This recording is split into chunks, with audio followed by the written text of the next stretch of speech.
Nancy Drew Mystery Stories, The Secret of the Old Clock by Carolyn Keene.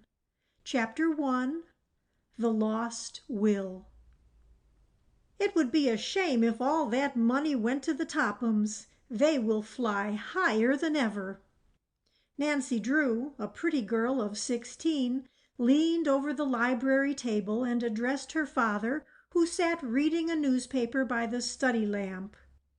"I beg your pardon, Nancy. What were you saying about the Tophams?" Carson Drew, a noted criminal and mystery case lawyer, known far and wide for his work as a former district attorney, looked up from his evening paper and smiled indulgently upon his only daughter. Now, as he gave her his respectful attention, he was not particularly concerned with the Richard Topham family, but rather with the rich glow of the lamp upon Nancy's golden bob. Not at all the sort of head which one expected to indulge in serious thoughts, he told himself. Mischievously, Nancy reached over and tweaked his ear. "You weren't paying a bit of attention," she accused him sternly. "I was saying I think it's mean if those snobbish Tophams fall heir to all of Josiah Crowley's fortune. Can't something be done about it?" Removing his horn-rimmed spectacles and carefully folding the paper, Carson Drew regarded his daughter meditatively. "I'm afraid not, Nancy. A will is a will, you know. But it does seem unfair that all the money should go to them, especially when they never treated Josiah Crowley like a human being." "The Tophams were never noted for their charitable dispositions," Carson Drew observed with a smile. "However, they did give Josiah a home." "Yes, and everyone knows why. They wanted to work him into leaving all his money to them. And it seems that their scheme worked, too.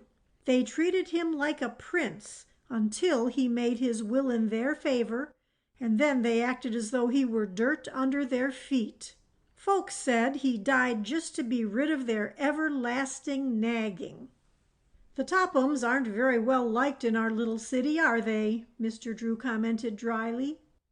"Who could like them, Father? Richard Topham is an old skinflint who made his money by gambling on the stock exchange. And Cora, his wife, is nothing more than a vapid social climber. The two girls, Isabel and Ada, are even worse. I went to school with them, and I never saw such stuck-up creatures in all my life. If they fall heir to any more money, this town won't be big enough to hold them." In her estimate of the Topham family, Nancy Drew did not exaggerate. Nearly everyone in River Heights shared the opinion that the Tophams were snobbish and arrogant, and the treatment they accorded old Josiah Crowley had aroused a great deal of unfavorable comment. Nancy had never known Josiah well, but had often seen him on the street and secretly had regarded him as a rather nice but extremely queer sort of individual. His wife had died during the influenza epidemic following the World War, and since that time Crowley had made his home with various relatives. Although well-to-do, he preferred to visit around. At first, the Tophams had evidenced no interest in the old man, and he had been forced to live with kindly relatives who were scarcely able to have him with them. Crowley appreciated the sacrifice and openly declared that he intended to make his will in their favor. Then, 3 years before his death, the Topham family experienced a sudden change of heart. They begged Josiah Crowley to make his home with them, and at last he consented. Presently, rumor had it that the Tophams had induced him to make his will in their favor. But as time went on, and Mr. Crowley, though failing in health, maintained as firm a grip on life as ever, the Tophams treated him unkindly. Although he continued to live with them, it was whispered about that frequently he slipped away to visit his old friends, and that he intended to change his will again, cutting the Tophams out entirely. Then one day Josiah Crowley took to his bed and did not get up. Just before his death, he attempted to communicate something to the doctor who attended him, but his words were unintelligible. After the funeral, only one will came to light, and to the surprise of everyone, it gave the entire fortune to the Tophams. Father, what do you suppose it was that Mr. Crowley tried to tell the doctor just before he died? Nancy demanded after a moment of thought. Do you imagine he was trying to disclose something about his will? Very likely, Nancy. Probably he intended to leave his money to more deserving relatives. But fate cheated him of that opportunity. But isn't it possible that he did make such a will, and that he was trying to tell what he had done with it? Yes, that's a possibility, of course. Josiah Crowley was rather queer in many ways. Perhaps he hid the will somewhere, Nancy suggested thoughtfully. If he did, I'm afraid it will never come to light. The Tophams will see to that. What do you mean, Father? The estate is a considerable one, I understand, Nancy, and the Tophams don't intend that anyone shall get a cent of it. It is my private opinion that they will take care that a second will is never found. Do you mean that if they discovered the will, they would destroy it? Well, I'm not making any accusations, Nancy, but I do know that Richard Topham is shrewd, and he isn't noted for his honesty. Can't the present will be broken? I doubt it. While I haven't gone into the case, I am of the opinion that the Tophams have a legal right to the fortune. It would cost considerable to contest the will, and so far as I know, the other relatives are in poverty. They have filed a claim declaring that a later will was made in their favor, but I doubt that the matter will ever go further. But the Tophams don't deserve the fortune, Father. It doesn't seem fair. No, it isn't fair, but it is legal, and I'm afraid nothing can be done about it. There were two girls who lived somewhere on the river road that were great pets of Crowley's when they were children. It seems to me that they should have had something, and there are a number of relatives who really deserve a portion of the fortune. Nancy nodded thoughtfully and relapsed into silence while she digested the facts of the case. From her father she had acquired the habit of thinking things through to their logical conclusion. Frequently Carson Drew had assured her that she went at a thing like a detective. Certainly she had a naturally clever mind and took more than an ordinary interest in strange or baffling cases. Carson Drew, a widower, showered a great deal of affection upon his daughter. It was his secret boast that he had taught her to think for herself and to think logically. Since he knew that Nancy could be trusted with confidential information, he frequently discussed his interesting cases with her. A number of times Nancy had been present at interviews which her father had had with noted detectives who desired his aid in solving perplexing mysteries, and those occasions stood out as red-letter days for her.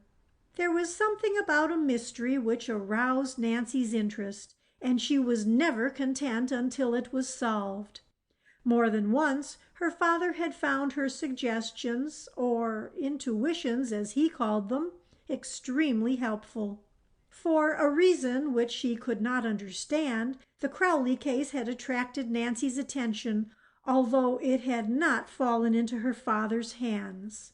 She had a certain feeling that a mystery lurked behind it.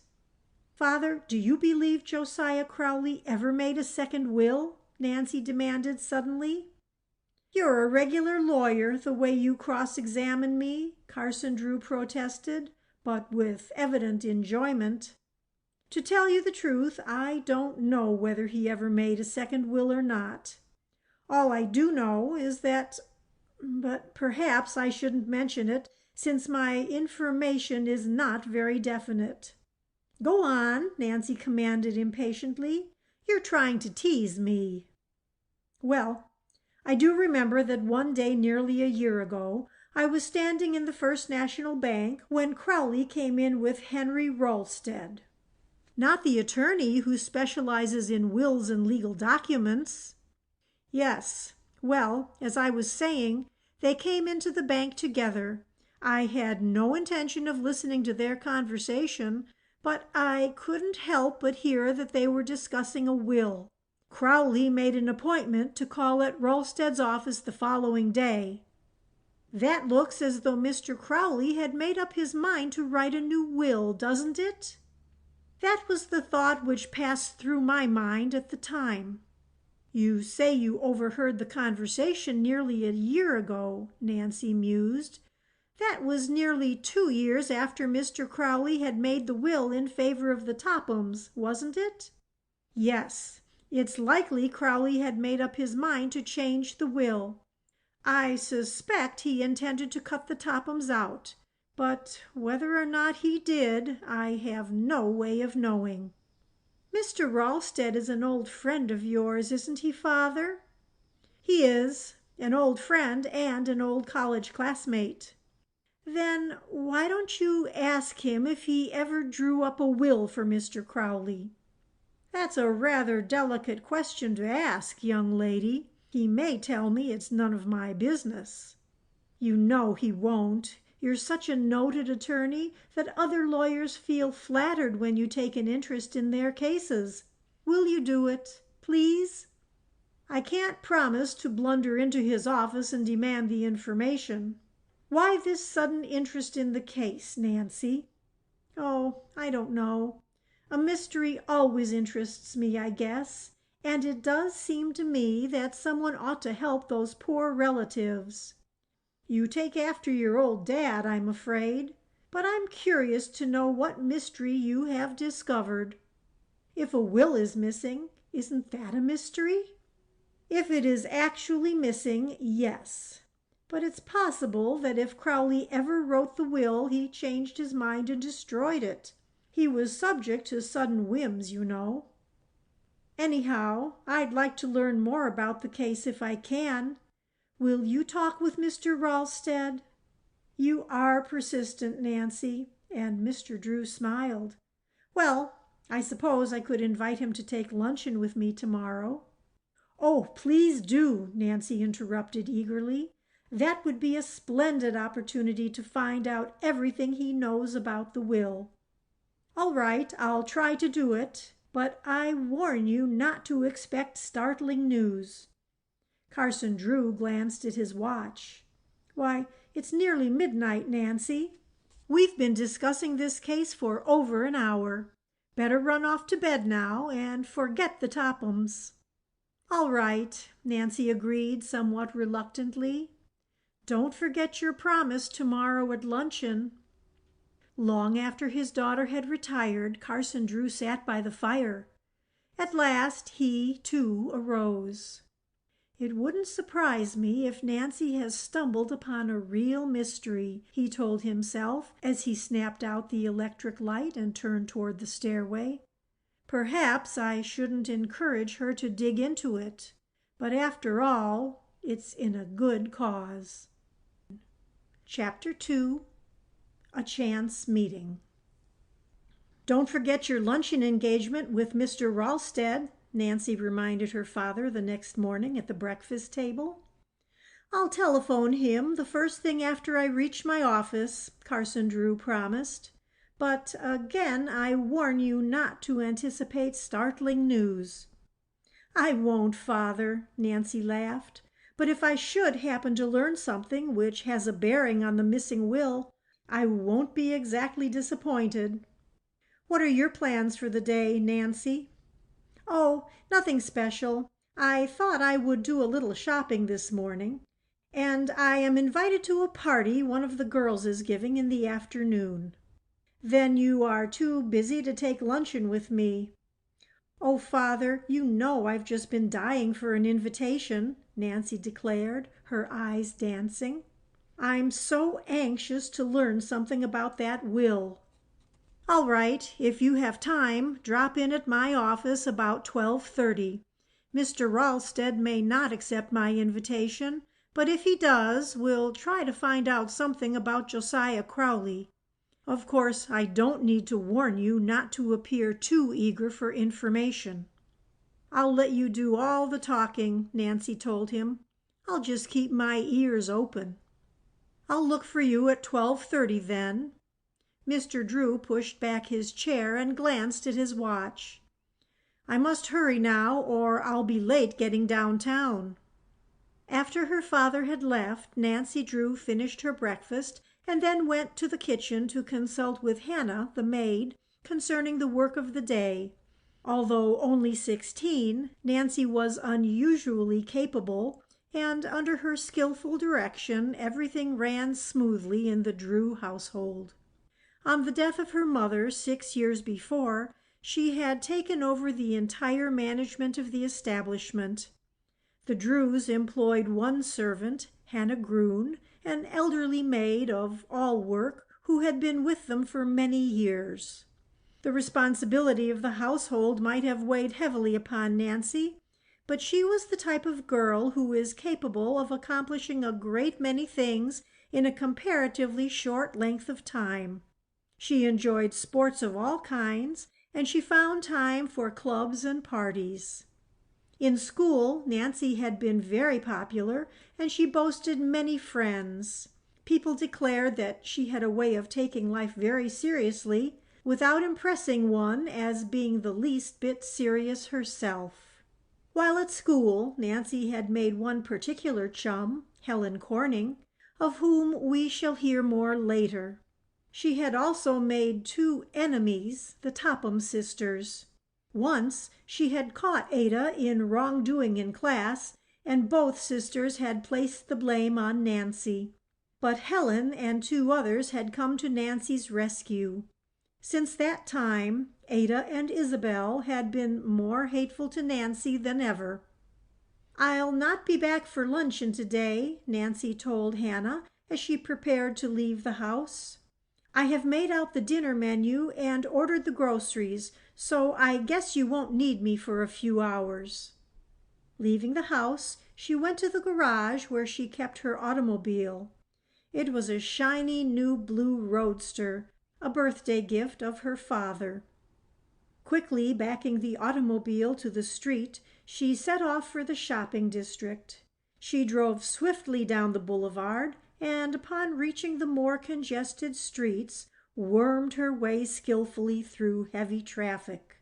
Entering a department store, she made a number of small purchases on the main floor, and then went directly to the wearing apparel section, as it was her intention to purchase a frock suitable for the afternoon party to which she had been invited. Usually, Nancy found the service excellent, but this morning was an especially busy one, and an extra rush of customers had temporarily overwhelmed the sales force. She did not mind waiting her turn, but quietly sat down in a convenient chair and glanced about with interest. After a time her attention was attracted toward 2 girls who, like herself, were waiting for an available saleswoman, but less patiently.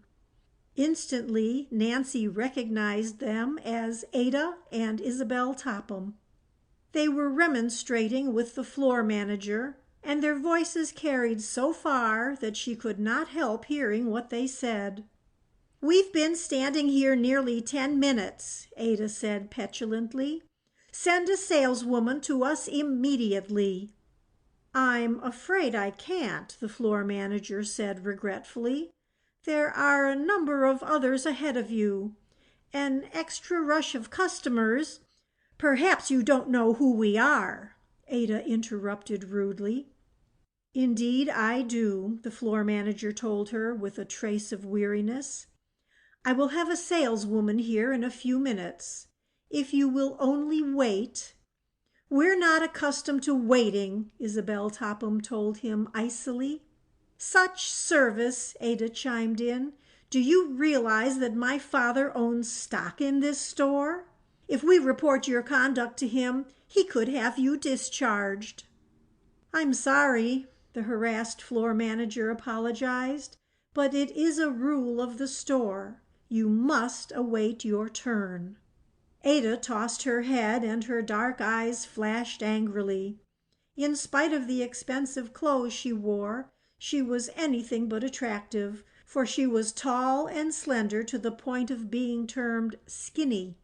Now that her face was distorted with anger, she was positively ugly.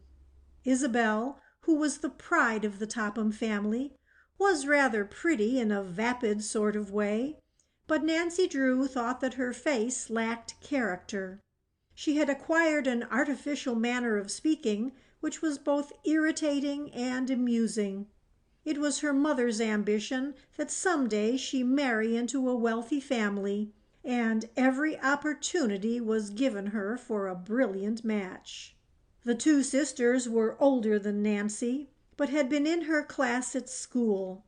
She had found them stupid as well as arrogant. They had never been popular with their classmates and had boasted few friends. Now, as they turned from the floor manager and saw her for the first time, Nancy bowed. Isabel coldly returned the bow, but did not speak a word of greeting. Ada gave no indication that she had even noticed her. "Snobs," Nancy told herself. "The next time I won't even bother to speak to them." At that moment a saleswoman hurried toward the Topham girls, and at once they began to shower abuse upon her for her failure to wait upon them sooner. Nancy watched them curiously as they examined the gowns which the saleswoman brought out for their approval. Evidently Isabel and Ada were in an unpleasant frame of mind, for they tossed aside beautiful creations of lace and chiffon with scarcely a second glance. They found fault with everything. "A very chic gown," the saleswoman told them hopefully as she displayed an attractive dress. "It's a Paris model and arrived this morning." Ada picked it up, gave it one careless glance, and then tossed it into a chair. The gown slipped to the floor in a crumbled mass, and, to the horror of the saleswoman, Ada stepped on it as she turned to examine another dress. In disgust, Nancy moved away and began to examine a rack of dresses in another part of the room. Presently, as she wandered back, she saw that Ada and Isabel were leaving without having made a purchase. As they swept past, Ada brushed against her. Instead of apologizing, she wheeled and surveyed Nancy coldly. "Do watch where you are going," she said tartly. Nancy stifled a sharp retort and made no reply. Not without amusement, she watched the Topham sisters as they flounced to the elevator. "I don't wonder that people say such mean things about them," Nancy told herself. Her thoughts were cut short as a saleswoman offered her services. It was the same girl who had waited upon the Topham sisters. Nancy quickly selected a party frock of blue crepe, which matched her eyes, and went to the fitting room to try it on.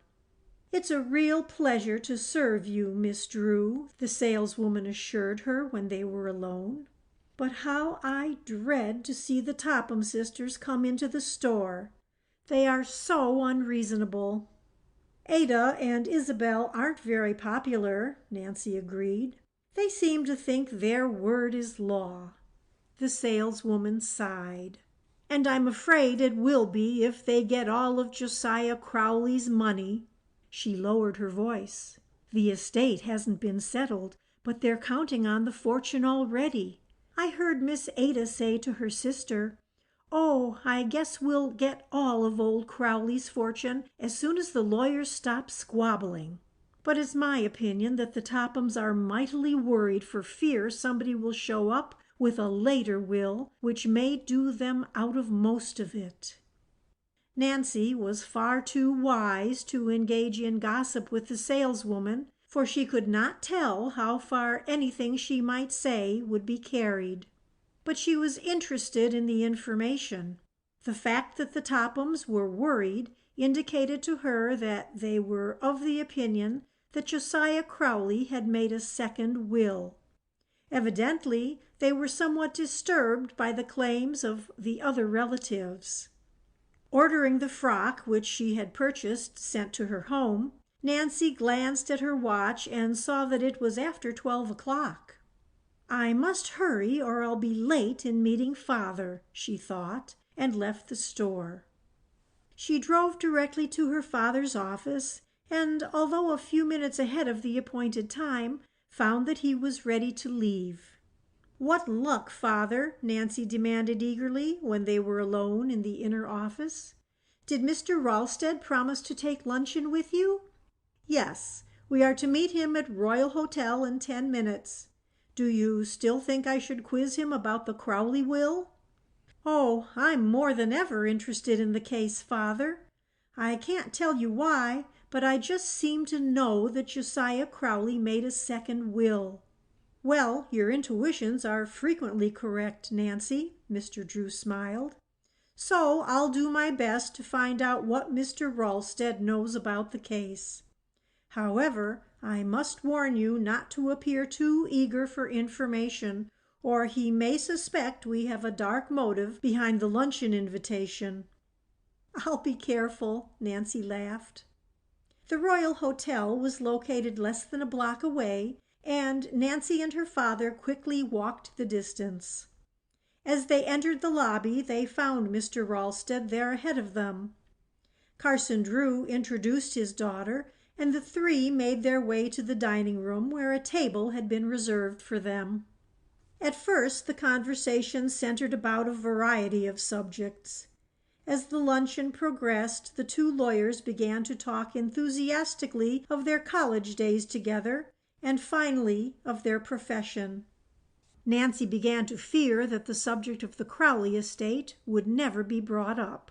Then, over the coffee cups, Carson Drew skillfully swung the conversation into a new channel and began to discuss strange cases which had fallen into his hands. "By the way, I haven't heard the details of the Crowley case. How are the Tophams making out? I understand the relatives are trying to break the will." For a moment Mr. Ralsted remained silent, and Nancy began to think that he did not intend to enter into a discussion of the case. "The case wasn't turned over to me, Carson," the lawyer said quietly, "but I confess I've followed it rather closely because of a special interest I happen to have in Crowley. As the present will stands, I do not believe it can be broken." "Then the Tophams will get the entire estate," Mr. Drew commented. "Yes, unless another will is uncovered." "Another will?" Carson Drew inquired innocently. "Then you believe Crowley made a second one?" Mr. Ralsted hesitated, as though uncertain whether or not he should divulge additional information, and then, with a quick glance around, lowered his voice. "Of course, I wouldn't want this to get out," he began doubtfully. "You may trust Nancy not to repeat," Mr. Drew observed, guessing what was in the lawyer's mind. "I've found that out by experience." And Carson Drew smiled upon his daughter. "Then I will say this much. It would not surprise me if another will should come to light. The Tophams treated Crowley most unkindly after he made his will in their favor. About a year ago, Crowley came to my office and told me he wanted to draw up a new will. He indicated that he intended to cut the Tophams off without a cent. He expressed a desire to write the will himself and asked me a number of questions. I told him exactly how to proceed. When he left my office, he promised that he would have me look over the document when he had drawn it up." "Then you actually saw the will?" Mr. Drew asked in surprise. "No, strange to say, Crowley never came back. I don't know whether he drew up the will or not." And if he did, there would be an excellent chance that it would not be legal, I suppose. Yes, it's a real trick to draw up a will that cannot be broken. But Josiah Crowley was a very careful man. Still, if he left even a loophole, the Tophams would drag the matter into court. Yes, it's a foregone conclusion that the Tophams will keep the fortune, whether they have a right to it or not. They have the advantage of money, you know.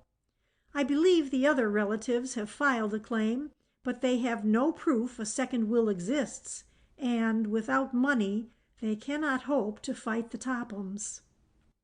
While her father and Mr. Ralsted discussed the case, Nancy Drew remained silent, but not a word of what was said escaped her. Although she gave no indication of her feelings, the information excited her. After a time, Mr. Drew paid the luncheon check, and the three arose and left the dining room. Mr. Ralsted took leave of them in the lobby. "Well, Nancy, did you find out what you wanted to know?" Carson Drew inquired after the lawyer had disappeared. "Oh, father, it's just as I suspected. Mr. Crowley did make a second will." "You mustn't jump hastily at conclusions," Mr. Drew warned her. "It's possible that Crowley never drew up the will at all, or if he did, he may have destroyed it." "That's possible, of course. But he had no love for the Tophams, and I have a feeling he hid the will someplace. Oh, if only I could find it!" "It would be as easy as looking for a needle in a haystack," Mr. Drew replied. "If I were you, I would forget about the case, Nancy." "I can't forget about it until I've at least made an attempt to find out what became of that will," Nancy insisted stubbornly. "All right, dig into the mystery if you like, but I'm afraid you've set yourself an impossible task. I don't see how you hope to discover what became of the will when you haven't even a clue." "I'll find a way," Nancy laughed. "Give me time and I'll surprise you." But after she had said good-bye to her father and was slowly driving toward home, doubt assailed her. She knew that the odds were against her. Although she was determined to find out what had become of the Crowley will, she was at a loss to know how to begin. As her father had reminded her, she did not have a single clue. "Where there's a will, there's a way," she quoted whimsically. That old proverb is doubly true in the Crowley case. If there actually is a second will, I'm going to find it. And if I do, I hope it won't prove to be in the Tophams' favor. Chapter 3. Racing the Storm. "Nancy, if you haven't planned anything special for the day, I wonder if you would care to do a little errand for me?" inquired Carson Drew one morning at the breakfast table. "Why, of course," Nancy agreed pleasantly. "What is it?" "I have a number of legal documents which must be delivered to Judge Hartgrave at Masonville sometime before noon. I would take them myself, but I have several important appointments this morning." "I'll be glad to do the errand for you," Nancy promised willingly. "I can run over to Masonville in the roadster. It isn't more than a 15-mile jaunt." "Fine. That's a load off my mind. You're sure you don't mind?" "It's such a wonderful day. I'll enjoy the trip." Mr. Drew parted the curtains at the dining room window and looked out. "It is a bright day, but I can't say I like the appearance of those clouds in the west, Nancy. I'm afraid it may rain. You know how quickly our storms come up." "I'll start just as soon as I can get ready then. Where are the papers?" "At the office. We can ride down together." Nancy Drew hurried away to find her hat and purse. Before Mr. Drew had collected his own belongings, she had backed the roadster from the garage and was waiting for him at the curbing. "I haven't heard you mention the Crowley case lately," Mr. Drew commented as they rode along together. "Have you forgotten about it?" Nancy's face clouded. No, I haven't forgotten, but I must admit I have made no progress. I guess I'm not cut out for a detective." "Don't feel discouraged, Nancy. The Crowley case would baffle a professional." "I haven't given it up yet, Father. I may stumble onto a clue one of these days." When they reached the law office, Nancy stopped the roadster and her father got out.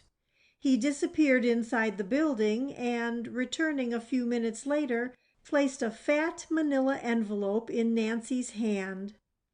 "Give this to Judge Hartgrave. You know where to find him?" "Yes, I'll have no trouble in finding his office. I've frequently driven as far as Masonville."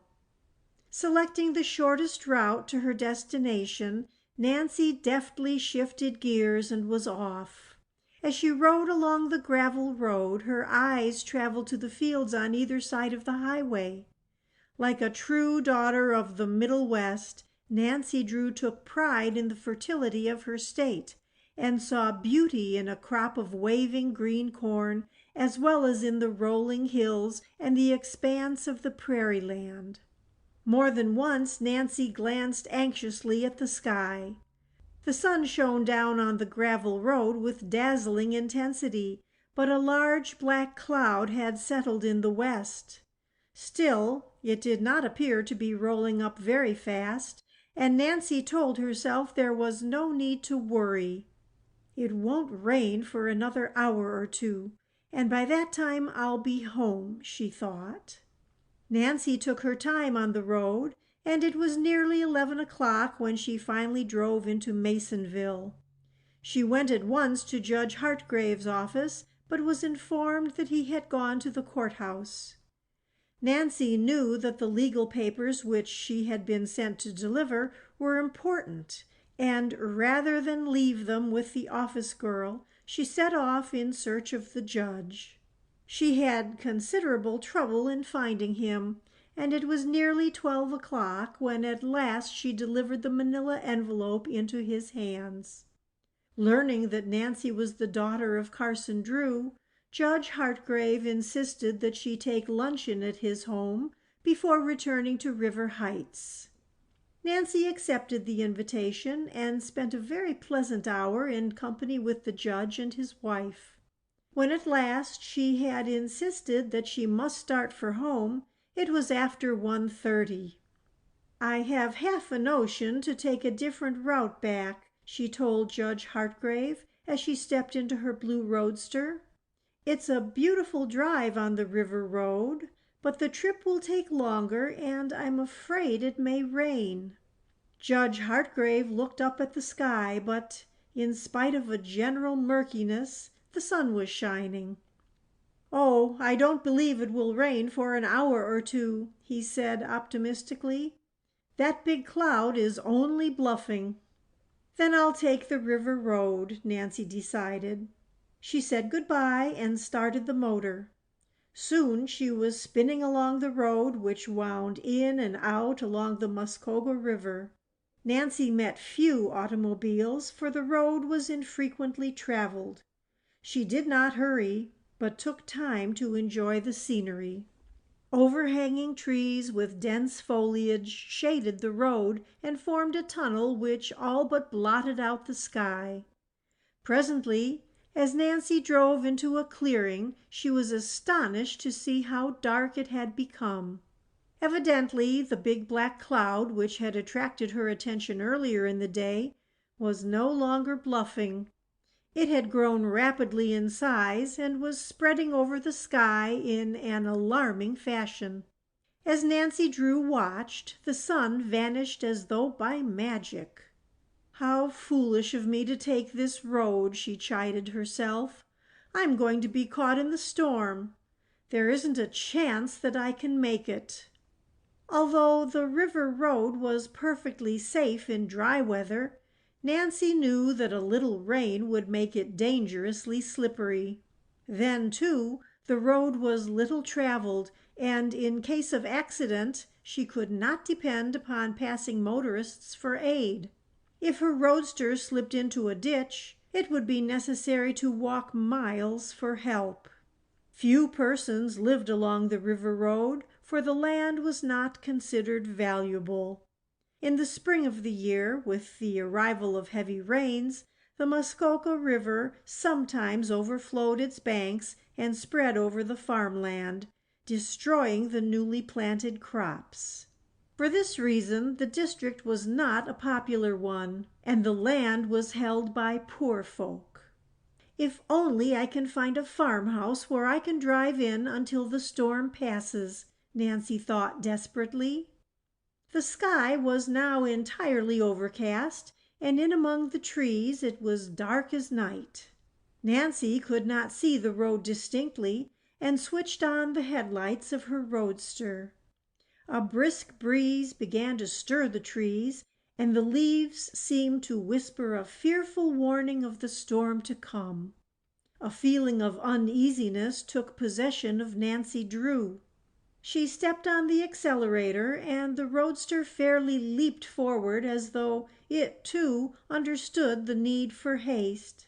Suddenly a flash of forked lightning coursed across the sky and was followed by a loud clap of thunder. "That was close," Nancy murmured uncomfortably.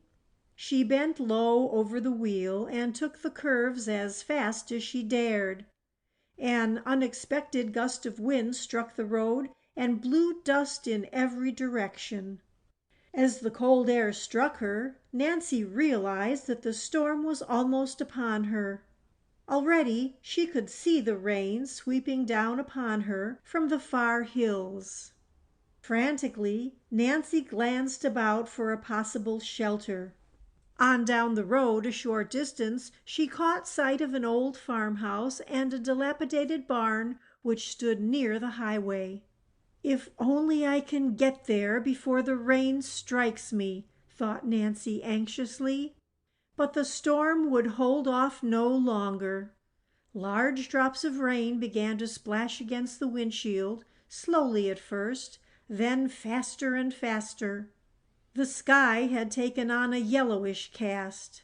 Then, unexpectedly, came a second flash of lightning and simultaneously a deluge of rain. Nancy turned on the windshield wiper, but the rain was blinding in its violence. It was impossible to see more than a few feet ahead of the automobile, and almost in an instant the road had dissolved into a sea of mud. Nancy had been caught in a number of storms, but never like this one. She feared that she would slip into a ditch before she could reach the shelter of the barn. Then, at the side of the road, the barn loomed up, and in relief Nancy saw that the doors were wide open. Without an instant's hesitation, she headed straight for the building and drove in. Safe inside, she turned off the motor and the lights, and with a sigh of relief sank back against the cushions. "Well, you got in just in time," said a pleasant voice behind her. Startled, Nancy Drew turned quickly and saw a girl of her own age regarding her with interest. Even as the stranger spoke, the storm broke in full violence. A cold blast of wind rattled the barn doors and sent a sheet of rain inside. "I beg your pardon," Nancy apologized as she climbed from the roadster. "It wasn't very polite of me to run in here the way I did." "You're more than welcome to the shelter, I am sure," the stranger told her kindly. "I'm afraid we haven't much else to offer." In the semi-darkness, Nancy studied the girl curiously. She had been impressed with her cultured voice and manner, and now she noted that her clothing, while not expensive, was neat and well made. The girl did not appear to be the daughter of a farmer who would live on this poor land, yet she seemed to fit into her background. "It looks to me as though we're in for a real storm," the girl said, and smiled pleasantly. She glanced outside at the pelting rain. "I'm afraid you'll be forced to remain here for some time." "So long as I'm not out in the rain, I don't mind," Nancy replied quickly. "That is, if you don't object." "Object?" The girl spoke impulsively. "Oh, you can't understand how eager we are for visitors. Grace and I seldom have a chance to talk with anyone our own age. Sometimes a whole week will go by and we won't see anyone but the postman."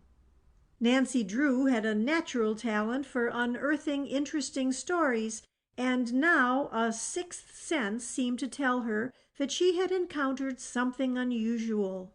She was eager to learn more about the girl and her reason for leading such an isolated life. "I must thank you for your hospitality," Nancy said with a friendly smile. "After all, perhaps the storm has done us both a real favor in throwing us together." At the moment, Nancy Drew little dreamed that the next few hours were to reveal the truth of her polite utterance. Chapter 4. An Interesting Story. "The storm is getting worse every minute," Nancy Drew's companion observed. Nancy followed her to the barn door and looked out. The rain was now coming down in torrents, and as the girls stood in the doorway, a sudden gust of cold wind blew a sheet of water into their faces. "Oh, let's get back where it's dry," Nancy laughed. "This is terrible." "It's getting cold, too," her companion announced with chattering teeth. "Why not come into the house with me? It's far more comfortable there. And unless I'm mistaken, this storm will continue for an hour or so." "I don't like to trouble you." "Oh, it's no trouble at all. Grace will never forgive me if I don't bring you inside." She turned to Nancy with an apologetic smile. "I guess I forgot to introduce myself. My name is Allie Horner." "And I'm Nancy Drew." "Not the daughter of Carson Drew, the noted lawyer?" "Yes," Nancy admitted in surprise. "Do you know my father?" "Oh, no, but I guess everyone has heard of him." Allie Horner began to take off the raincoat which she wore. "Here, take this, and I'll find you a pair of rubber boots." "I don't want to take your raincoat," Nancy protested. "What will you wear?" "Oh, I have an old coat hanging here on a nail. I'll use that. Anyway, the rain won't hurt my dress." Under protest, Nancy donned the raincoat and put on a pair of rubber boots which were several sizes too large for her. She made such a grotesque picture that the two girls could not help but laugh. Then they closed the barn doors. "Now," Allie directed, "let's make a dash for it." Hand in hand, they splashed through the mud toward the farmhouse. As they ran, a vivid flash of lightning momentarily illuminated the sky and caused the girls to cringe. The rain pelted down steadily, and the atmosphere was much colder than it had been 10 minutes before. "If it gets any colder, we'll have hail," Haley chattered as the two girls reached the shelter of the porch. Dropping their muddy boots outside, Allie flung open the door, and they entered a warm kitchen. As the door closed behind them, an older girl who was bending over the kitchen range turned toward them in surprise. "Grace, I've brought you a visitor," Allie said quickly. "Miss Drew, I want you to meet my sister. She's the mainstay of our little family." Grace Horner cordially acknowledged the introduction and greeted Nancy with a warm smile. She was tall and slender, as was her sister, with dark hair and thoughtful brown eyes. Nancy judged that she was at least 4 years older than Allie. Her face was rather serious, and it was evident that the responsibility had fallen upon her shoulders at an early age. Nancy was at once attracted to both Grace and Allie, and responded to their cordial welcome. "It's nice of you to take me in this way," she told them. "Mercy, it's a pleasure for us," Grace assured her. "We don't see a girl of our own age once in a month, unless we go to Masonville, and our visits there aren't very frequent, Miss Drew." "Oh, please call me by my first name," Nancy begged. "Everyone does." The three girls were soon laughing and talking together as though they had always been friends.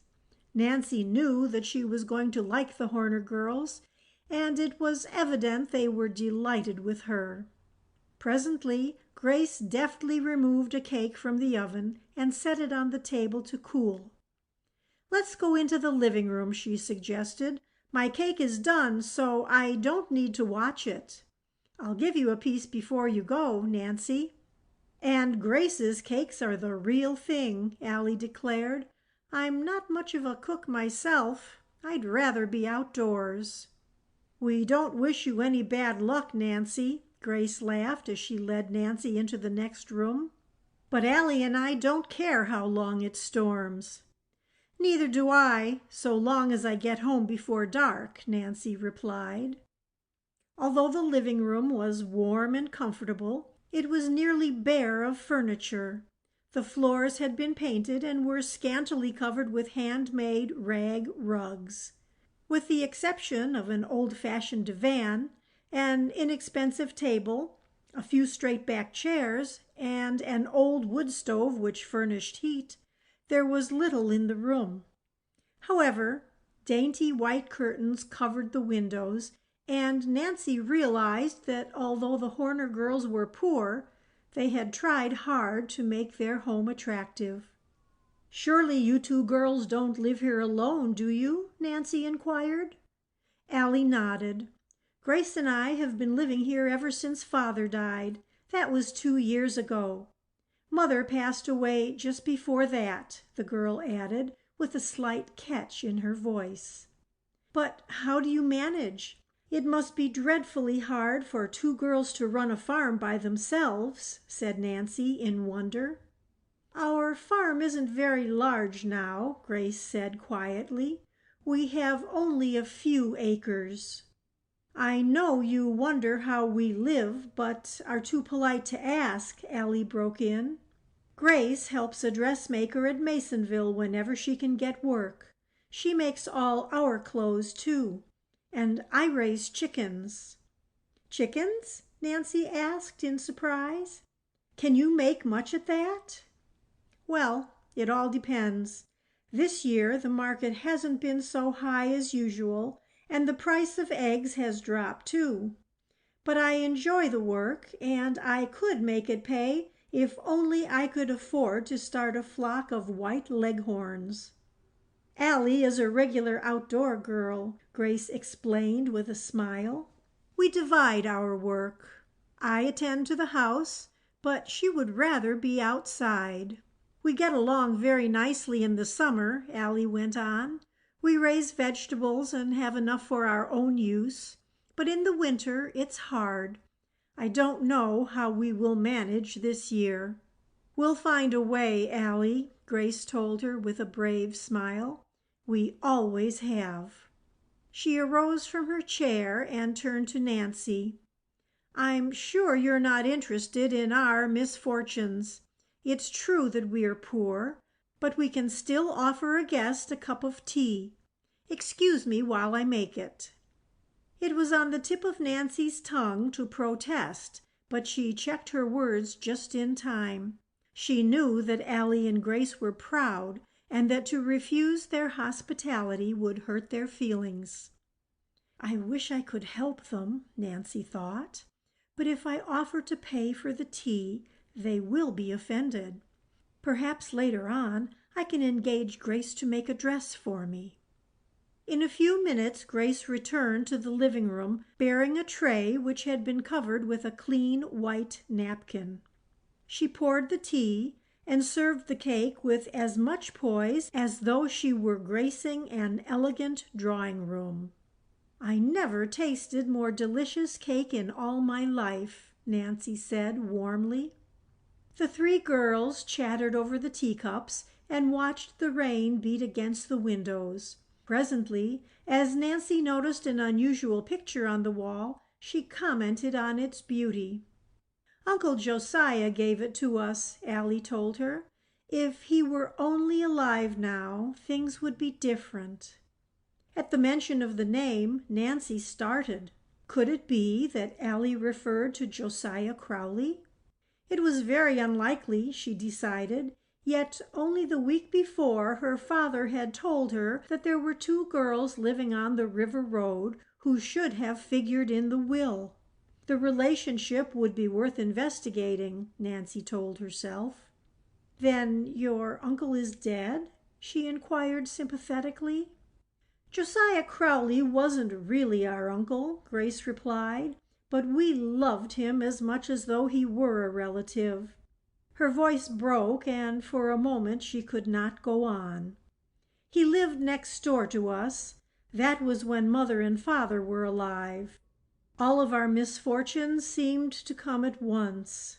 He was the dearest man you ever saw," Allie added, taking up the story.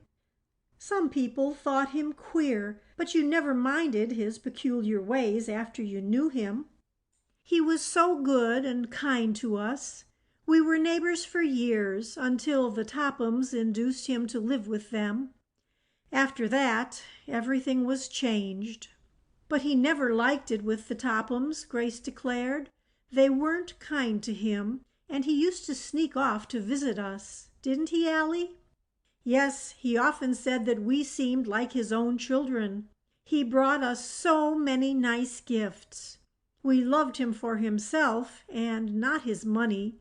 But after our parents died, he hinted that he intended to see to it that we never came to want. I remember the very last day we ever saw him alive, and he told us that he intended to mention us in the will. 'I have planned a big surprise for you girls. You'll see it in my will.' Those were his very words." "And then the Tophams got everything," Grace said somewhat bitterly. "It isn't that we were expecting any of the money, but it does seem unfair that the entire fortune should go to them. They never cared a snap of their fingers for Uncle Josiah, and I don't believe he intended to leave his money to them." "Perhaps you were mentioned in the will they say can't be found," Nancy suggested. Grace and Allie exchanged significant glances and gravely nodded. "That's just what we think," Allie announced. "Can't something be done about it? It seems only fair that you should have your inheritance." "I'm afraid there's nothing we can do," Grace said doubtfully. "You see, although we are certain a will was made in our favor, we have no actual proof. We haven't enough money to fight the case. The Tophams ought to do something for you girls." "The Tophams?" Allie laughed scornfully. "They wouldn't give us a cent." For some time Allie and Grace Horner talked about Josiah Crowley and his queer ways.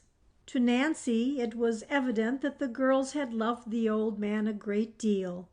Presently, as the rain ceased and the sun threatened to break through the clouds, Nancy arose to leave. "Your story has interested me a great deal," she assured the Horner girls. "It's possible my father can do something to help you. He is a lawyer, you know." "Oh, we weren't asking for help," Grace interposed quickly. "I don't know why we happened to tell you so much." "I'm glad that you did, and if I can, I want to help you. If my father asks you to come to his office in River Heights, will you do it?" "Why, yes, I suppose so," Grace admitted slowly. "But we have told you about everything we know concerning the will." "My father is a wonder at unearthing hidden facts," Nancy declared. "It's kind of you to tell your father about our case," Allie broke in. "We'd be so grateful if something could be done. We don't want a cent that doesn't belong to us, but it does seem as though we should have received a small inheritance." "Don't build up your hopes until after I've talked with my father," Nancy advised them as she turned toward the door. "If anything can be done, I promise I'll let you know." Chapter 4. A Conference. Although the rain was no longer falling, the river road was a sea of mud, and before Nancy Drew started for home, the Horner girls insisted on helping her put chains on the rear wheels of the roadster. "You'll never make it to the gravel unless you do," Grace advised her. "The river road is terribly slippery in wet weather. You're sure you want to attempt it? We'd love to have you stay with us until tomorrow." "Oh, I'll have only 2 miles to go before I strike gravel," Nancy returned. "I'll make it all right.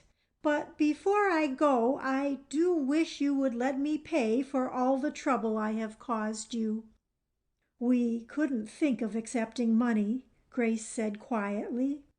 "It's been fun having you here," Allie added. At last, after thanking the Horner sisters for their hospitality, Nancy told them goodbye. Allie and Grace watched her until she had backed the roadster from the barn and was safely on the road. "You're taking a big chance in this mud," called out Allie after her. "If you have any trouble, come back here," added Grace. "That is, if you can get back. Don't skid into a tree or into a ditch. That would be worse." "What are you trying to do, make me nervous?" demanded Nancy, but with a smile on her face. "No, we only want to see you get home safely," answered Grace, and by that time the car was so far on its way, no more could be said. Once on her way, Nancy had little trouble, for she was a skillful driver. The mud was heavy, but although the roadster slipped about, she managed to keep it on the road. Nevertheless, she was relieved when at last she reached the main gravel highway. "I'll stop at Father's office," she decided as she drove into River Heights. "I want to tell him about my adventure right away." She parked the car and surveyed it rather ruefully as she climbed out. "Poor thing needs a bath. But even if I did get into mud, it was worth it. Otherwise, I would never have found out about the Horner girls." As Nancy was admitted to her father's private office, he arose from his chair to greet her.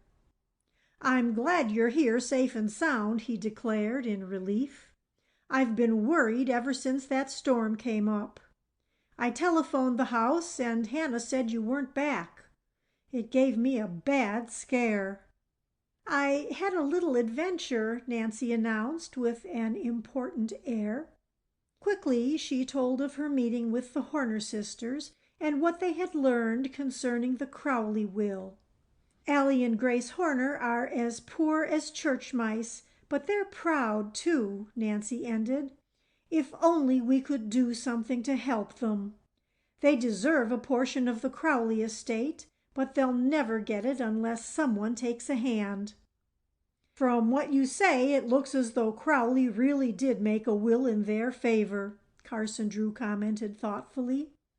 "I never had any particular liking for Richard Topham, and I'll admit it would please me to see him lose the money. I'll be glad to do anything I can to help the Horner girls, Nancy. We might invite them to the house for a little conference." "I was hoping you would suggest that." "You say the girls have no idea what became of the will?" "They never saw it." "Well, it's possible that by talking with them we may learn something which may serve as a clue." "I'll invite them to the house tomorrow if you want me to," Nancy said quickly. "You're so clever at asking questions, and the Horner girls will do anything in their power to help." Mr. Drew studied his desk calendar for a moment. "All right, but make it day after tomorrow afternoon at 3. I have no appointment for that hour." Now that she had accomplished her purpose, Nancy gave her father a hug and fairly danced toward the door. "I knew you'd try to help them," she called back over her shoulder. "Now that you've promised, I'll scamper off and let you get your work done." Nancy's interest in the Crowley case had intensified since her chance meeting with the Horner girls, and it was with impatience that she awaited the conference. All the day of the appointment she kept watching the clock, wondering if Allie and Grace would keep the engagement. She had sent them an invitation, and they had promised to come, but Nancy was a trifle uneasy, especially as the hour of 3 approached and the 2 girls had not arrived. "I don't see why they don't come," she fretted. The words were scarcely out of her mouth when the doorbell jangled. "That must be the girls now," she cried as she hurried to open the door. It was indeed Allie and Grace Horner. Nancy greeted them enthusiastically and, ushering them into the comfortable study, introduced her father. At first the Horner sisters were rather ill at ease, but after a few minutes they relaxed and began to talk frankly. "Tell me about Josiah Crowley," Carson Drew suggested. "I understand that he was rather a peculiar man." "Oh, he was," Allie began impulsively. "I've seen him go about hunting for his spectacles when they were on his nose all the time."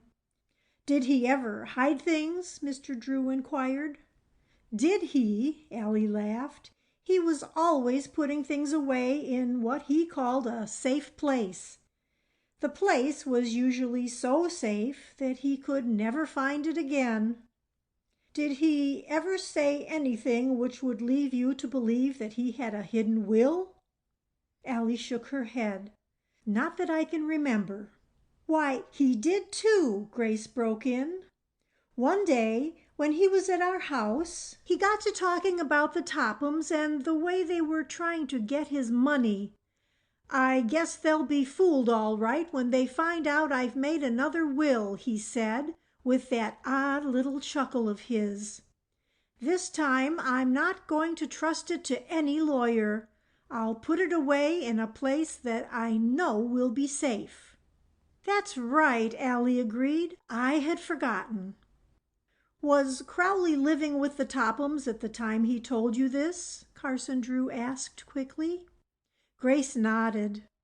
"Do you think it's possible that he hid the will somewhere in the house?" "You mean at the Tophams?" Grace inquired. "Of course, I have no way of knowing, but it's my opinion that he did." Nancy and her father exchanged quick glances as the same thought occurred to them. Perhaps the Tophams had discovered the will and already had destroyed it. Carson Drew asked a few more questions. The Horner girls were eager to help, but they were unable to furnish additional information which had a direct bearing on the missing will. After Nancy served tea, they thanked Carson Drew for his interest in them and arose to depart. "If I find that I'm able to help you in any way, I will do so," Mr. Drew told the sisters as he escorted them to the door. "And of course there will be no charge for my service. However, unless the will is found, there is really very little that can be done." After Allie and Grace had left, Nancy turned inquiring eyes upon her father. "Charming girls," he commented, "and undoubtedly deserving." "Then you'll help them?" Nancy demanded eagerly. "I'm afraid there is nothing I can do, Nancy," Mr. Drew returned regretfully. "The will is probably lost forever. It wouldn't surprise me if it had been destroyed." "You mean the Tophams?" Carson Drew nodded. "The same thought occurred to me," Nancy declared. "It would be just like them to destroy it if it fell into their hands. They have no scruples whatsoever." "Of course, we have no proof the Tophams did away with the will, Nancy. It would be very unwise to suggest such a thing to the Horner girls. They deserve a portion of the estate, but without the will nothing can be done. If they took the matter to court, they wouldn't have a chance to win." "I suppose you're right," Nancy admitted unwillingly. But while she dropped the subject for the time being, Nancy Drew did not forget the Horner sisters. She continued to hope that by some queer twist of fate they would come into their rightful inheritance. "If the will has been destroyed, I don't see how anyone can help them," she told herself rather unhappily. "But until I'm sure of it, I'm not going to give up." She squared her shoulders with determination. "I'll find some way to discover what has become of the will." Chapter 6. An Unpleasant Encounter. In spite of Nancy Drew's firm decision to assist the Horner girls, the days slipped by, and, try as she would, she could think of no way to discover whether or not the missing Crowley will had fallen into the hands of the Tophams. Although she seldom discussed the case with her father, he knew that she was troubled. "You're worrying about the Horner girls," he observed one day.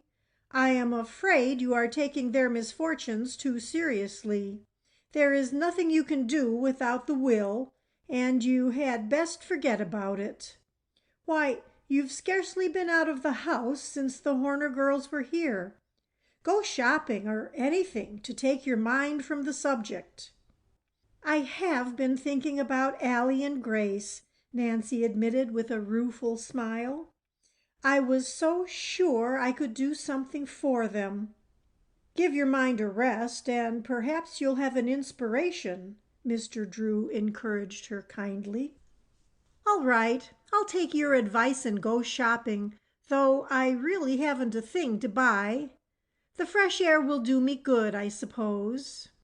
After luncheon, Nancy left the house and made her way toward the business section of River Heights. The walk was a long one, but she took it at a brisk pace. Nancy naturally was athletic, and as she swung along, more than one passer-by turned to look after her in admiration. After window shopping for a time, she wandered into a department store more from curiosity than because she had anything to buy. She moved about aimlessly, gazing at whatever struck her fancy. Suddenly, Nancy's attention centered upon two girls who were hurrying down the aisle ahead of her. She stopped short and stared. Though their backs were turned, she had recognized them. "Ada and Isabel Topham. I'm sure I don't want to tag them around. I'll just slip down another aisle." But Nancy Drew never carried the thought into action, for at that very moment she saw Ada brush carelessly against a counter of expensive vases. As her sleeve caught, a large fragile bowl was swept to the floor. In horror, Nancy heard the crash and saw the bowl break into a dozen pieces. As Ada looked down upon the wreckage, a slight flush mounted to her cheeks. Then, with a toss of her head, she started to move on. "Miss, I'm afraid I must ask you to pay for the bowl," a saleswoman interposed politely. Ada wheeled angrily and stared at the saleswoman insolently. "I'll not pay for it," she snapped. "I didn't break it." "But, miss, I saw you knock it off the counter," the saleswoman protested. By this time, the floor manager had arrived upon the scene, and a number of shoppers had gathered about Ada and the salesgirl. Nancy, likewise, drew closer. "This impudent girl claims I broke a vase," Ada stormed, addressing the floor manager. "I wasn't even near the counter at the time. However, I did see her knock it to the floor herself. Isn't that so, Isabel?" Solemnly, Isabel agreed to the untruth. The floor manager looked doubtfully from the Topham sisters to the saleswoman. He realized that it would be a serious error to accuse well-to-do customers falsely, and for that reason he was inclined to give the Topham girls the benefit of the doubt. He stooped over and examined the fragments of the bowl. "Someone must pay for the damage," he said severely. This is an expensive imported bowl." "Then let your clerk pay for it out of her salary," Ada retorted. "If she hadn't been so stupid, she wouldn't have broken the vase." The saleswoman was too bewildered to take her own part, and Nancy saw that the floor manager was in a dilemma. As she sensed that he was about to exonerate Ada from all blame, she stepped forward. "You must be mistaken, Miss Topham," she said quietly. "I am certain the saleswoman did not break the bowl, for I saw the accident myself." "What business have you to interfere?" Ada demanded harshly, wheeling upon Nancy. "Perhaps it isn't my business, but I can't permit you to accuse this girl of something she didn't do." "You saw the accident, miss?" the floor manager questioned. "Yes. As Miss Topham walked by the counter, her sleeve caught on the vase." "It isn't true," Ada snapped. "But I'm tired of this silly argument. How much do you want for your vase?" The floor manager studied a price list. $50. "What?" Ada fairly screamed. "You want $50 for that old bowl? I'll never pay it." "The vase was imported from Italy, miss, and I am afraid you must pay the price asked." "Do you know who I am?" Ada inquired loftily. "I think everyone in the city knows about the Richard Tophams," the floor manager returned wearily. "My father owns—" "He doesn't own this store," the man interrupted with growing impatience. "If you refuse to pay for the vase, I shall be forced to turn you over to the authorities." "You wouldn't dare!" Ada gasped. "Never in all my life have I been insulted like this." Isabel, who was slightly more reasonable than her sister, now held a whispered conference with Ada. "All right, I'll pay for the bowl," Ada decided as she took out her checkbook. "But let me warn you the matter won't be dropped here." She turned upon Nancy Drew and eyed her boldly. "I'm not through with you either, young lady. You'll pay for this outrage." Nancy made no reply, but continued to smile pleasantly, an act which further enraged the Topham sisters. Hastily settling for the damages Ada had done, they sailed grandly out of the store. Gratefully, the saleswoman thanked Nancy. "You don't know how I appreciate the way you took my part.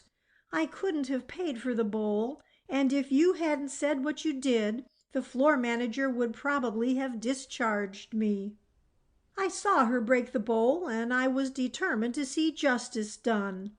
There is my name and address if you need it." And Nancy handed the woman her card. "I'm afraid you have made enemies by taking my part." Nancy shrugged her shoulders indifferently. "It really doesn't matter. The Topham girls were never my friends." "But they may try to get even with you. They're very spiteful." "Let them try," Nancy smiled. "However, I don't believe there is any need to worry. Their talk is mostly bluff." Lightly, Nancy Drew dismissed the subject, and as she found she was being regarded with curiosity and admiration by those who had witnessed the scene, left the store. She walked slowly toward the park. "It makes my blood fairly boil every time I think of Ada and Isabel Topham getting all of the Crowley fortune," she told herself with feeling. "Especially when Grace and Allie Horner need the money so badly. The way Ada tried to accuse that shop girl was disgusting." Nancy crossed the public park and paused for a moment at the drinking fountain. As she glanced up, she saw that unwittingly she had selected the path Isabel and Ada Topham had taken. Upon leaving the department store, they too had gone to the park and were now seated upon a bench, engaged in earnest conversation. Their heads were close together, and from the expression on their faces, Nancy suspected they were discussing her. Unless she retraced her steps, it would be necessary to pass directly in front of them. If they see me, they are certain to say something mean, Nancy thought, and if they do, I'll be sure to lose my temper. I know, she decided impulsively. I'll take the path through the bushes and avoid them. I can pass behind that bench and they'll never notice me. Ada and Isabel were so engrossed in their conversation that they failed to notice Nancy's approach. Chuckling to herself, Nancy left the sidewalk and quietly made her way down the path, which was shaded with overhanging bushes. She had no intention of attempting to overhear what the Topham sisters were saying, but as she noiselessly approached the bench where they were sitting, 2 words reached her ears, causing her to pause involuntarily. Ada was speaking, and the phrase which Nancy had accidentally overheard was "the will."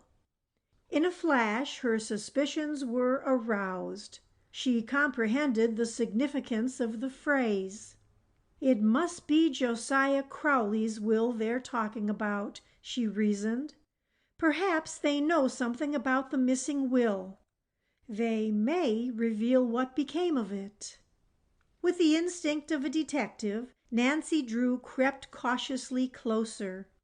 The bushes were thick, and by crouching low behind the bench, she was able to hear without being seen. Oh, if only she might learn something which would prove that the Tophams had deprived the Horner girls of their inheritance. Chapter 7. Nancy Turns Sleuth. While Nancy Drew eagerly waited, scarcely daring to breathe naturally lest her presence be detected, Ada began to speak. "Well, if there should happen to be another will, we may be dumped," she said sourly. "I don't believe Josiah Crowley ever made such a will," Isabel replied, in so low a tone that Nancy scarcely caught the words. "Evidently Nancy Drew does, or she wouldn't be taking such an interest in those Horner girls," Ada returned. "I know she had them at her house last week because I was passing and saw them go in. How I hate that girl! If she should get her father interested, he might dig up another will." "Even if another will does turn up, we can trust Dad to take care of it," Isabel commented dryly. "You mean he would—" "Never mind what I mean," Isabel insinuated darkly. "Mother and Dad wouldn't be simple enough to let that money get away from us. It's ours by right, anyhow. Didn't Josiah Crowley live on us?" "Yes, we ought to have all the money after enduring him for nearly 3 years. Just the same, I don't like the way Nancy Drew has taken up with the Horner girls. She always did have a way of nosing into things she had no business to find out." "Oh, pooh for her!" Isabel scoffed. "Let her try to discover anything she likes. The money was given to us fairly enough." The conversation ended abruptly as Isabel and Ada arose from the bench and walked on down the street. Nancy waited until they were out of sight and then emerged from the bushes. "There may be a chance to find that missing will after all," she reasoned as she sank down on the bench vacated by Isabel and Ada. Nancy had always been convinced that Josiah Crowley had made a second will. However, since her talk with the Horner girls, she had shared her father's opinion that the document had fallen into the hands of the Tophams only to be destroyed. This conviction had discouraged her. Now the information which she had gleaned from the snatch of overheard conversation gave her new hope. From what Isabel and Ada had said, she was led to believe that if Josiah Crowley had made a second will, the Tophams were as ignorant as herself concerning its whereabouts. "Anyway, it's encouraging to know the will hasn't been destroyed," Nancy told herself. But there's one thing certain. If the Tophams ever get their hands on it, they'll take care it never comes to light. From what Isabel and Ada said, I judge they're beginning to realize their position is anything but secure. If I'm ever to find that will, I must get busy before they beat me to it." Nancy Drew possessed her father's liking for a mystery, and she delighted in a battle of wits when championing a worthy cause. Carson Drew had often remarked that he enjoyed the detective work of his cases better than the court work, but Nancy knew he was too busy with his own cases to devote much attention to the missing Crowley will. If anything were done to help the Horner girls with their inheritance, she must accomplish it herself. As Nancy reviewed the facts of the case, it seemed to her that she must have overlooked a possible clue. Never had a mystery appeared more baffling. For nearly 10 minutes, Nancy sat lost in deep thought. Then, with a cry of delight, she sprang to her feet. "How stupid of me not to think of it before! The Horner girls are not the only ones who should have figured in the will. There were a number of relatives, and Father said that they filed a claim too. I wonder who they are. If I could talk with them, it's possible I might learn something that would have a bearing on the case." Convinced that the inspiration was a happy one, she set off toward her father's office. He was engaged in an important conference when she arrived, and Nancy was forced to wait 10 minutes before she was admitted to the inner office. "Now what?" her father asked, smiling as she burst in upon him. "Is it a new dress you want?" Nancy's cheeks were flushed and her eyes danced with excitement. "Don't try to tease me," she protested. "I've stumbled onto something important, and I want information." "At your service, Nancy," Mr. Drew said. "But if it's about that Crawley case, I've told you everything I know." Nancy poured out the story of her encounter with the Topham sisters in the department store, and told of the conversation she had overheard in the public park. Mr. Drew listened with interest until she had finished. "And now what is it you want?" he asked gravely. "I thought if I went to those other relatives, I might be able to learn something which may help solve the mystery." "A good idea, Nancy. But I don't know their names, and that's why I came to you." "I wish I could help you, but I'm afraid I can't," Mr. Drew said regretfully. Nancy's face fell. "Wait a minute," he called as she turned to leave. "I can't supply the names you want, but I think I can tell you where to find them." "Where?" "At the courthouse. They should be on file." He glanced at his watch and frowned. "But I'm afraid it's too late to go there this afternoon." "Oh, and I'm anxious to find out right away," Nancy declared in disappointment. "If I delay even a single day, the Tophams may get ahead of me and find that will." Suddenly her face brightened as she thought of something. "I know. I'll jump into the roadster and run out and have a talk with the Horner girls. They should be able to furnish me the information." "You can try them, at least." "That's just what I'll do," Nancy decided as she turned again toward the door. "Just a minute." Carson Drew stopped her. "I wonder if you realize just what you are getting into, Nancy." "Why, what do you mean?" "Only this. Detective work isn't always the safest occupation in which to engage. I happen to know that Richard Topham is an unpleasant man when crossed. If you actually succeed in learning anything which may help the Horner girls, you are certain to have the Tophams in your wool." "I'm not afraid of them, Father." "Good," Mr. Drew exclaimed. "I was hoping you would say that. I'm glad you have the courage of your convictions, but I didn't want you to march off into battle without a knowledge of what, undoubtedly, you will be up against." Battle? Yes, battle. Rest assured the Tophams won't give up the fortune without a bitter struggle. However, if they attempt to make serious trouble, I promise to deal with them myself. I only wish I had the time to help you find the will. And if I find it, I'll take the matter into court. Oh, thank you. There's no one like you in all the world. Nancy moved toward the door. I may not get back until rather late, she threw back over her shoulder. I have a feeling I may discover a real clue today, and if I do, I'm going to trail it down.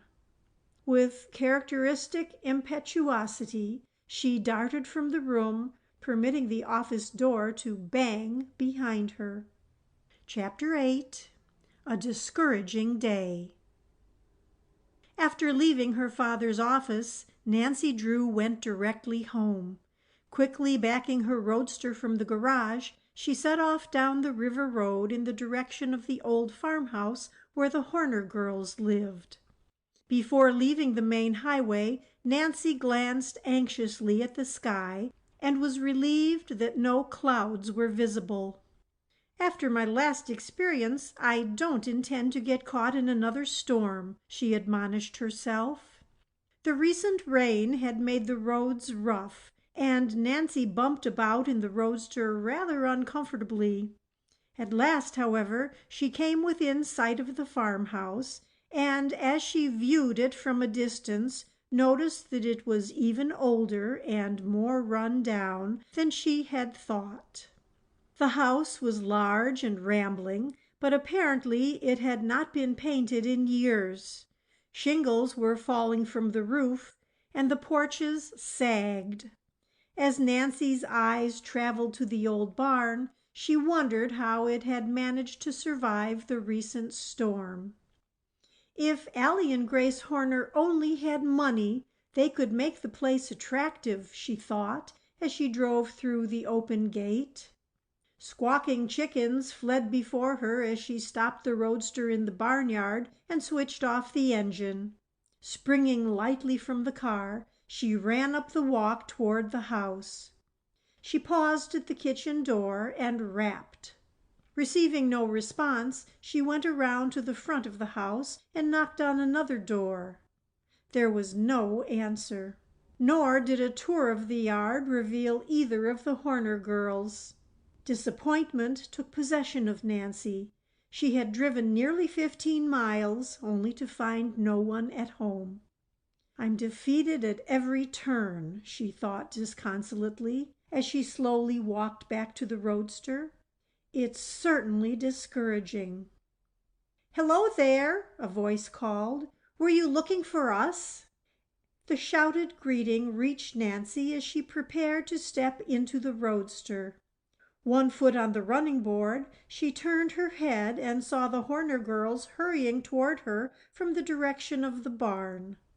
Allie did not wait for her sister to open the barnyard gate, but, swinging easily over it, ran to meet Nancy. We saw you just as you were leaving the house, she cried enthusiastically. We wouldn't have missed you for anything. We were picking berries in the woods, Grace explained as she hurried up, slightly out of breath. Proudly, she displayed a tin pail which was filled nearly to the brim with raspberries. But look at our arms! And Allie laughed ruefully as she glanced down at the ugly scratches which had been caused by brambles and sharp thorns. You must come into the house and have a dish of berries, Nancy, Grace urged hospitably. They're good with sugar and cream. If you don't have them too often, Allie added. I can stop but a minute, Nancy declared as the three entered the house. I came to talk about the will. Oh, then you have good news for us? Allie asked hopefully. Are we really going to get some of the money? I don't know yet, Nancy was forced to admit. So far, I haven't been able to learn a thing about the missing will. Allie's face fell, but she tried to hide her disappointment. "We need the money so badly," she said with an apologetic smile. "Grace hasn't had a new dress in 3 years. She makes all of our clothes out of old things we happen to have in the house. If our luck doesn't change soon, I'm afraid we'll be mistaken for rag pickers." "We really didn't expect much of Uncle Josiah's money," Grace broke in quickly, lest Nancy misinterpret her sister's remarks. "We weren't related, you know." "Well, you can hardly say the Tophams were, for that matter," Allie declared. "They were third or fourth cousins." "We can get along without the money," Grace said quietly. "We manage very well when I have plenty of work. We're a little discouraged right now because dressmaking has fallen off. It's the slack season. I guess people would rather go to the store and buy a dress ready-made." "I wouldn't," Nancy declared impulsively. "Grace, I'd like to engage you to make me a dress. Will you do it? I'll pay you well." Tears of joy came into Grace's eyes. "Will I? Oh, you don't know how grateful I am for the work. I haven't had anything to do for nearly 3 months. I don't mind poverty so much for myself, but for Allie—" Her voice broke. "I promised Mother I'd look after her." Allie sprang from her chair and rushed to her sister. She flung her arms affectionately about her. "Oh, Grace, I shouldn't have said what I did about needing money. I didn't mean it. Truly, I didn't. But it's the truth. We'll get along, Grace. If only my chicken money came in faster. Why can't a hen lay more than 1 egg a day?" Grace smiled faintly at Allie's feeble attempt at a joke, and to break an awkward silence, Nancy took up the conversation. "I'll bring the dress material with me the next time I come this way." She did not need a new dress, but she realized that there was no other way to help the Horner girls, for they were too proud to accept money. "And now I want to ask you a few more questions about Josiah Crowley," Nancy told them. "Do you know whether he ever visited other relatives besides the Tophams?" "Oh, yes," Allie returned promptly. "He was only distantly related to the Tophams, you know. They were third cousins, I believe. He had a number of other relatives whom he frequently visited. Before he went to live with the Tophams, they took turns keeping him," Grace informed her visitor. "Can you tell me the names of these relatives?" "Let me see." Grace lost herself in thought. "There are 2 cousins living in Masonville. Matilda and Edna Turner," Allie prompted her. "They're regular old maids, but awfully nice. They were wonderful to Uncle Josiah when he was alive." "And there were 2 nephews," Grace went on, "William and Fred Matthews. They have a farm on this same river road. Everyone thought they would get something." "How far do they live from here?" Nancy inquired. "Oh, not more than 5 miles. You could drive there in a few minutes. It's on the way to Masonville." "Then I'll be able to make the 2 calls on the same trip," Nancy announced as she arose to depart. "I must hurry along now, or it will be too late for me to stop there this afternoon. I am hoping that by talking with the relatives I might learn something which will help us to trace the missing will." "I'm afraid there's not much chance we'll ever get anything," Grace said rather morosely. "The Tophams will never let the money slip out of their hands." "If we find the will, they won't be able to keep the money," Nancy declared. "Father will see to it that you girls get your just due." "Oh, Grace, we forgot to tell Nancy about Abigail Rowan," Allie reminded her sister. "She'd be apt to know more about the will than anyone else." "That's right. You should really call on her, Nancy. She took care of Uncle Josiah one time when he was sick, and he thought the world of her. He often declared he intended to leave her something. Even a few $100 would have meant so much to her, Allie added. Abigail is old and feeble now. She must be more than 70 years of age, and there's no one to look after her. Where shall I find her? Nancy asked quickly. She lives over on the West Lake Road, Grace responded. It's a good many miles from here. You could make an inquiry at some of the farmhouses along the road. I won't have time to go there today, but I'll surely call upon her as soon as I can. And now I must be going, or it will be dark long before I get back to River Heights. Nancy said goodbye hastily. The Horner girls accompanied her to the roadster and watched her drive away.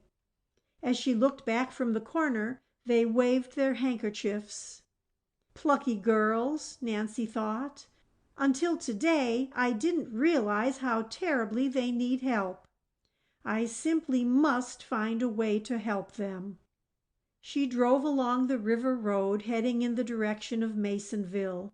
Although it was growing late, Nancy was determined to visit the Matthews brothers and, if possible, Matilda and Edna Turner. After she had gone perhaps 5 miles, she began to watch the mailboxes and presently noticed one which bore the name Matthews. The farmhouse was set back a short distance from the road, and Nancy drove the roadster down a narrow lane which led to it. As she stopped the car, a man came out of the house, regarding her questioningly. Learning that the farmer was William Matthews, Nancy quickly explained her mission. At first, the man was inclined to distrust her, but after he had made certain that she was not a friend of the Richard Topham family, he talked frankly of Josiah Crowley and told all that he knew concerning the will.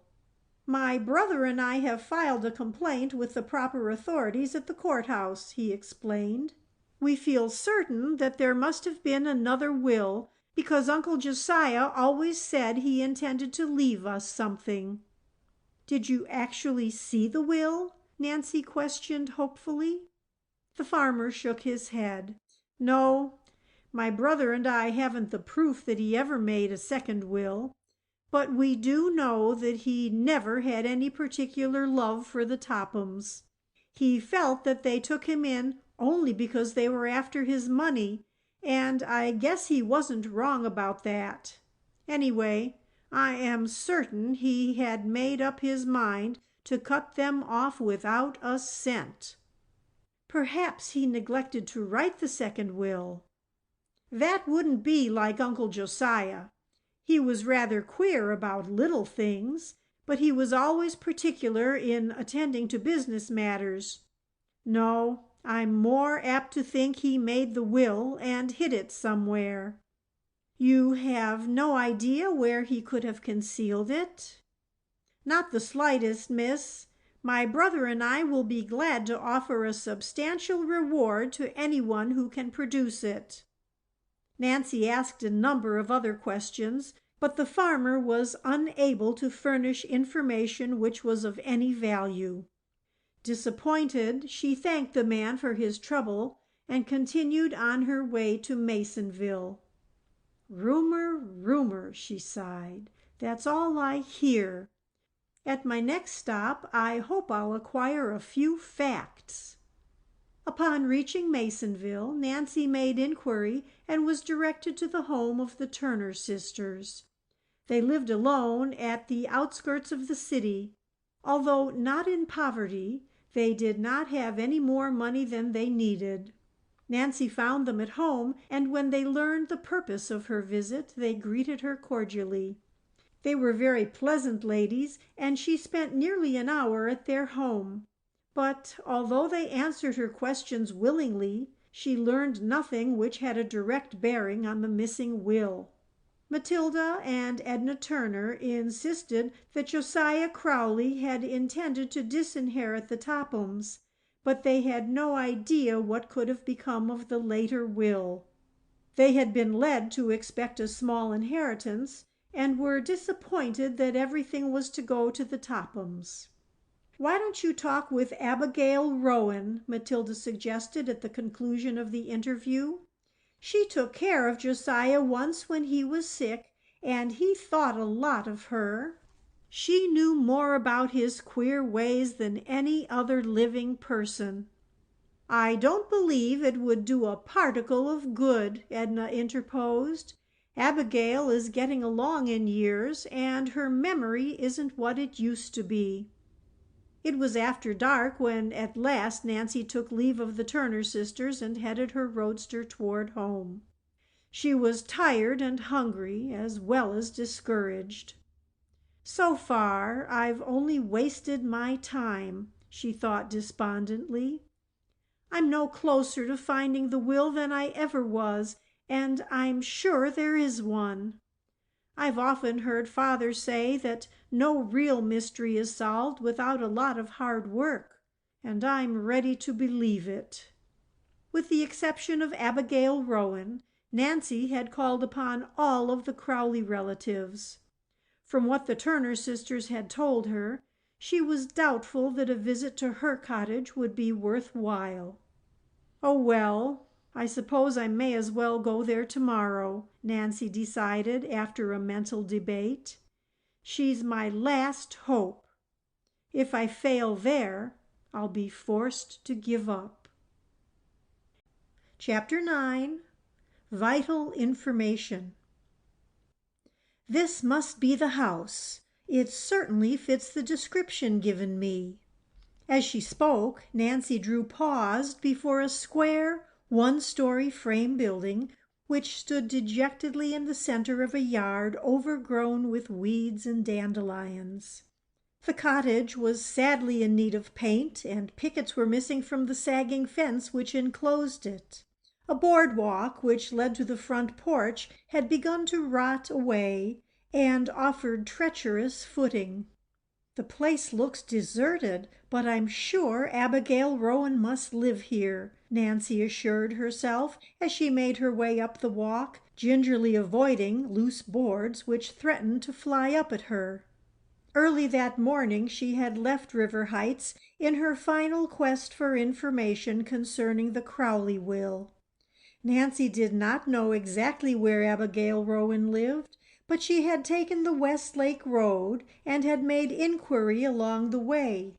Neighbors had assured her that she could not miss the place, as it was the most run-down house along the road.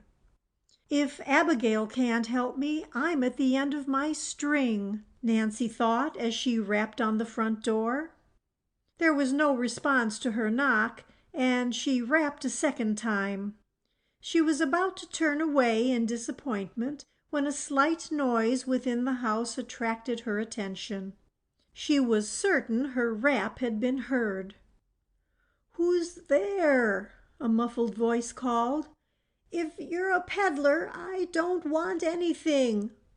"I'm not a peddler," Nancy called out reassuringly. "Won't you let me in, please?" There was a long silence, and then a quavering voice replied, "I can't open the door. I've hurt myself and can't walk." Nancy hesitated an instant and then pushed open the door. As she stepped into the dreary living room, she saw the pitiful figure on the couch. Abigail Rowan lay huddled under a ragged old shawl, her withered face drawn with pain. "I am Nancy Drew, and I've come to help you, Miss Rowan." At the words, the old lady turned her head and regarded Nancy with a stare which was almost childlike. "You've come to help me?" she repeated unbelievingly. "I didn't think anyone would ever trouble themselves about old Abigail again. Here, let me arrange the pillows for you." Gently, Nancy moved the old woman to a more comfortable position. "Yesterday I fell down the cellar stairs," Abigail explained. "I hurt my hip and sprained my ankle. I can't take a step without it nearly killing me." "Haven't you a doctor?" Nancy asked in astonishment. "There ain't been a soul come near me," Abigail sighed. "I've just laid here on my bed and wondered how soon the end would come. I'm getting along in years now, and it won't be long." "Nonsense," Nancy protested brusquely, for she saw that the old lady's trouble had made her morose. "You have a good many happy years yet before you. Can you walk at all? Are you certain your hip isn't broken?" "I can walk a little, but it hurts something awful when I do." "Then your hip isn't broken," Nancy said in relief. "Let me see your ankle. Why, you don't even have it wrapped up. Where are the bandages? I'll fix it for you." "There's a white rag in the closet in the kitchen," Abigail told her. Nancy shook her head sternly. "A rag won't do. You have a bad sprain and it must be taken care of properly. You really should have a doctor." "I can't afford it," Abigail murmured. "Let me pay for it," Nancy begged. Abigail shook her head stubbornly. "I'd rather not take charity. I'd rather die in my bed." "Well, if you're set on not having a doctor, I'm going to the nearest drugstore and get bandages and a number of other things," Nancy insisted. "But before I go, I'll make you a cup of tea." "There ain't any tea in the house." "Then I'll get some. What else do you need?" "I need most everything, but I can't afford to pay for it. You might get me some tea and a loaf of bread. That's enough. You'll find the money in a jar in the cupboard. It's not very much, but it's all I have." "I'll be back in a few minutes," Nancy promised. She stopped in the kitchen long enough to examine the cupboards. As she had suspected, they were practically empty. With the exception of a little flour and sugar and a cheap can of soup, there appeared to be nothing in the house to eat. Nancy discovered the money jar, but an investigation revealed that it contained less than $5. "It's probably every cent poor Abigail has in the world," she thought. Nancy did not take any money from the jar, but quietly slipped out the back door. Hurrying to the roadster, which she had left at the roadside, she drove to the nearest store and ordered nearly $10 worth of groceries. She wished that she might take a doctor back with her, but she realized that Abigail was set in her ways and would not accept the service since she could not pay for it. Before she returned to the cottage, Nancy stopped at the drugstore and purchased bandages and liniments. She carried the supplies into the house and quickly set about making Abigail more comfortable. She bathed the swollen ankle and bound it neatly with the clean bandage. "It feels better already," Abigail told her gratefully. "I don't know what I'd have done if you hadn't come when you did." As soon as she had attended to the woman's immediate needs, Nancy built a fire in the kitchen range and put on the tea kettle. While she was waiting for the water to boil, she raised the drawn shades and permitted the warm sunshine to flood into the room. While she did this, she told Abigail Rowan something about herself. After the tea had steeped, she poured Abigail a cup and urged her to eat the nourishing meal she had prepared. She was grateful to observe that almost immediately the old woman became more cheerful and seemed to gain strength. She sat up on the couch and appeared eager to talk with Nancy. "There ain't many folks that are willing to help an old woman. If Josiah Crowley had lived, things would have been different," she declared. "It's strange that he didn't provide for you in his will," Nancy replied quietly. She did not wish to excite the old woman by telling her real mission, and yet she was eager to find out what Abigail knew about the missing will. She hoped that she might lead her tactfully into a discussion of Josiah Crowley's affairs without raising hopes which might never be realized. "It's my opinion that Josiah did provide for me," Miss Rowan returned impressively. "Many a time he said to me, 'Abigail, you'll never need to worry. When I'm gone, you'll be well taken care of by my will.'" "And then everything was left to the Tophams," Nancy encouraged her to proceed. "That was according to the first will. But there was another one. I don't know what became of it." "Are you sure there was another will?" Nancy inquired, almost too eagerly, for Abigail looked at her rather sharply. "Of course I am. I'm as sure of it as I am that I'm sitting here. Why, I saw that will with my own eyes." "You saw it?" Nancy gasped. The old woman nodded gravely. "Mind, I didn't see what was in the will. One day Josiah came in where I was sitting in my rocking chair, and right off I noticed he had a piece of paper in his hand. 'Abigail,' he said, 'I've made my will. I fooled them lawyers and wrote it myself.'" "How long ago was that?" Nancy asked quickly. "Let me see." Abigail frowned thoughtfully. "No, I can't remember the exact date. It was about the time Josiah went to live with Richard and Cora. Well, to go on with what I was saying, when Josiah showed me the will, he seemed mighty tickled about it. Mind, he didn't show me what was inside, but he hinted that he'd done well by me. 'But Josiah,' I said to him, 'are you sure it's legal to write it yourself?' 'Of course it is,' he said to me. 'A lawyer told me it was all right just so long as I had it witnessed.'" "Do you know who witnessed the will?" Nancy broke in. "No, I didn't ask him, and he didn't say. He just went out of the room chuckling in that funny way he had." "Haven't you any idea what became of the will?" Nancy asked hopefully. "I reckon he hid it somewhere. That would be like Josiah. But I remember he did say something about putting it where nobody can get it unless they have legal authority. So I don't know what became of it. For all I know, he may have turned it over to a lawyer." "Are you certain that was all he said?" Nancy inquired gently.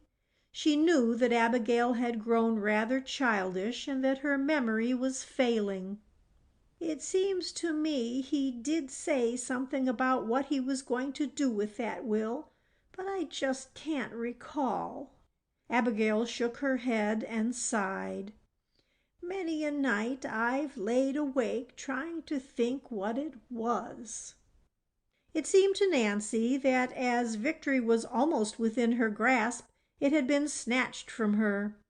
Undoubtedly, Abigail Rowan held the secret of the Crowley will locked in her brain, and it was equally likely that she would never be able to recall the vital information unless in some unusual way her memory was given a particular stimulus. "Try to think," Nancy begged. "I can't remember," Abigail murmured hopelessly. "I've tried and tried." She leaned against the cushions and closed her eyes, as though the effort had exhausted her. At that very moment the clock on the mantel chimed 3. Abigail Rowan's eyes fluttered open, and an odd expression passed over her face. For an instant she stared straight before her, and then slowly turned her head and fastened her eyes on the clock. Chapter 10. Abigail's Disclosure. When the mantel clock finished striking the hour of 3, Abigail Rowan's lips began to move. Nancy Drew leaned forward eagerly, fearful lest a single word escape her. She sensed that the striking of the clock at a psychological moment had started a train of thought coursing through the old woman's mind, and now she believed that an important disclosure was about to be made. "The clock," Abigail whispered, so softly that the words were scarcely audible. "That was it, the clock."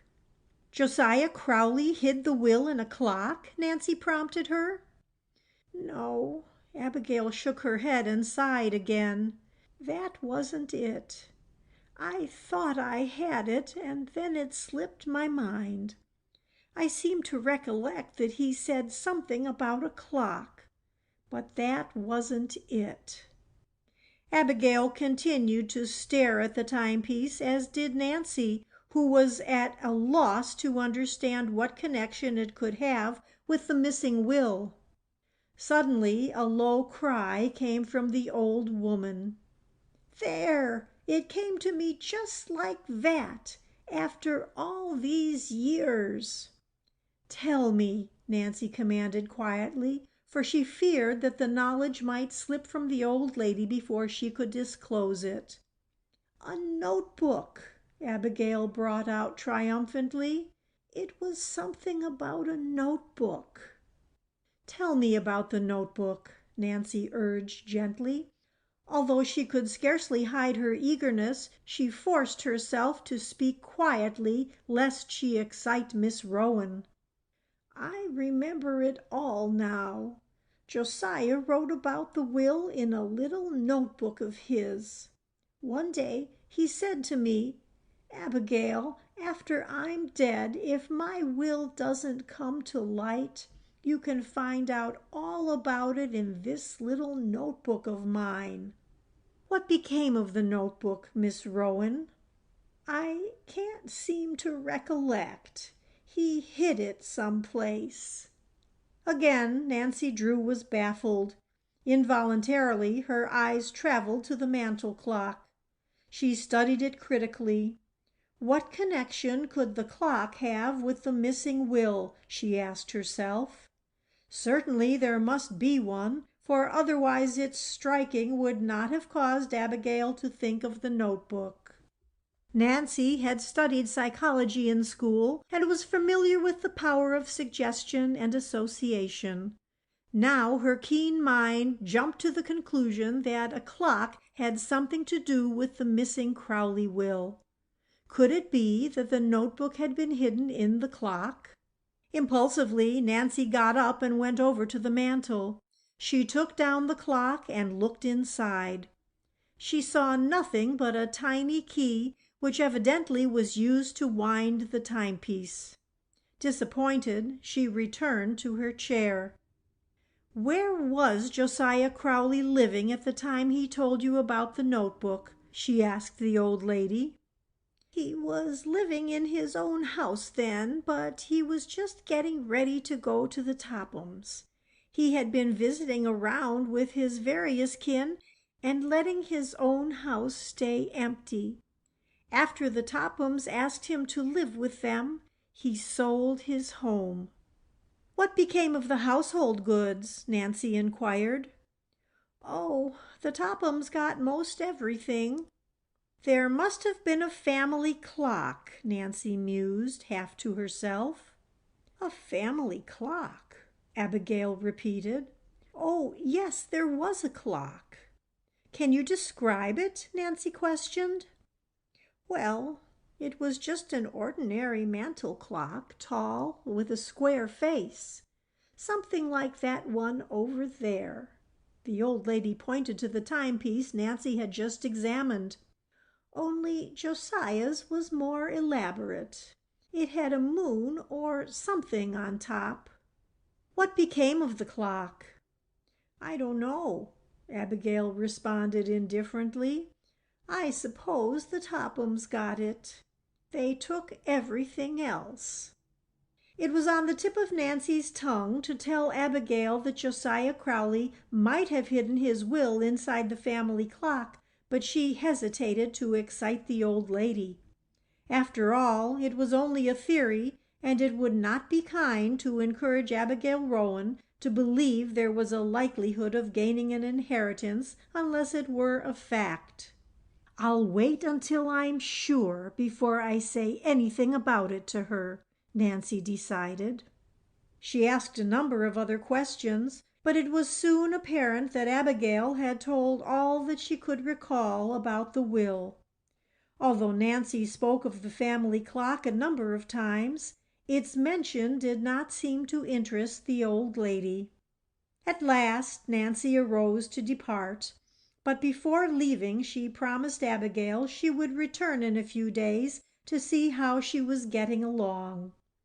It was likewise her intention to stop at the nearest house to ask a neighbor woman to look after the old lady during her absence, but she said nothing of this, as she knew Abigail would protest. After attending to the mission, she sprang into her roadster and started for River Heights.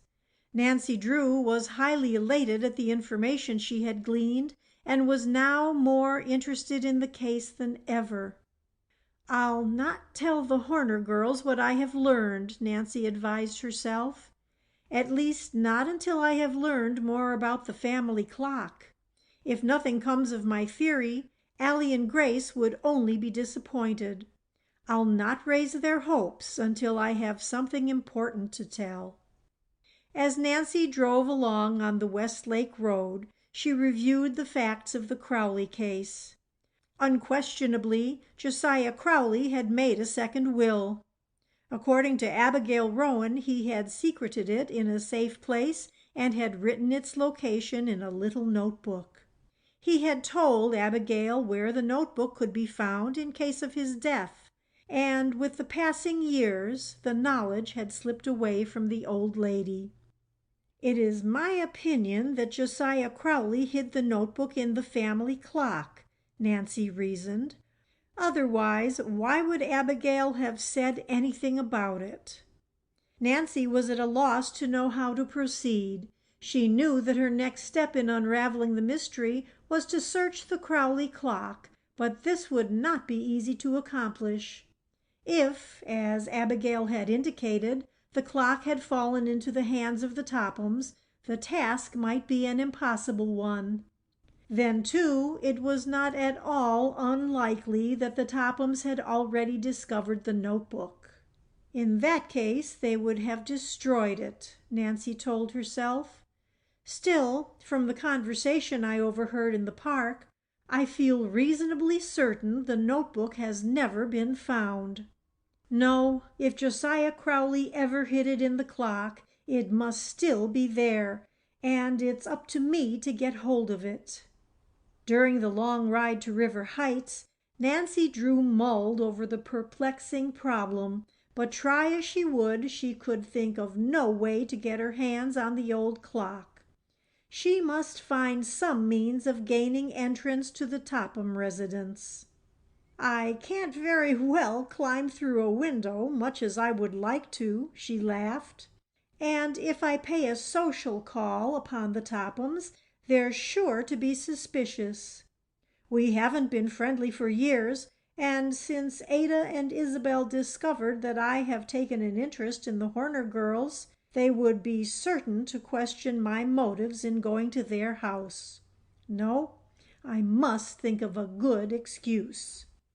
Presently Nancy reached River Heights. She drove the roadster down the boulevard and stopped in front of her home. As she stepped out and was preparing to go into the house, she heard her name called. Wheeling about, she saw a girl running toward her.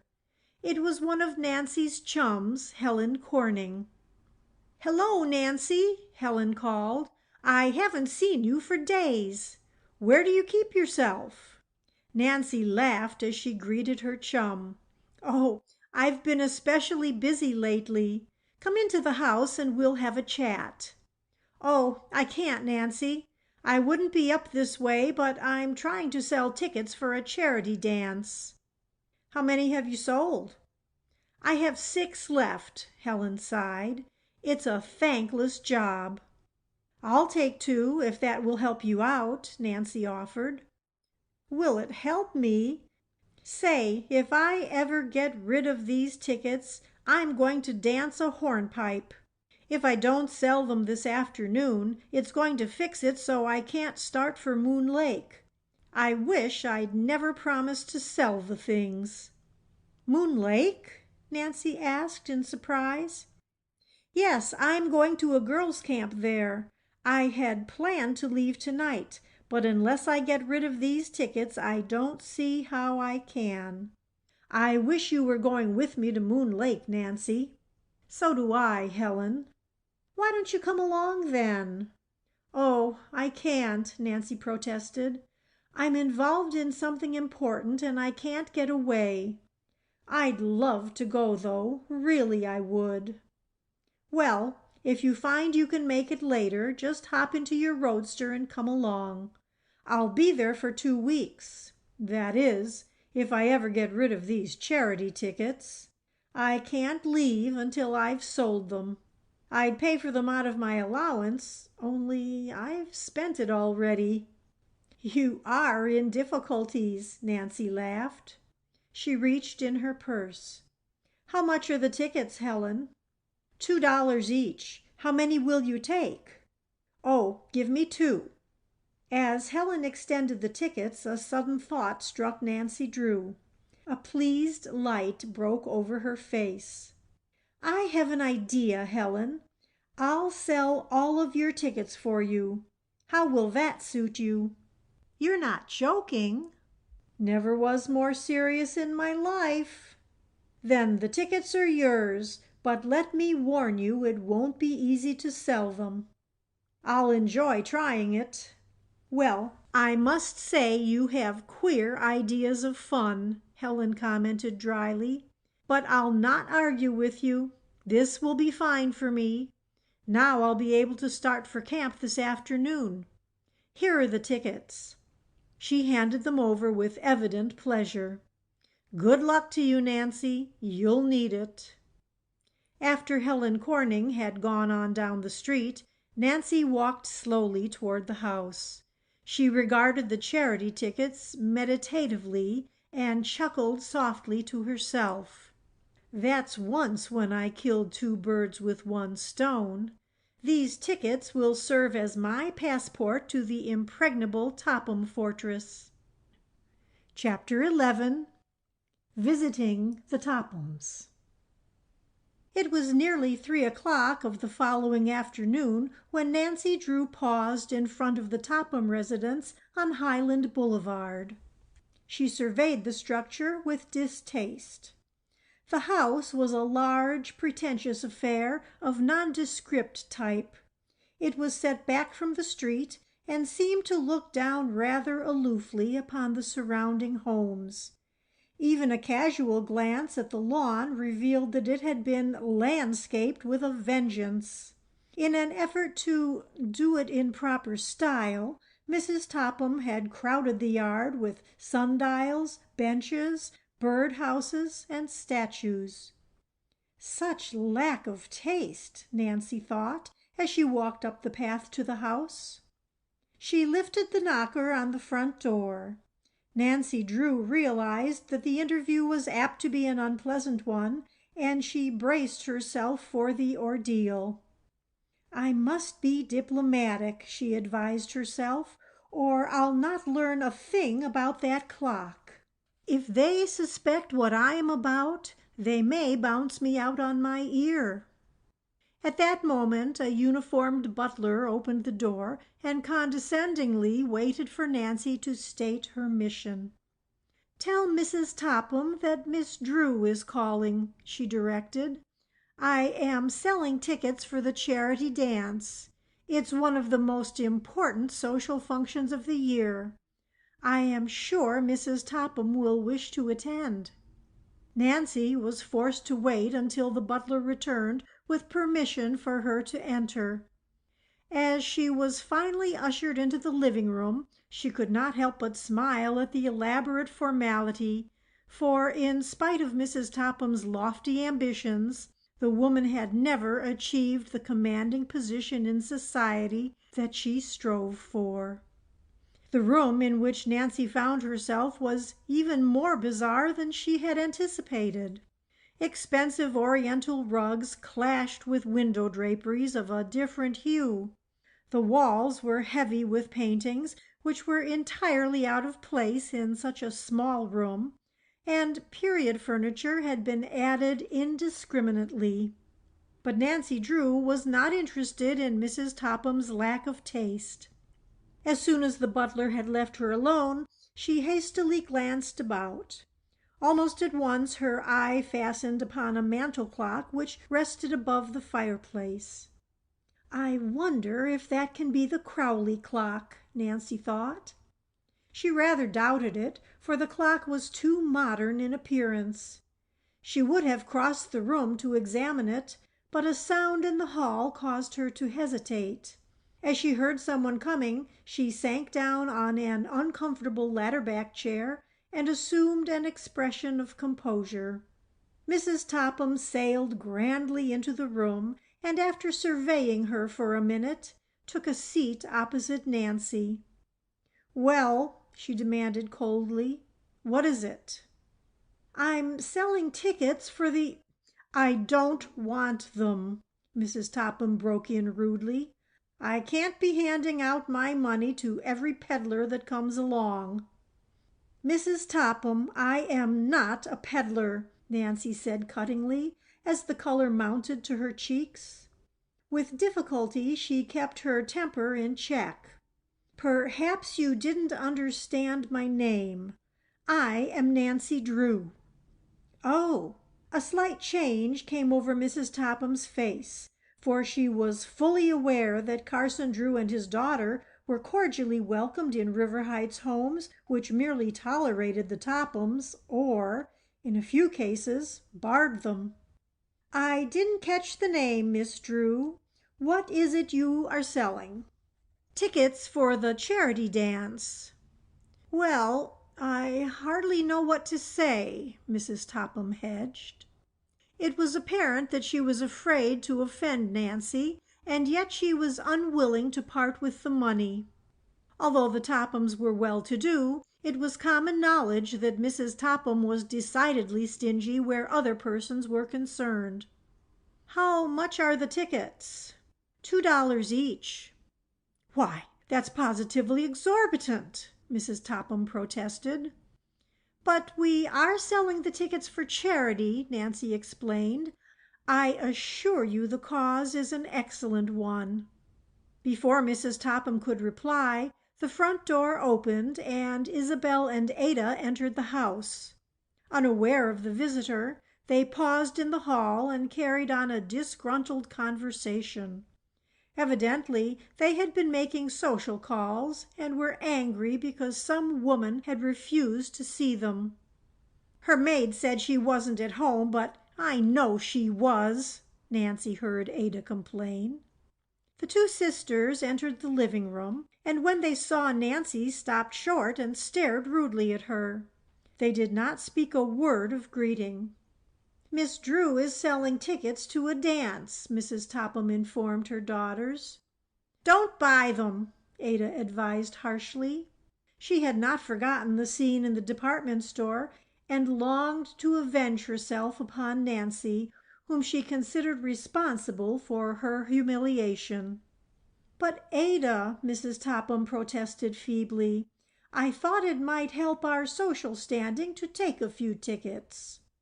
"Don't be silly, Mother," Ada snapped. "You'll only waste your money. We don't want to go anyway."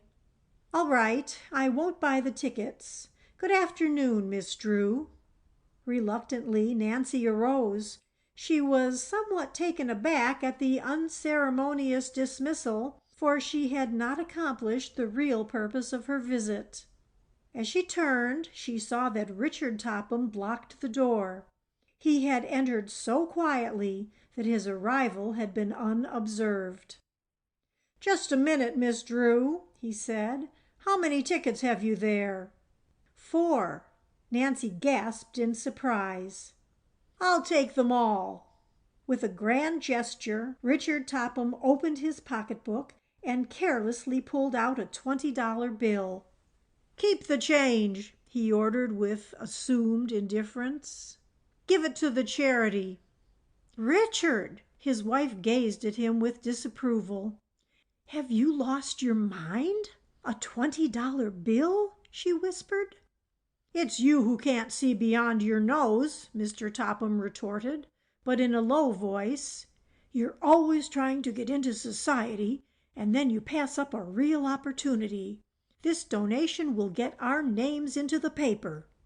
He slumped into the nearest chair and, opening the afternoon paper, buried himself in the stock page. Mrs. Topham knew that the matter was closed, for she scarcely dared speak to her husband when he was absorbed in the market reports. Nancy, too, realized that she had no excuse for prolonging her stay. "I really must be going," she said quickly. "What time is it, anyway?" "There's a clock in front of you," Isabel told her pointedly. "Why, so there is," Nancy returned pleasantly. She glanced at the timepiece as though she had never seen it before. "Oh, surely that can't be the old Crowley clock.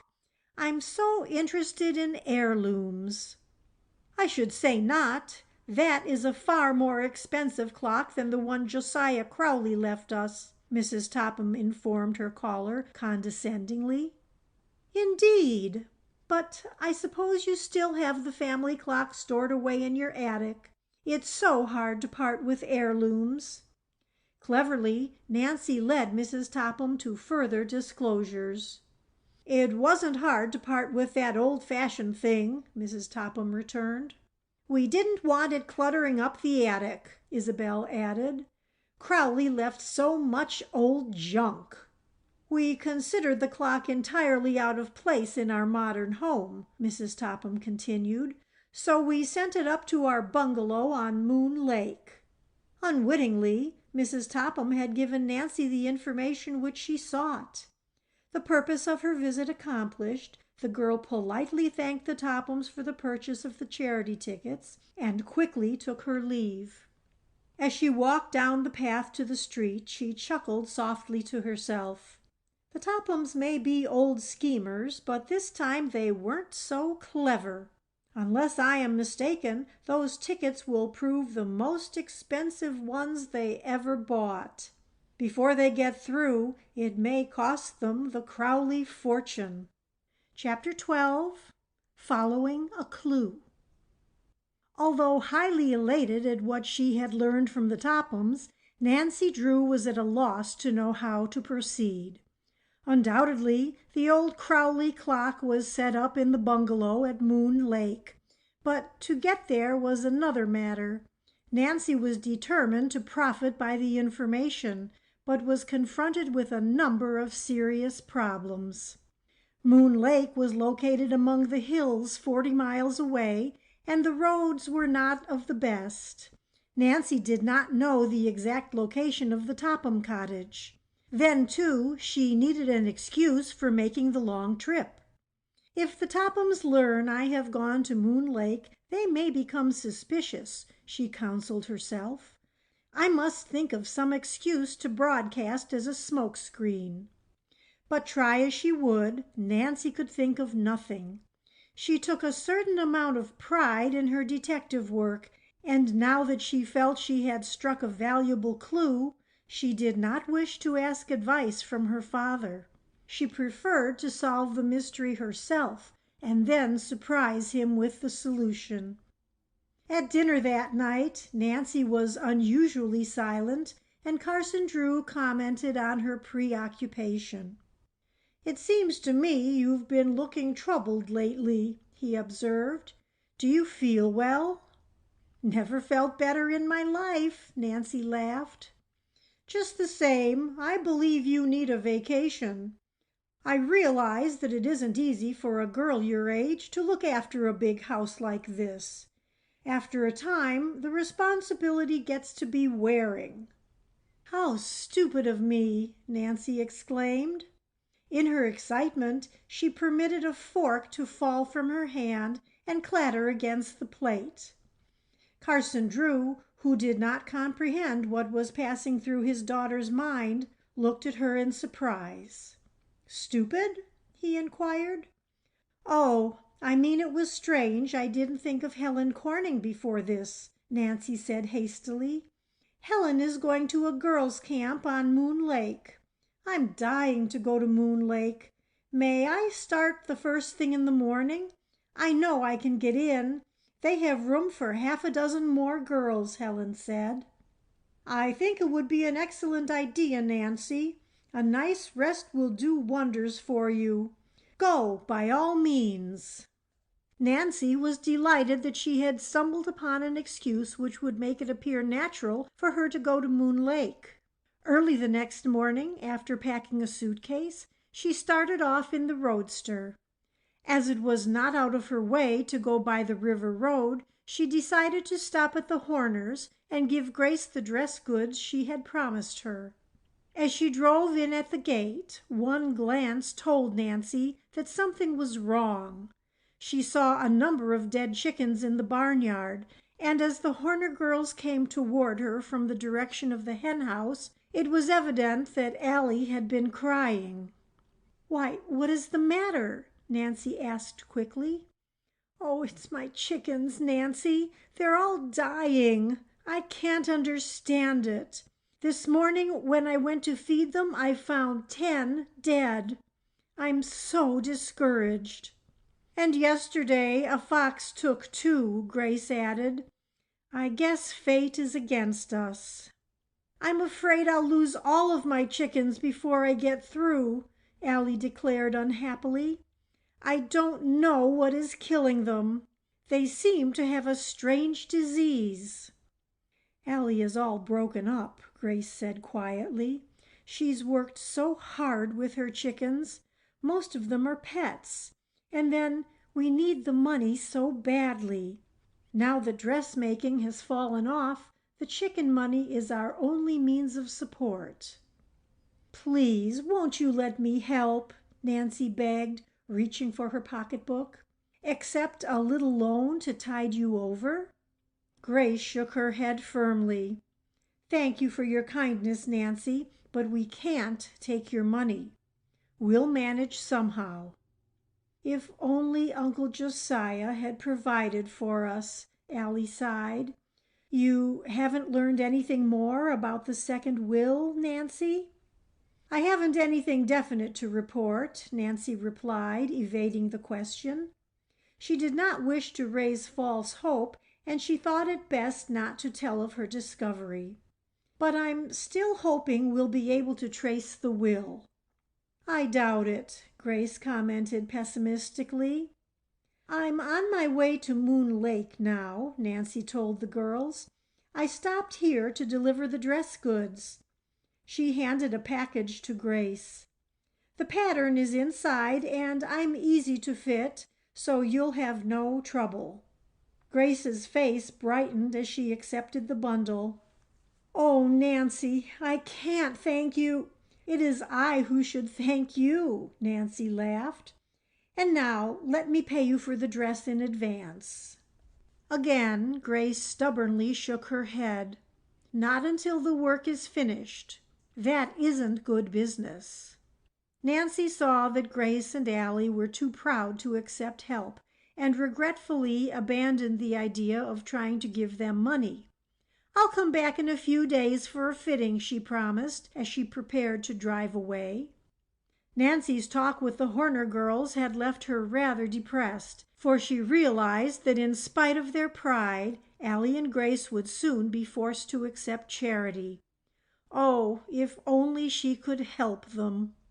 And poor old Abigail, Nancy thought. If Josiah Crowley had used a grain of sense, things wouldn't be in such a muddle. Nancy soon branched off from the river road and headed south toward Moon Lake. The highway was little traveled, and it was necessary for her to devote all of her attention to driving. The road had not been dragged after a recent rain, and the ruts were deep. Jagged rocks and stones were scattered in the path, and it seemed to Nancy that the hills went straight up and straight down.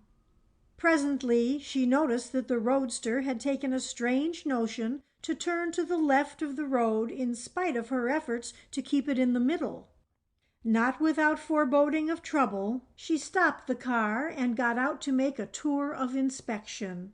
As she suspected, a rear tire was flat.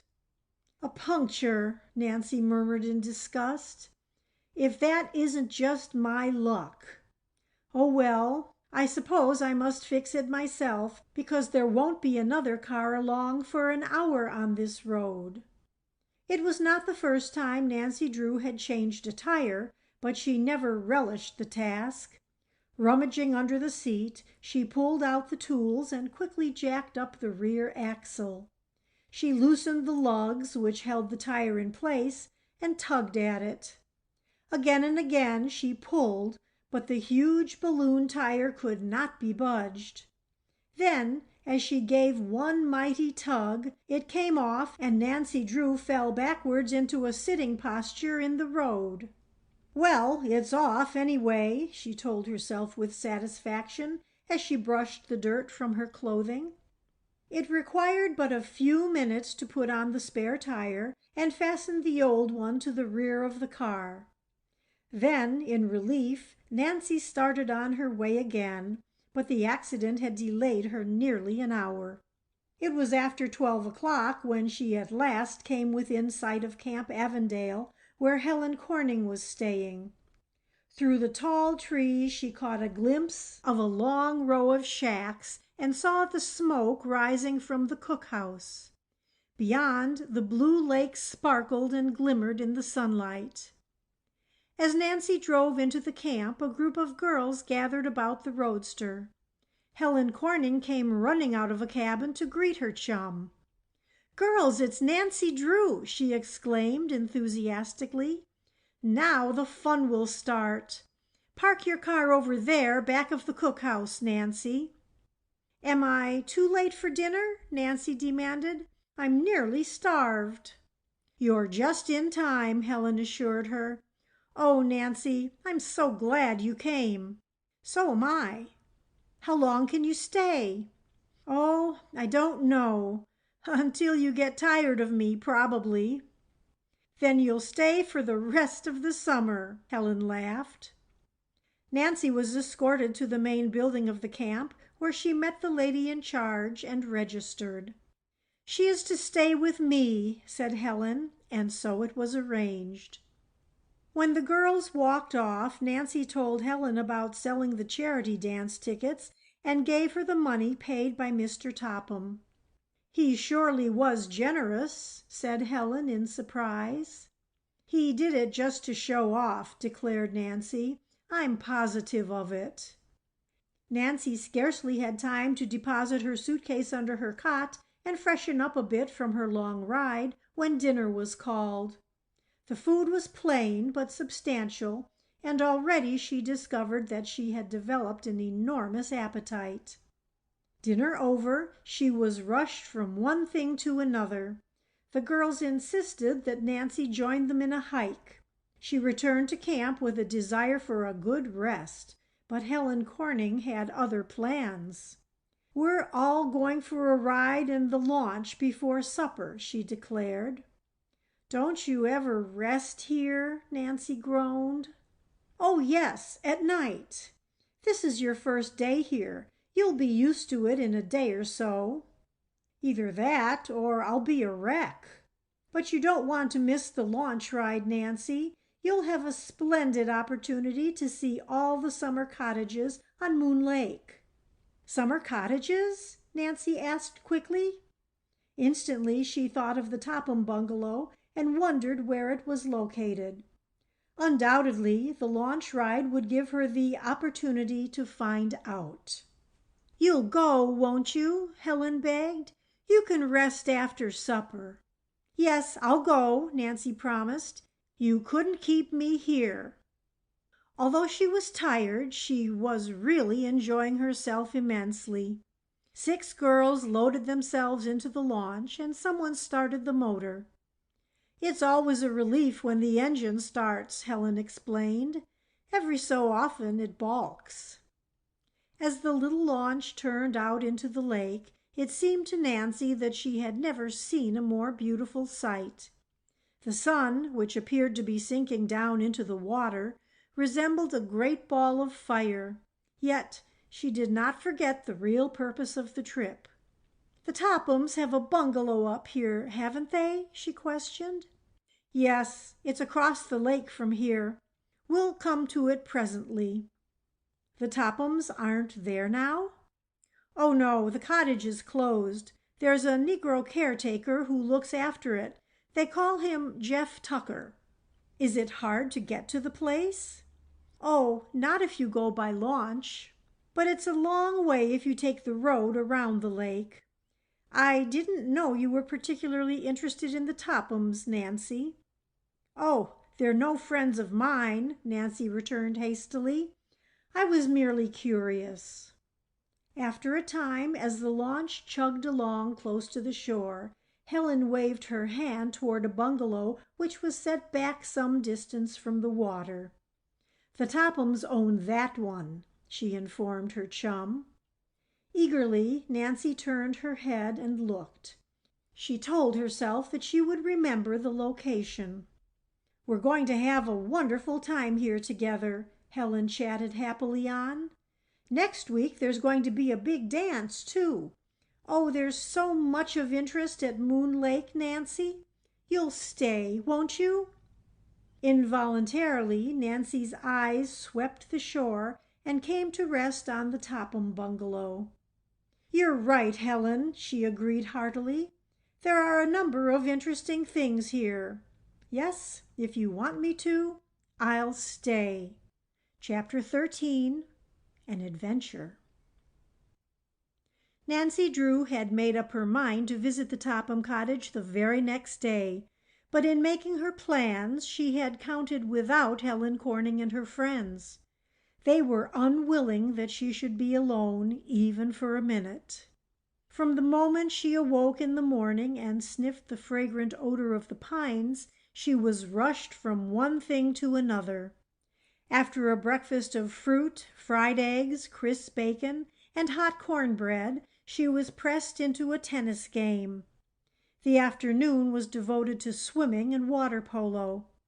By evening, Nancy Drew was so tired she could scarcely keep her eyes open, and she was thankful for the opportunity of tumbling into bed. "Tomorrow I simply must find a way to visit the Topham cottage," she told herself just before she dropped off to sleep. Immediately after breakfast the following morning, Helen Corning announced the plan for the day. "The girls have decided on an all-day hike in the woods, Nancy. You'll go, won't you?" Nancy groaned. "You're wearing me to a frazzle, Helen. Please let me off this time. I'd like to stay in camp today and just rest up." "Well, all right," Helen agreed unwillingly. "I'll stay with you then." "Oh, no," Nancy protested vigorously. "I won't let you do that. You like to hike so well. Please go on. I'll have a good time all by myself. Really, I will." "I don't like to leave you, Nancy, but if you insist—" "I do, Helen. Please don't worry about me. I'll have a good time here. If you don't mind, I may take the launch out while you're gone." "If you do, you'd better not go far," Helen advised her. "We girls bought it second-hand for a song, and in my private opinion, the engine isn't much good." "I'll be careful," Nancy promised. She could scarcely hide her eagerness to be off, but she was forced to wait until Helen and her friends had started on their hike. It seemed to Nancy that they would never leave, but at last they trudged away with their knapsacks slung over their shoulders. "You'll wish you had gone too," Helen called back over her shoulder. As soon as the girls were out of sight, Nancy hurried down to the launch, which was tied to the dock not far from the camp. She examined the engine. She had frequently handled motorboats, but never one of this particular make. "I believe I can manage it all right, if only I can get the engine started," Nancy told herself.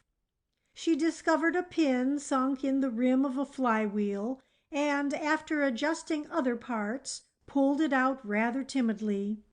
She gave the wheel a vigorous turn to the right.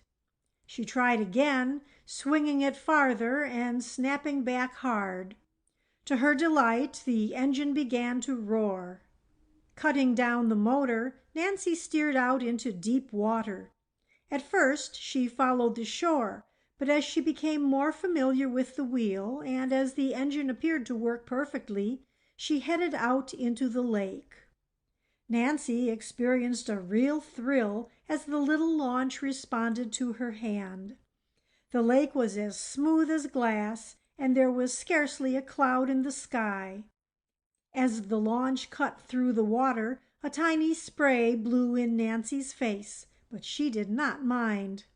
Far ahead she could see the opposite shore, and she headed straight for the point where she knew the Topham bungalow was located.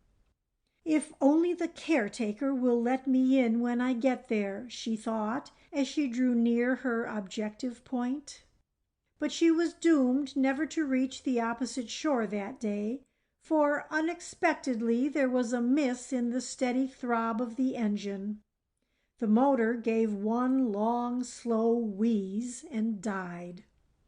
"Oh, what can have happened to it now?" Nancy cried anxiously. "I can't have run out of gasoline." An examination of the tank revealed that it was nearly full. Nancy studied the engine doubtfully.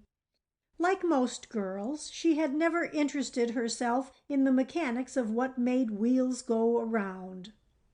"Hateful thing," she murmured. "I believe it stopped on purpose." Too late, Nancy recalled that her chum had warned her about the engine. Now, as she glanced toward shore, she saw no hope of rescue. She was within sight of the Topham bungalow, which appeared deserted, but miles from her own camp. For nearly an hour she worked over the engine, but her efforts were useless. The stubborn motor refused to start. "I'll have to sit out here all day," Nancy thought miserably. "This means I won't get to visit the Topham cottage at all." It was especially tantalizing to be so close to the bungalow and yet know that she could not reach it. Nancy was tempted to swim, but she gave up the idea almost as quickly as it occurred to her, for she realized that even if she reached the Topham bungalow, she would have no means of returning to camp. She decided that it would be better to remain on the lake and wait for a passing boat to rescue her. Slowly the hours dragged on, and the launch drifted farther and farther from shore. Never had time seemed to pass so monotonously. "There's one thing certain," Nancy Drew told herself. "If I ever get out of this launch, I'll never set a foot in it again." The camp boat seemed to be the only one on the lake, and as the day wore on, she began to wonder if ever she would be rescued. The sun beat down upon her, and with the passing hours, she became hungry as well as uncomfortable. "After today, I'll never have another chance to visit the Topham bungalow alone," she thought. "Helen means well, but she will stay with me every minute. I think the best thing I can do is tell her I am starting for home tomorrow. That is, if I'm ever lucky enough to reach shore. On my way back to River Heights, I'll stop at the Topham cottage. Helen will be disappointed, but it can't be helped." For want of another occupation, Nancy turned her attention again to the engine. When the sun sank into the water several hours later, she was still bending over it, a determined look in her eyes. "There," she muttered as she straightened up. "I've certainly done enough to it. If it won't go now, it never will." She gave the wheel a vicious swing, and to her astonishment the engine began its steady roar as unconcerned as though it had never stopped. "If that isn't the limit," Nancy exclaimed in wonder. Hopefully she glanced toward the shore, but already shadows were beginning to lurk among the trees, and she knew that in less than an hour it would be dark. "It's too late to visit the bungalow tonight," she decided regretfully. "I'd better get back to camp before this engine changes its mind again." Obedient to her will, the little launch plowed through the water toward camp, its engine laboring faithfully. As she eased up to the dock, Nancy saw Helen and her friends just trudging into camp. They hailed her with delight. "I'm nearly dead," Helen announced. "You were smart to stay in camp, Nancy." She stopped abruptly and stared at her chum. "Why, you're all sunburned and you're covered with grease. What have you been doing?" "Taking a sun bath," Nancy laughed. "By the way, Helen, you were right about that engine, but I don't think it will give you any more trouble this summer. Anyway, I've donated 8 hours to the cause." "8 hours!" Helen gasped. "You've not been out on the lake all that time." "It serves me right, I guess. I should have gone on the hike." But while Nancy made light of her adventure, she was disappointed. She had wasted a day, and time was precious. Would she ever reach the Topham bungalow? So far, she had been thwarted at every turn. Chapter 14. An Exciting Discovery. "Nancy Drew, why are you packing that suitcase? You're not leaving camp already." Helen Corning, entering the cabin which she shared with Nancy, stopped in the doorway and stared in amazement at her chum, who was folding wearing apparel carefully into her suitcase. "I'm afraid I must leave this afternoon," Nancy admitted regretfully. "But you've only been here 3 days," Helen protested. "Don't you like the camp?" "Oh, I've had a wonderful time," Nancy cried impulsively. "And the girls have been so nice to me. I'd love to stay, but I can't. There's something important I must attend to at once." "Can't it wait?" "I'm afraid not. I've waited too long already." "But the dance, Nancy! You don't want to miss it." "I don't want to, Helen, but I really must go this afternoon." "I can't understand what's made you change your mind so suddenly. It wasn't that horrid experience in the launch, was it?" Nancy Drew laughed and shook her head. She could not tell Helen the real reason for departing. So long as she remained at camp, she knew that Helen and her friends would not leave her alone for a minute. It would be impossible to visit the Topham bungalow on the opposite side of the lake without offering explanations, and Nancy was unwilling to disclose the purpose of her trip. In spite of Helen's teasing, she remained firm in her decision to leave camp. Directly after luncheon, she slung her suitcase into the roadster and took leave of the girls. Regretfully, they watched her go. "Now, if only I can find my way to the Topham bungalow," Nancy thought. The previous day, she had casually inquired from Helen which road led to the Topham bungalow, but the directions had been rather hazy. Coming to a fork, she selected the left-hand road, which appeared to circle the lake. As Helen had indicated, it was winding and narrow and richly sprinkled with sharp rocks. From camp, it was comparatively easy to reach the Topham bungalow by launch, but the distance around the lake was nearly 8 miles. Nancy was forced to drive slowly, and had she met another car, it would have been difficult to have passed. In places, the road was muddy, for overhanging trees and bushes protected the moist earth from the rays of the sun. The going was especially hard because of 2 deep ruts, which apparently had been made by a heavy truck. "I wonder what a truck was doing up this road," Nancy mused somewhat curiously. "The tracks appear to have been made today, too." As she drove along, she noticed a number of summer cottages, but as the season was late, nearly all were boarded up. At last she came within sight of a clearing, and through the trees caught a glimpse of the Topham bungalow. "I hope I'll find the caretaker," she thought. "I'd certainly hate to go back without seeing him." Not without a feeling of anxiety, she stopped the roadster at the edge of the road. To her surprise, she observed that the tracks made by the truck did not continue further. Apparently, the truck had turned in toward the bungalow. Nancy hurried up the path. As she emerged from among the trees, she stopped short and stared ahead in amazement. The entire camp was in disorder. The front door of the bungalow had been flung open wide, and the side doors were likewise ajar. An overturned chair had been dropped carelessly on the porch, and a trail of knickknacks stretched from the house to the path. The grass had been trampled, and there were peculiar marks on the soft earth. "There's something strange about this," Nancy murmured. Quickly she bent down to examine the marks, which were clearly visible.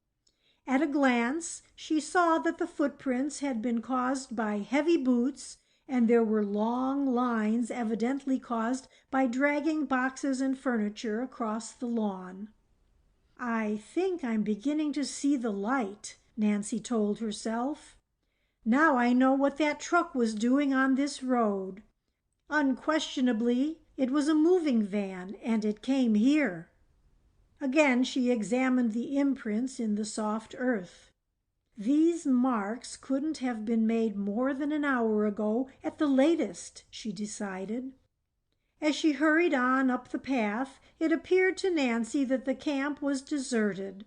There was no sign of Jeff Tucker, the colored caretaker, in whose care the bungalow had been entrusted.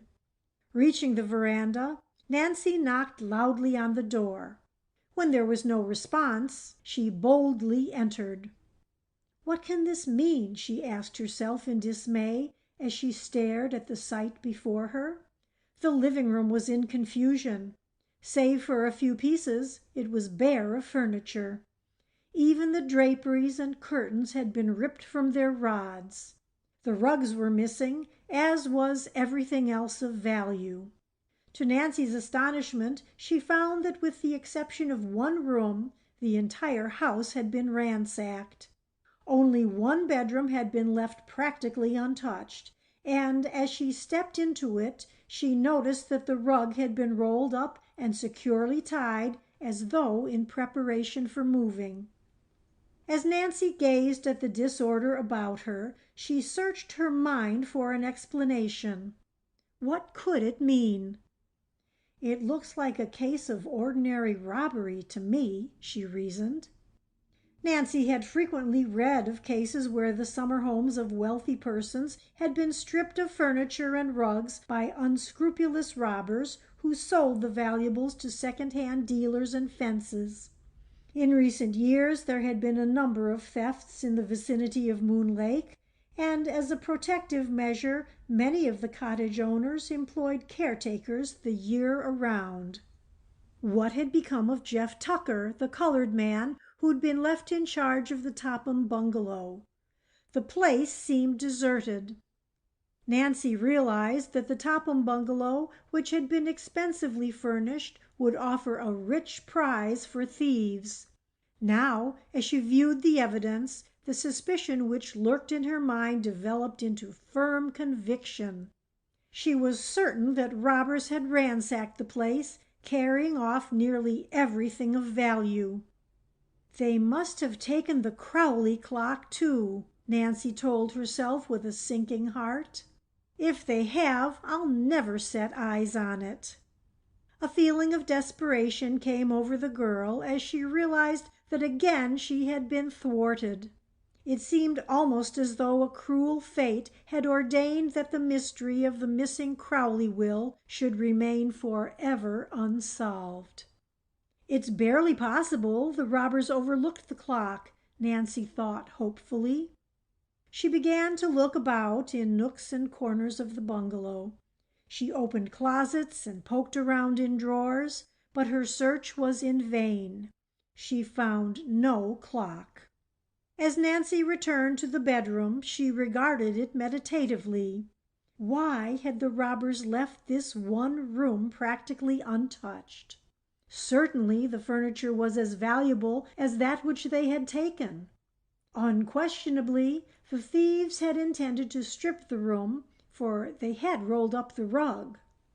"I wonder if they heard me coming and were frightened away," Nancy asked herself. "I didn't see a sign of their truck, and yet I'm sure they couldn't have left here many minutes before I arrived."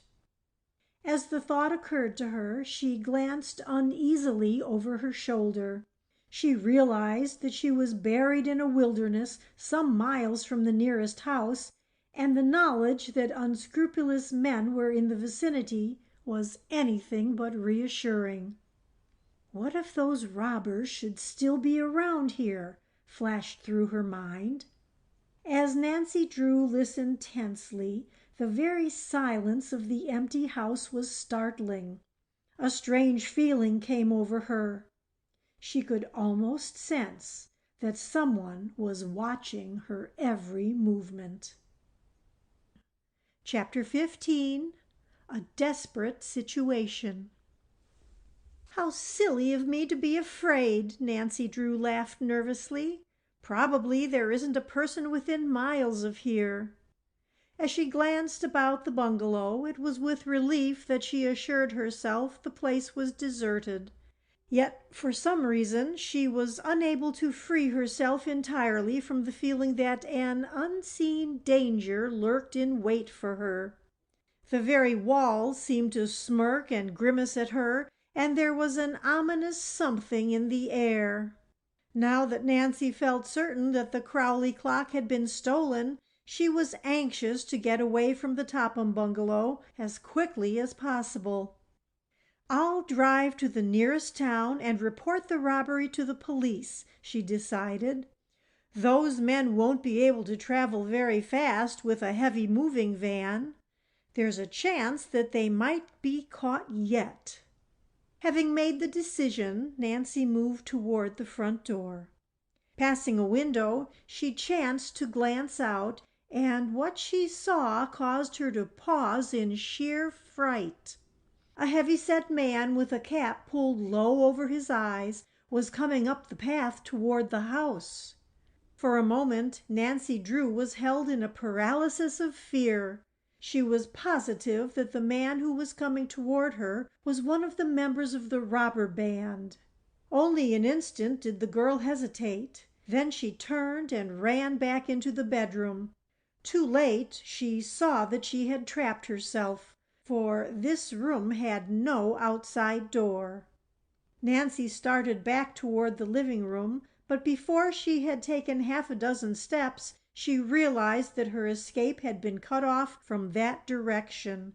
The man had reached the veranda steps.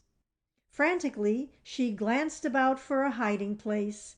The bedroom closet offered the only possible refuge, and with scarcely an instant's hesitation, she stepped into it and closed the door behind her. Nancy was not a minute too soon. Scarcely had she shut the door when she heard the heavy tread of a man's hobnail shoes on the floor. Peeping cautiously out through a tiny crack in the door, she saw a rough-looking man come into the bedroom. His face was cold and cruel.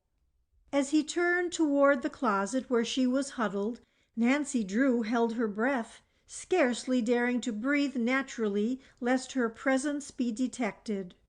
Apparently the man noticed nothing amiss, for his eyes rested only casually on the closet door. Nancy's hiding place was anything but comfortable. It was dark and musty, and old clothing hung from the nails. As dust assailed her nostrils, she held a handkerchief to her face lest she sneeze.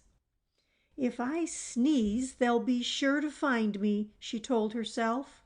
"They'll know well enough it isn't an animal. even a cat. She felt around and once came close to catching her hand on a sharp nail. Then she felt something soft on a shelf and imagined it was a sleeping cat. She drew back, then felt more cautiously. Only an old fur cap, she told herself in disgust, and probably full of moths. Gracious, now I feel like sneezing worse than ever. She held her hand over her mouth hard and waited in agony. But presently the desire to sneeze passed, and Nancy breathed more freely. When she dared to peep out through the crack a second time, she saw that 2 other men had come into the room. From their appearance, she knew that they must be members of the robber gang. The first man seemed to be their leader, for he proceeded to issue orders. "Get a move on," he growled.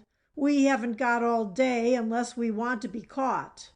Take that dresser out of here first." The 2 men lifted the heavy piece of furniture and started with it to the door. But they did not move swiftly enough to satisfy the leader, and he berated them savagely.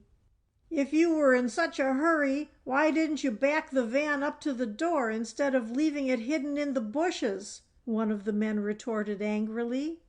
"Yes, and have someone see us from the road," sneered the leader. "Well, carry this out yourself if you think it's so light." From her hiding place, Nancy Drew watched the men as they deliberately stripped the room of everything valuable.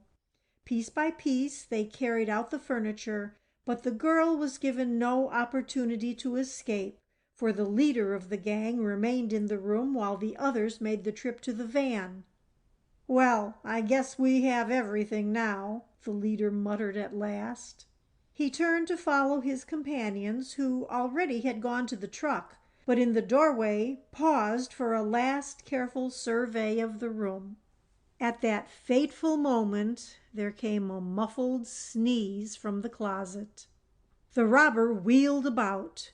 Walking directly to the closet, he flung open the door and exposed poor Nancy, who was crouching in the far corner. Angrily, he jerked her out. "Spying on us, eh?" he snarled. Nancy Drew eyed the man defiantly. "I wasn't spying." "Then what were you doing in that closet?" "I came to see the caretaker." "Looking for him in a funny place, ain't you?" sneered the man. Nancy realized that she was in a desperate situation. The look on the robber's face frightened her. "I heard someone coming and I was afraid," she explained lamely. "Well, it was unhealthy business that brought you here," the man told her sharply. "What did you hear in that closet?" Without giving her an opportunity to answer the question, he added with a scowl, "I warn you, this will be the last time you'll ever stick your nose in business that doesn't concern you." As Nancy saw the expression on the man's face, there was no mistaking the ugly threat. One glance assured her that she could expect no mercy. The hopelessness of her situation gave her the courage to defy him. "I didn't hear much, but I saw plenty," she cried. "You're nothing but a common thief, and if I get the chance, I'll turn you and your gang over to the police." "If you get the chance, that's good," the robber laughed mirthlessly. "I'll do with you as I did the caretaker." "The caretaker?" Nancy gasped in horror. "What have you done with him?" "You'll find out all in good time." The man held Nancy's wrists in a vice-like grip. Her efforts to free herself were of no avail. "It won't do you any good to try to get away," her captor informed her. Nancy was desperate. Suddenly, utilizing every ounce of her strength, she gave her imprisoned wrists a quick upward jerk. As the action tore her hands free, she darted for the door. With a cry of rage, the robber was after her. Almost in one long leap he overtook her, caught her roughly by the arm, and forced her against the wall. "Not much you don't," he snarled. Nancy Drew struggled this way and that. She twisted and squirmed. She kicked and clawed. But she was powerless in the grip of the man. "Little wildcat, you won't do any more scratching when I get through with you." "Let me go!" Nancy cried, struggling harder. The man half carried, half dragged her across the room. Opening the closet door, he flung her roughly inside. Nancy heard a key turn in the lock. The sliding of a bolt into place followed. "Now you can starve for all I care," the man laughed harshly. Then the steady tramp of his heavy boots across the floor told Nancy Drew that he had left the house. Chapter 16. Left to Starve. When the sound of the footsteps had died away, Nancy Drew was overcome with panic. A feeling of desperation came over her. She realized that the robber had dared to carry out his ugly threat. He had locked her in the closet and had left her there to starve. At first, Nancy was too frightened to think logically. She beat frantically upon the door with her fists, but the heavy oak panels did not give. "Help! Help!" she screamed. At last, exhausted by her efforts to force the door open, Nancy fell down upon the floor, a dejected, crushed little figure. "Maybe those men will come back later and let me out," she tried to encourage herself. "Surely they can't be so heartless as to leave me here to starve." But even as the thought came to her, she heard the muffled roar of a heavy truck as it passed the Topham bungalow on the way to the road. With a feeling of utter hopelessness, Nancy heard the van depart. She knew for a certainty that the cruel, hardened rascals were indifferent to her plight. They had abandoned her to a horrible fate. The house was as silent as a tomb. Although Nancy had little hope that there was anyone within miles of the cottage, she again raised her voice and shouted for help. Her cries echoed through the empty house and seemed to mock her. "Oh, why didn't I have sense enough to tell Helen Corning where I was going?" she thought miserably. "She believed I was starting for home. The girls will never dream that I came here." And her father thought that she intended to remain at the camp for a week. He would not become alarmed over her absence until it was too late. Oh, if only she had never left her home in River Heights! "Someone may find my roadster at the side of the road," Nancy reasoned, "but it isn't very likely. Few persons pass this way so late in the season." What had become of Jeff Tucker, the caretaker? Certainly she could expect no aid from that quarter. The robber had hinted that he had done away with the old colored man, and, knowing the character of the rascals, it was impossible not to believe the worst. As the full significance of the situation dawned upon the girl, panic again took possession of her. In a desperate attempt to break down the door, she threw her weight against it again and again. She pounded upon the panels until her fingers were bruised and bleeding. At last she sank down on the floor to rest and tried to force herself to reason calmly. "I'm only wasting my strength this way. I must try to think logically. If I don't, I'm lost." Nancy Drew recalled that she had once read that it was possible to pick a lock with a hairpin. Feeling in her hair, she found a heavy wire one and began to work at the lock. But in the darkness she could not see, and she made little progress. After 15 minutes, she gave the task up in disgust. "It's no use," she decided miserably. "I'm afraid I'll never get out." She began to think of her father, of Helen Corning, and other dear friends. Would she ever see them again? As despondency claimed Nancy, she was dangerously near tears. Resolutely, she tried to shake off the mood. "This will never do," she told herself sternly. "Surely there is a way to get out of here. I must keep my head and try to think of something."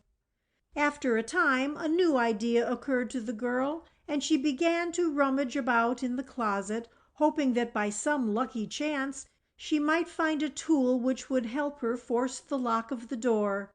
She searched carefully through the pockets of every garment which hung from the hooks. She groped over every inch of the floor. She found nothing of value, and the cloud of dust which was stirred up made breathing more difficult than ever. The closet had become uncomfortably warm by this time.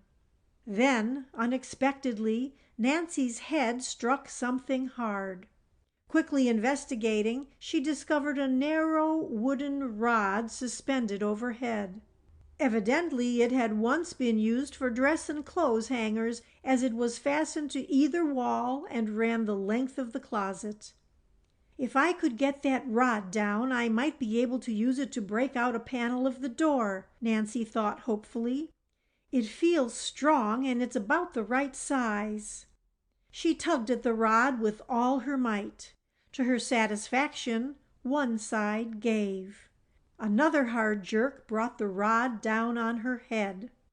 To her bitter disappointment, Nancy found as she examined the rod that it was too long to use as a ram. But after a little experimentation, she discovered that she could press it into service as a wedge. Inserting it in the crack between the hinges, she threw all of her weight against the rod.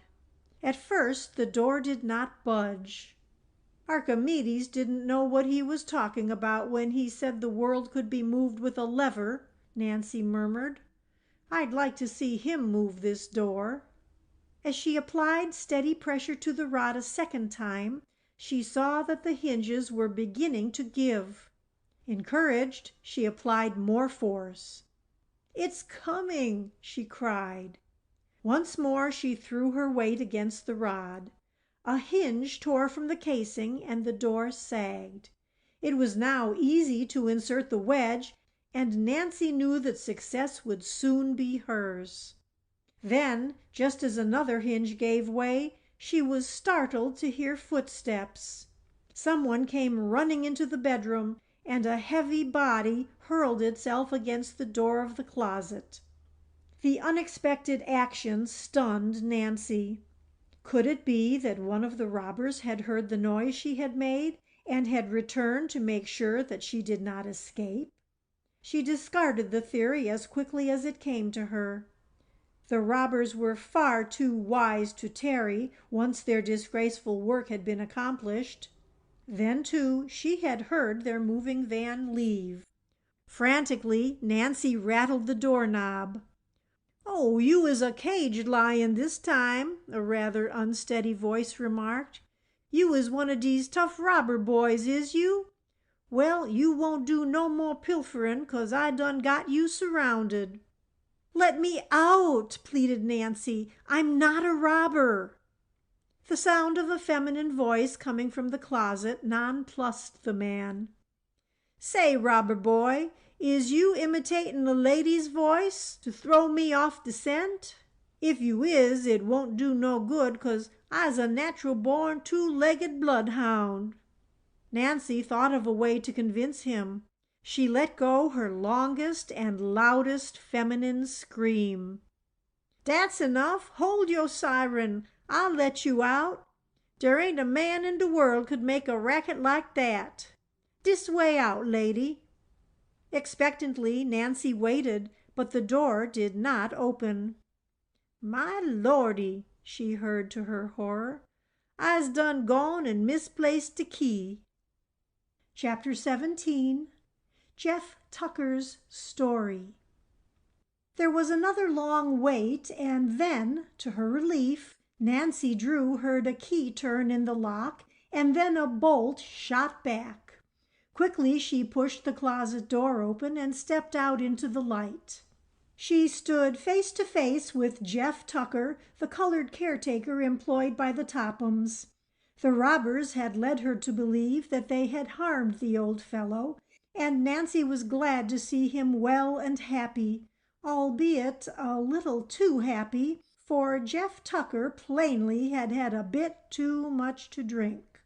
Jeff still knew very well what was going on about him, but a certain alcoholic glitter in his eyes and his somewhat unsteady stance informed Nancy that he was not just as sober as the proverbial judge.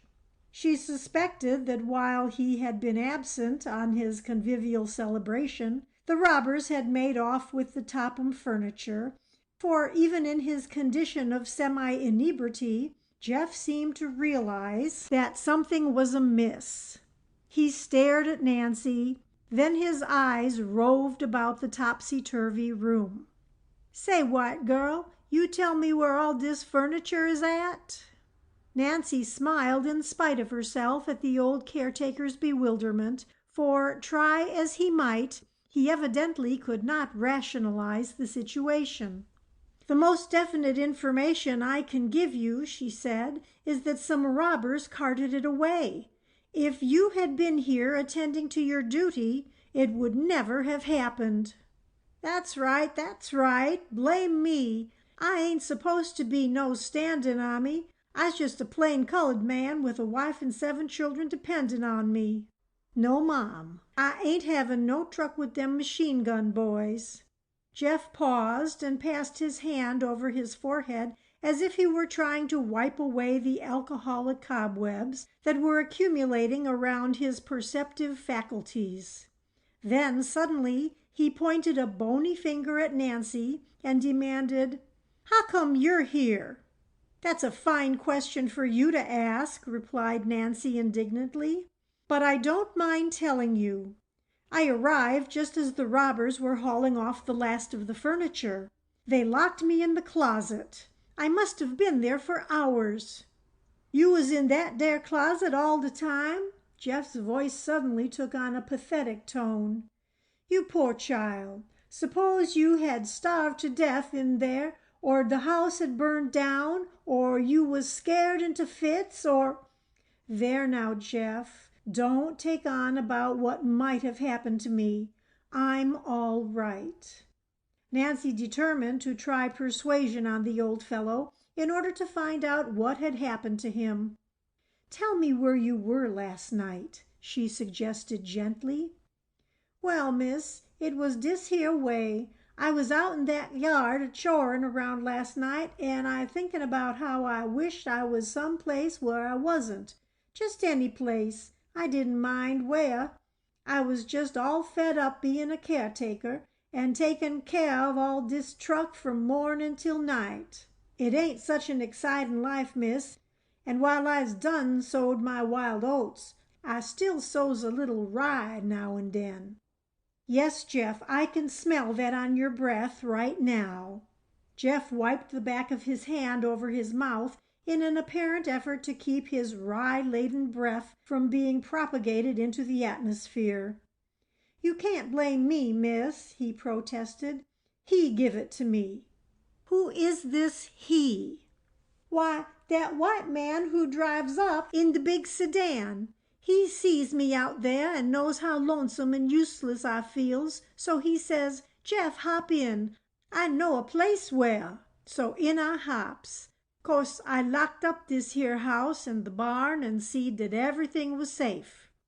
"Safe? From the looks of this room, one could hardly call it that." "Oh, well, miss, it looked safe, and I felt safe too when we whizzed off in that big car. Then this white man, he says, 'Jeff, how about a little drink?' And I says, 'I don't mind, seeing it's you.' Then I had one and some more too, I guess, 'cause after a while I didn't feel like I was riding in no automobile at all. I thought that the chariot had gone and swung low and I was being wafted off to some place in the general direction of heaven." "Well, that was a fine thing to do, I must say," Nancy commented. "Then what happened?"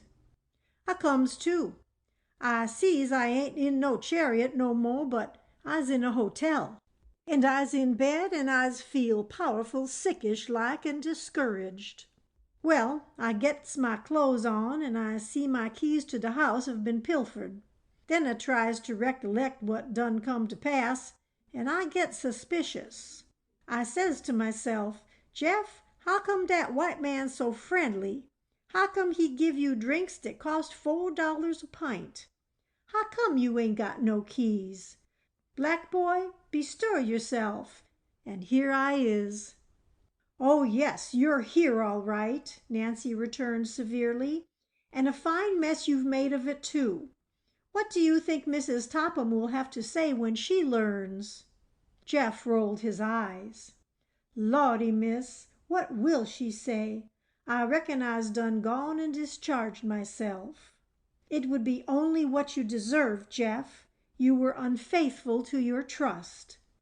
What you mean, miss, trust? I don't trust nobody no more, 'specially no footloose white boys a-travelin' round in sedans.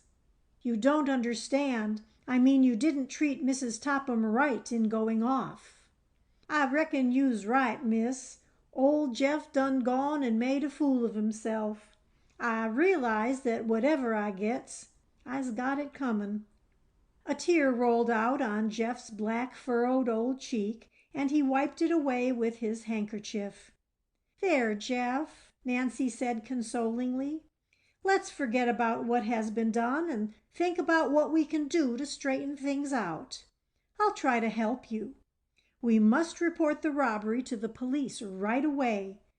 Is there a telephone in the house?"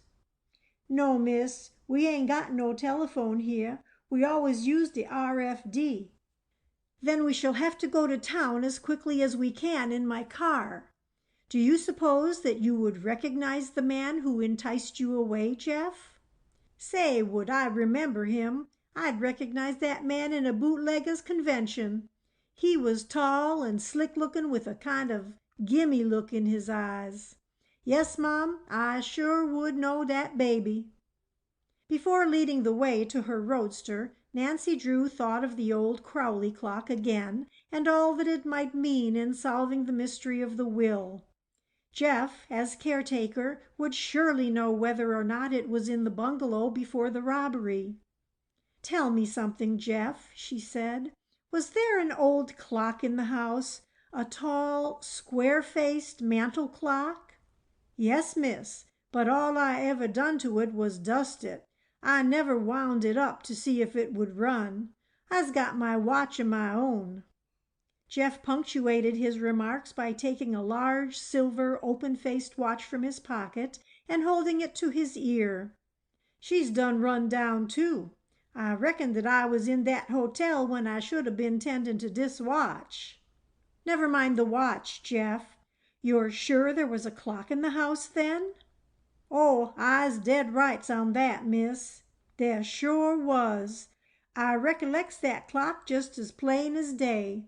I wouldn't forget that clock. No, Mom, never."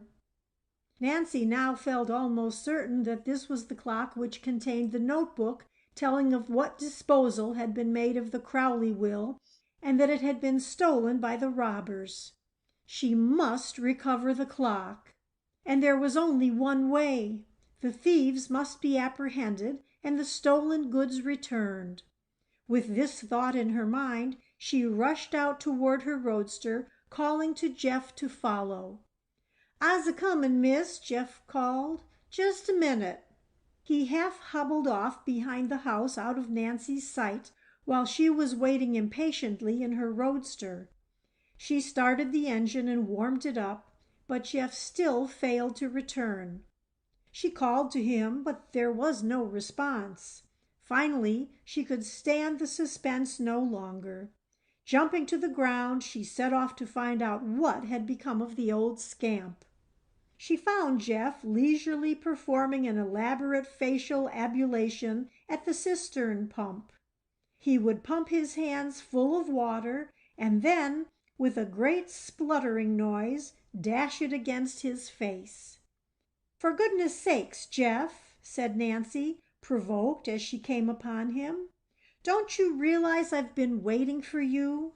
Those robbers will probably be in the next state before we even succeed in notifying the police.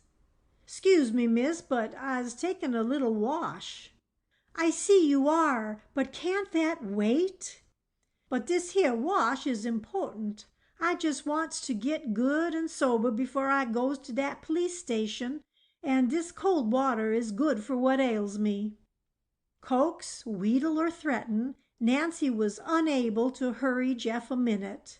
But at last he had finished, and Nancy, with a sigh of relief, loaded him into the waiting roadster. As she stepped upon the accelerator and the car moved slowly out onto the highway, she wondered where the old Crowley clock was now, and whether she would ever be able to recover it from the thieves. Chapter 18. Notifying the police. It was probably fortunate for Nancy Drew that the traffic police were not patrolling the road, for as she opened the throttle wider and wider, her roadster responded with a surge of power that sent the car along at breathtaking speed. "This old bus sure can step," observed Jeff. "S'pose it turns turtle." "Don't worry, Jeff, it won't. I know this little roadster." Nancy Drew did know the limit to which she dared go. She guided the car skillfully, and in a short time they were entering the outskirts of Melbourne, the nearest town to the Topham bungalow. "Better slow down now, miss," Jeff cautioned. "The marshal of this town is mighty persnickety about how folks acts. He's run me in more'n once." "For speeding?" "No, just for enjoying myself." "Then I suppose you can tell me where the jail is." "'Deed I can, miss. I sure can. Fact is, dis is my favorite jail.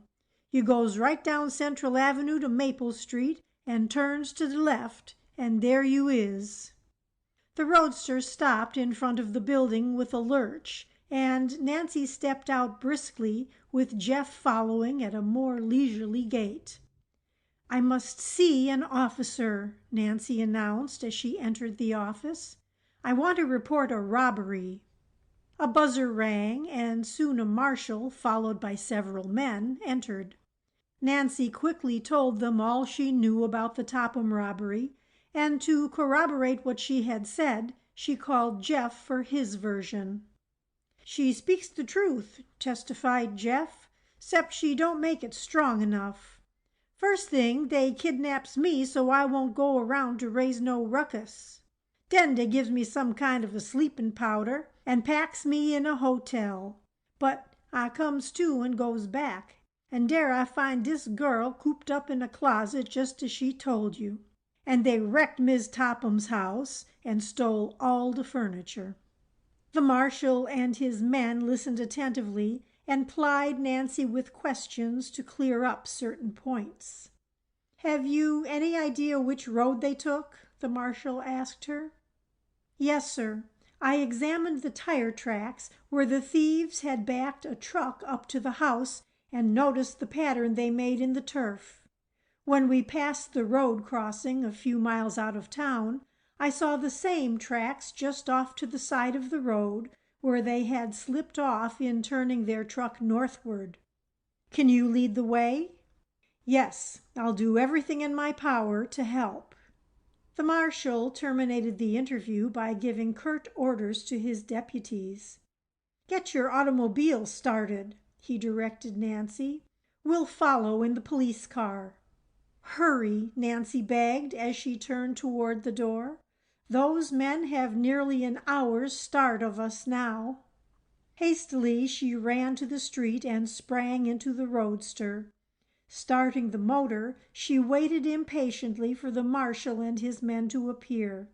After a seemingly interminable wait, they came out, buckling on holsters. They piled into the police car, which stood at the curbing, and the marshal took the wheel. After several unsuccessful attempts, he started the motor. Jeff Tucker, who had followed the men from the office, would have inflicted his person upon the already overburdened car, but as he attempted to gain the running board, he was forced gently but firmly back upon the sidewalk. "Follow me," Nancy cried to the marshal. Shifting gears, she started off down the road. At the corner, she looked back to see that the police car was following and caught a glimpse of Jeff Tucker, who stood gazing mournfully after the departing automobiles. At the edge of town, Nancy selected the road which she felt certain the robbers had taken. Her high-powered roadster was built for speed, and several times she was forced to slow down in order that the marshal and his men might keep her in sight. Nancy had gone perhaps 8 or 9 miles when unexpectedly she came to a fork in the road. Uncertain which branch off to take, she brought the roadster to a halt. The police car pulled up alongside. "What's the matter now?" the marshal called out. "I don't know which way to go." The marshal and his deputies sprang from their automobile and began to examine the tracks in the road. But if a moving van had passed that way, the tire marks had been obliterated by other vehicles. There was no clue to indicate which route the robbers had selected. "They must have taken the right-hand fork," the marshal hazarded. Nancy shook her head doubtfully. "Doesn't the left-hand road lead to Garwin?" The marshals nodded. "Then it strikes me the robbers would have taken that road. It seems reasonable that they would head for a large city where they could dispose of the stolen goods." "Maybe you're right," the marshal admitted reluctantly. "I'll tell you what we'll do," Nancy proposed, as she had an inspiration. "You take the right-hand road, and I'll head for Garwin." "And if you should overtake these rascals, what would you do?" the marshal demanded in some amusement. "You couldn't expect to stop them single-handed." "I wouldn't try. I'd race back and give the alarm. Hurry! Every minute that we delay gives them just that greater advantage."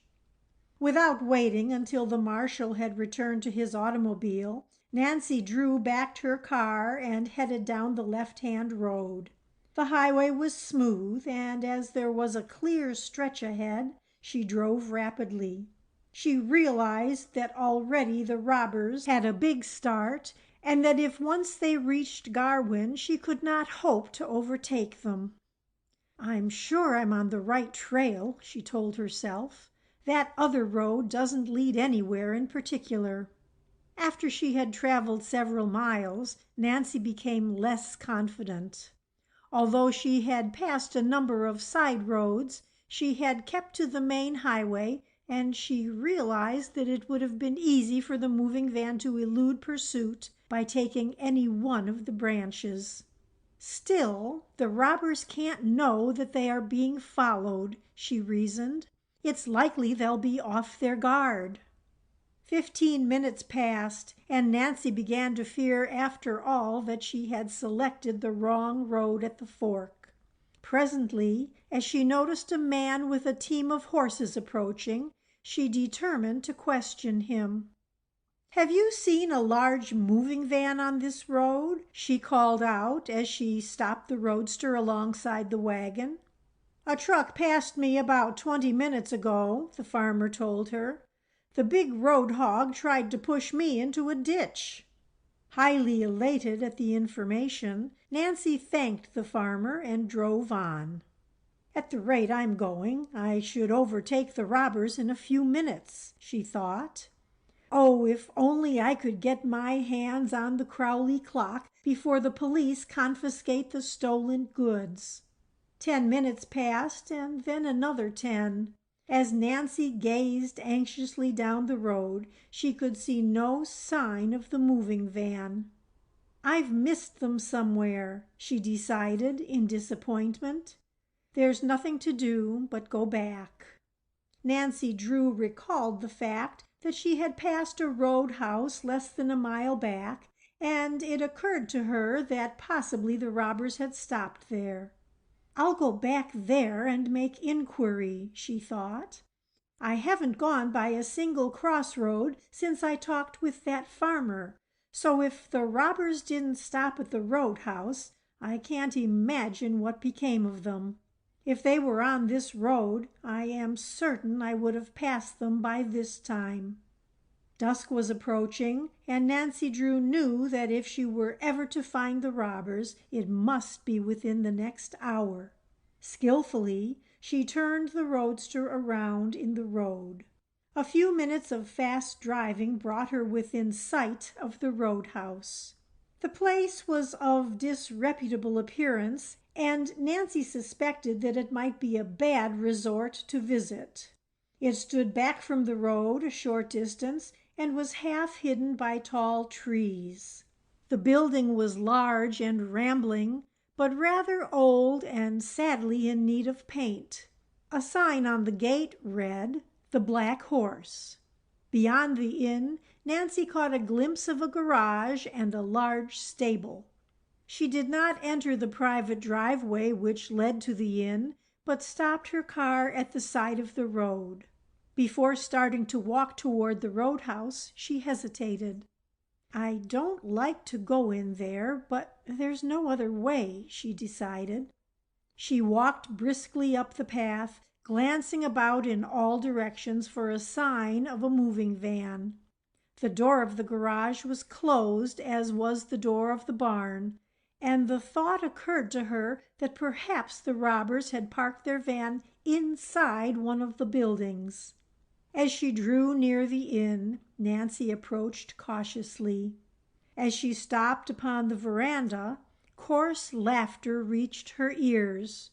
She tiptoed to a window and peered inside. What she saw caused her to start in surprise. In a dingy, dimly lighted room, 3 men were sitting about a table, obviously engaged in a drinking orgy. They were the 3 men who had robbed the Topham bungalow. Chapter 19. A Risky Undertaking. "I must notify the marshal at once," Nancy Drew told herself as she recognized the 3 robbers. Turning away from the window, she crept noiselessly from the porch, and as soon as she was a safe distance from the inn, broke into a run. As she stepped into her roadster, a sudden thought occurred to her. Those robbers must have parked their van in the garage back of the inn. If only I could get my hands on the clock before I notify the police. Once the marshal takes charge of the stolen goods, I'll have no opportunity. Motivated by the impulse, Nancy drove on down the road a short distance and, rounding a bend, came upon another side road which led into the woods directly behind the inn. Stopping the roadster where it would be hidden by the trees, she got out and hurried through the timber. Before leaving the car, she had secured her flashlight, for already it was growing dark. Cautiously, she approached the inn from the rear. Reaching the garage, she found the doors closed, but investigation disclosed that they had not been locked. She opened one of the doors and looked inside. There was no sign of a truck, only a battered old Ford car. They must have parked the van in the barn, she decided. As she opened the stable door, it squeaked in an alarming fashion. Anxiously, she glanced toward the inn, but so far as she could tell, her actions were unobserved. There was no one in sight. Flinging the door wide, the girl peered hopefully into the dark interior. A low cry escaped from her lips. There, in front of her, stood the moving van. "What a piece of luck!" she exclaimed as she viewed the truck which the robbers had left in the barn. "Now if I can only find the clock." With a last cautious glance in the direction of the roadhouse, she hastily closed the barn door lest it swing in the wind and attract attention. With the doors shut, The interior of the barn was dark. As Nancy switched on her automobile flashlight and played it over the moving van, she was disappointed to note that it was a covered one. The rear doors were closed. Nevertheless, although she could not see inside, she was certain the truck contained the goods stolen only a few hours before from the Topham bungalow. Securing a firm grip on the door handle, she gave it a quick turn. To her surprise, the door did not open. With an exclamation of disappointment, Nancy turned her flashlight on it and for the first time noticed the keyhole. The robbers had locked the van.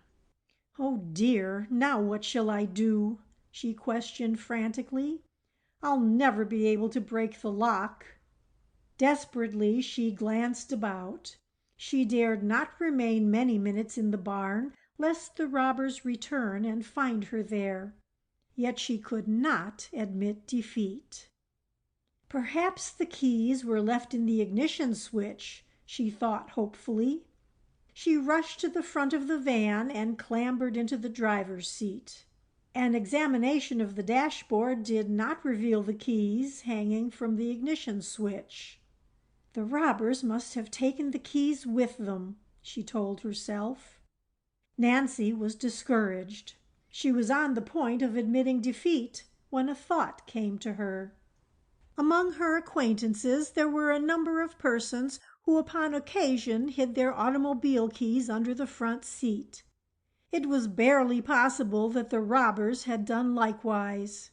Nancy hastily pulled up the leather seat and looked underneath. A ray of her flashlight illuminated a small object in one corner. Eagerly she snatched it up and saw that it was a key ring. "Luck was with me once," she murmured as she ran back to the rear of the van. After trying several of the keys, she at last found the one which would fit the lock. Turning it, she jerked open the door.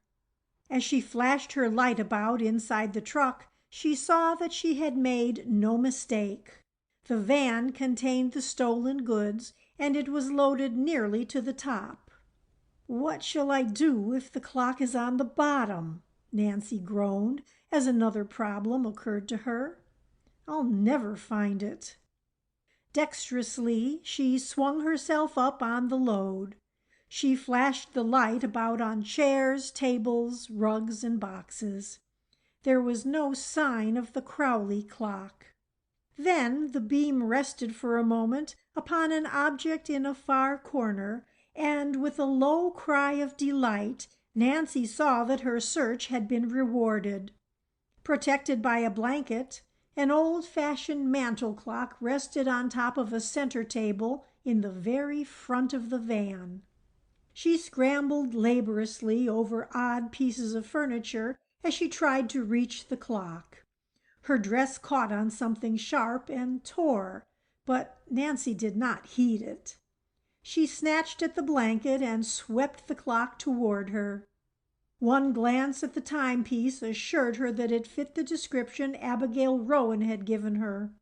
It had a square face, and the top was ornamented with a crescent. Nancy was almost certain that it was the Crowley clock. But as she stood staring at it, her keen ears detected the sound of voices outside the barn. The robbers were coming back. "I'm lost," flashed through her mind. Clutching the blanket and the clock tightly in her arms, Nancy Drew partly crawled and partly fell over objects as she struggled to get out of the truck before it was too late.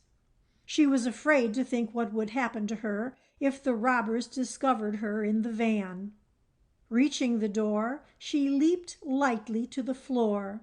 She could now hear heavy footsteps coming closer and closer. Nancy slammed the truck doors shut and searched wildly for the keys. "Oh, what did I do with them?" she thought frantically. She saw that they had fallen to the floor and snatched them up. Hurriedly inserting the right key in the lock, she secured the doors. The deed was not accomplished a minute too soon. As Nancy wheeled about, she distinctly heard the murmur of angry voices outside. The robbers were quarreling among themselves, and already someone was working at the fastening of the barn door. Escape was cut off. Nancy felt that she was cornered. "Oh, what shall I do?" she thought in despair. Chapter 20. What Nancy Found. While Nancy Drew hesitated, uncertain which way to turn, her mind worked more clearly than ever before. She realized instantly that she could not hope to run to the front of the car and place the keys under the seat where she had found them. Instead of attempting the impossible, she flung them upon the floor. Then, glancing frantically about for a hiding place, she saw an empty manger. Running to it, she scrambled inside and dropped the blanket over her head just as one of the barn doors swung open. 3 men came in, closing the door after them, and, as Nancy had suspected, they were the robbers. Evidently they had been drinking, for they were quarreling among themselves over the division of spoils. "Aw, shut up," the leader growled. "Get in and let's be getting out of here before we get the cops on our heads." Nancy heard him rummaging under the seat of the car. "Say, what did you do with them keys?" he demanded harshly of one of his men. "What do you suppose?" came the unpleasant response. "I put 'em under the seat." "Then come and find 'em, and don't be all day about it either." "All right, get out of the way and give me a chance." As the second robber went to the truck and began a careful search for the keys, Nancy Drew crouched fearfully in her hiding place. "I don't see what could have happened to them keys," the robber complained after an unsuccessful search. "I put 'em right under this seat." "Say, if you've lost 'em—" The leader did not finish the threat, for at that moment the third robber stooped over and picked up something at his feet. "Here they are on the floor. You must have put 'em in your pocket and dropped 'em out." "I didn't," the other retorted. "I never had them keys in my pocket." The robbers were in a quarrelsome mood and would have engaged in a battle then and there had not their leader interposed. "Say, cut the comedy. We ain't got no time for a fight unless we want to land behind the bars. And if we do, it'll be your fault. You left that girl to starve." "Shut up," the leader snarled. He rattled the rear door of the van and found it locked. "There's no harm done this time. No one has meddled with the truck. Now get in before I give you a swift kick." After a few more angry words, the 3 robbers climbed into the front seat and started the engine. Due to their inebriated condition, they had overlooked the barn doors, and before the van could be backed from the building, it was necessary for one of the men to get out and fasten them back. In relief, Nancy watched the men go. The moment they were a safe distance from the barn, she scrambled out of the manger. She paused long enough to make certain that the van had taken the road to Garwin. Then, clutching the precious clock in her arms, she turned and ran. As Nancy darted into the woods, she cast an anxious glance over her shoulder. But to her intense relief, she saw that she was not being followed.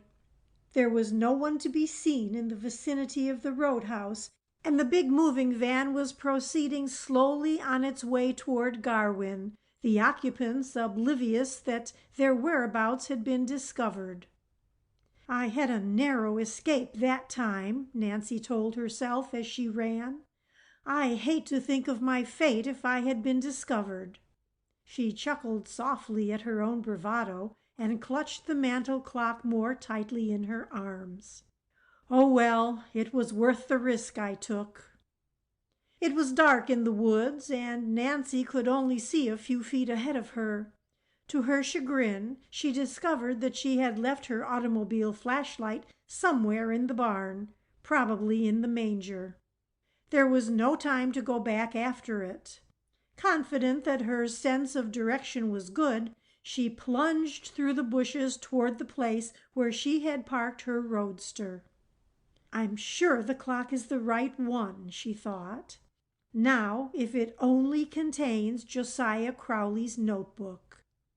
In the timber there was insufficient light for her to examine the clock, but from the hasty glance she had given it in the barn, she was almost certain it was the timepiece Abigail Rowan had described to her. If the old woman's story was correct, she would find Josiah Crowley's notebook inside. Reaching the roadster and finding it exactly as she had left it, the girl sprang inside. "I'll go for the police as fast as I can and send them after the robbers," she decided. "The Tophams don't deserve any consideration, but I couldn't be mean enough to sit quietly by and let them lose their household goods." Then, as she was about to start the motor, her glance fell upon the Crowley clock, which she had placed on the seat beside her. She was fairly overcome with curiosity to learn what it would reveal. As she hesitated, she found it impossible to resist the temptation of investigating it immediately, even at the cost of a few minutes' delay. Impulsively, she opened the glass door and ran her hand around the walls. There was nothing inside. "Gone," Nancy groaned.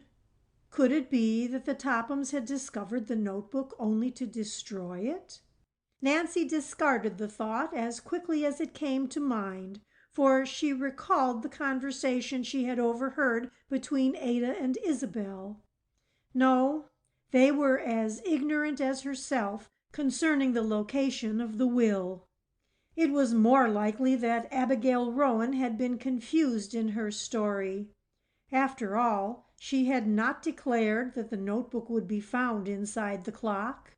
Nancy had made the deduction herself. "I was almost certain I would find the notebook," she murmured in disappointment. "It must be here somewhere." Turning the clock upside down, she gave it a hard shake. Something rattled. Hopefully, she repeated the action. Unquestionably, there was something bulky inside. "It must be the notebook," Nancy thought in excitement. "Unless I'm wrong, it's behind the face. How can I get it off?" After a vain attempt to remove the heavy cardboard face with her fingers, she lifted the automobile seat and found a small tool with which she could pry. It then required but an instant to remove the two hands of the clock and jerk off the face. As the cardboard fell to the floor, Nancy peered hopefully inside and gave a low cry of delight. Eureka! There, at one side of the clock, attached to a hook in the top, dangled a tiny blue notebook. Chapter 21. Capturing the Robbers. Eagerly, Nancy drew toward the little notebook from the hook. The light was dim, but by holding the book directly under the dashlight, she could make out the words on the cover. "The property of Josiah Crowley." "I've found it at last!" she cried.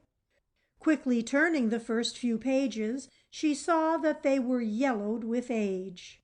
The writing was fine and cramped, and the ink had faded.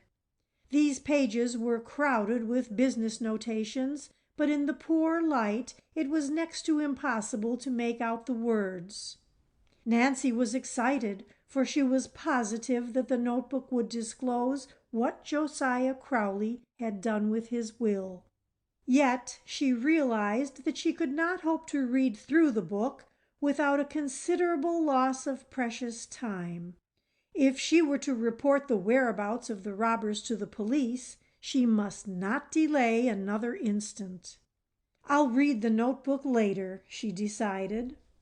Hurriedly replacing it on the hook inside the clock, she tacked on the face again.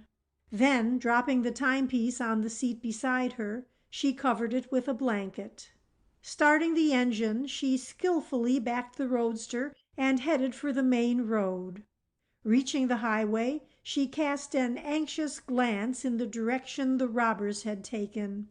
There was no sign of a light on the road. The moving van had disappeared. "I must travel some now," Nancy told herself grimly. "Those robbers have at least 10 minutes' start, and I may have trouble finding the marshal and his deputies." Bending low over the steering wheel, she deliberately stepped hard on the accelerator. The roadster leaped forward as though it too comprehended the need for haste. "If those men reach Garwin before the marshal overtakes them, there won't be one chance in 100 of capturing them," Nancy thought. "It was foolish of me to take time to look at the clock." Presently reaching the fork in the road, she selected the right-hand turn and with undiminished speed rushed on. She had gone several miles beyond the fork when far ahead she caught the sight of an automobile headlight. Nancy promptly reduced the speed of the car. "The marshals and his deputies may have given up the search and are coming back," she reasoned. "I must be careful not to pass them." As the automobile approached, Nancy slowed her roadster practically to a standstill. Then, as she recognized the police car, she brought her own automobile to a halt. As the marshal and his deputies flashed by, she cried out for them to stop. There was a loud screeching of brakes as the police car came to an abrupt halt. Springing from the roadster, Nancy ran forward. "Quick!" she called to the marshal. "The robbers have taken the road to Garwin.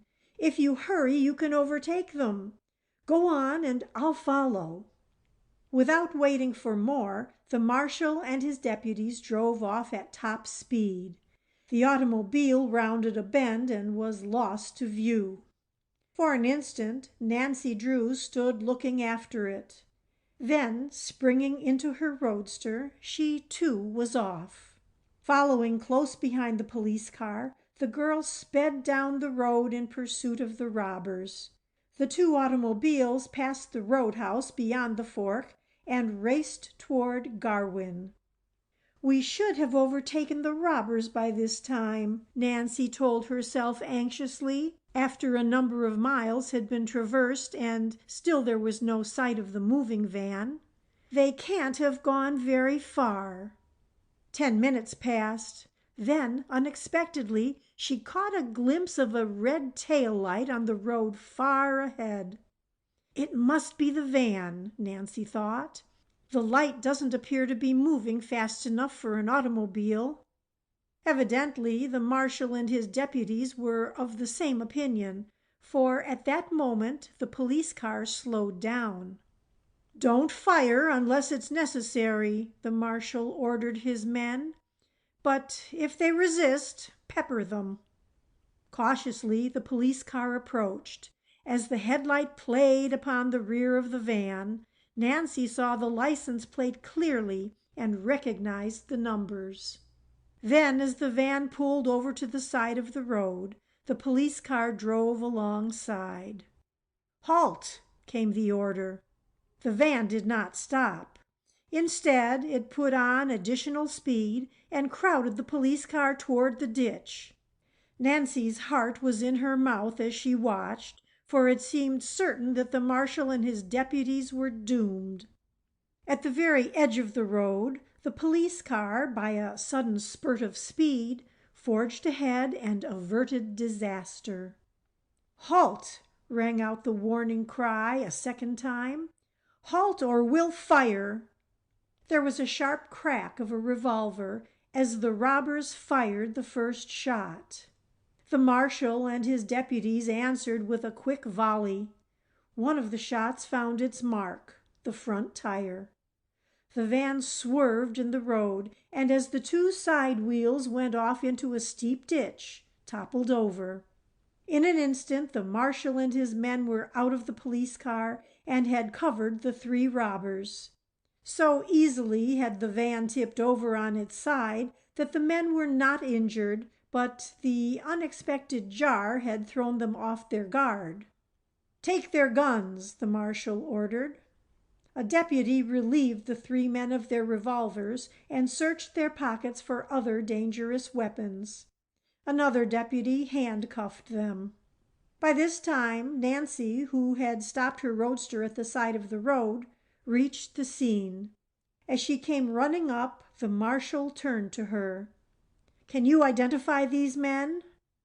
As a light was flashed upon each of the robbers in turn, Nancy nodded.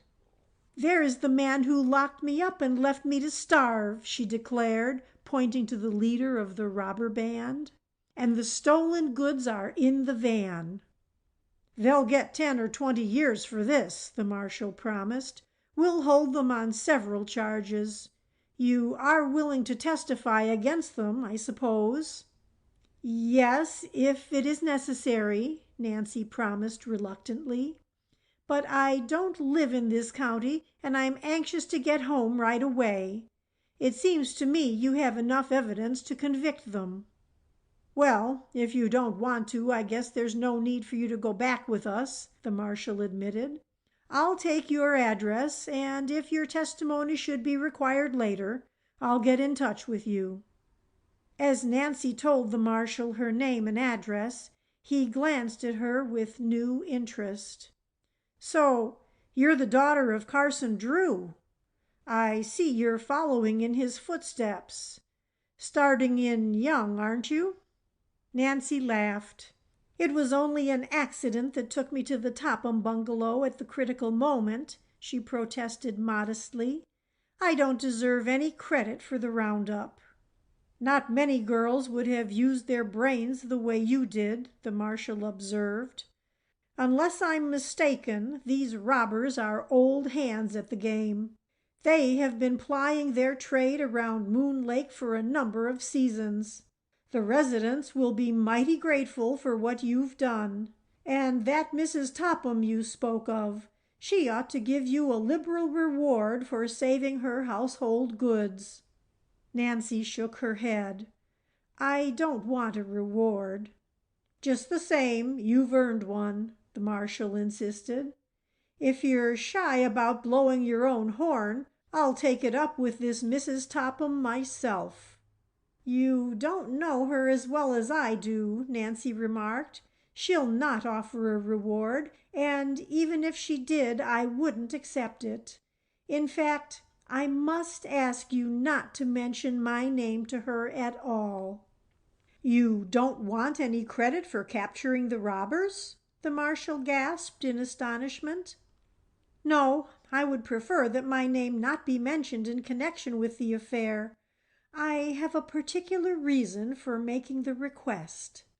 "Well, you're a queer one," the marshal remarked. "You're the first person I ever saw who didn't want to take all the glory that was coming to him." "You'll not mention my name?" "No, I'll keep it mum," the marshal promised. "And if you're anxious not to figure in the case, I guess we can get along without your testimony." He turned toward the moving van.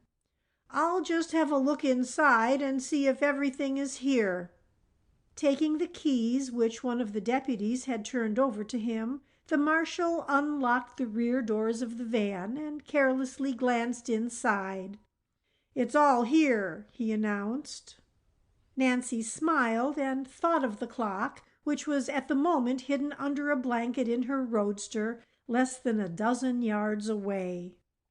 "Let's be getting away from here," the marshal directed briskly. He singled out one of the deputies. "You stay here and guard the stolen goods until we can send another truck after it.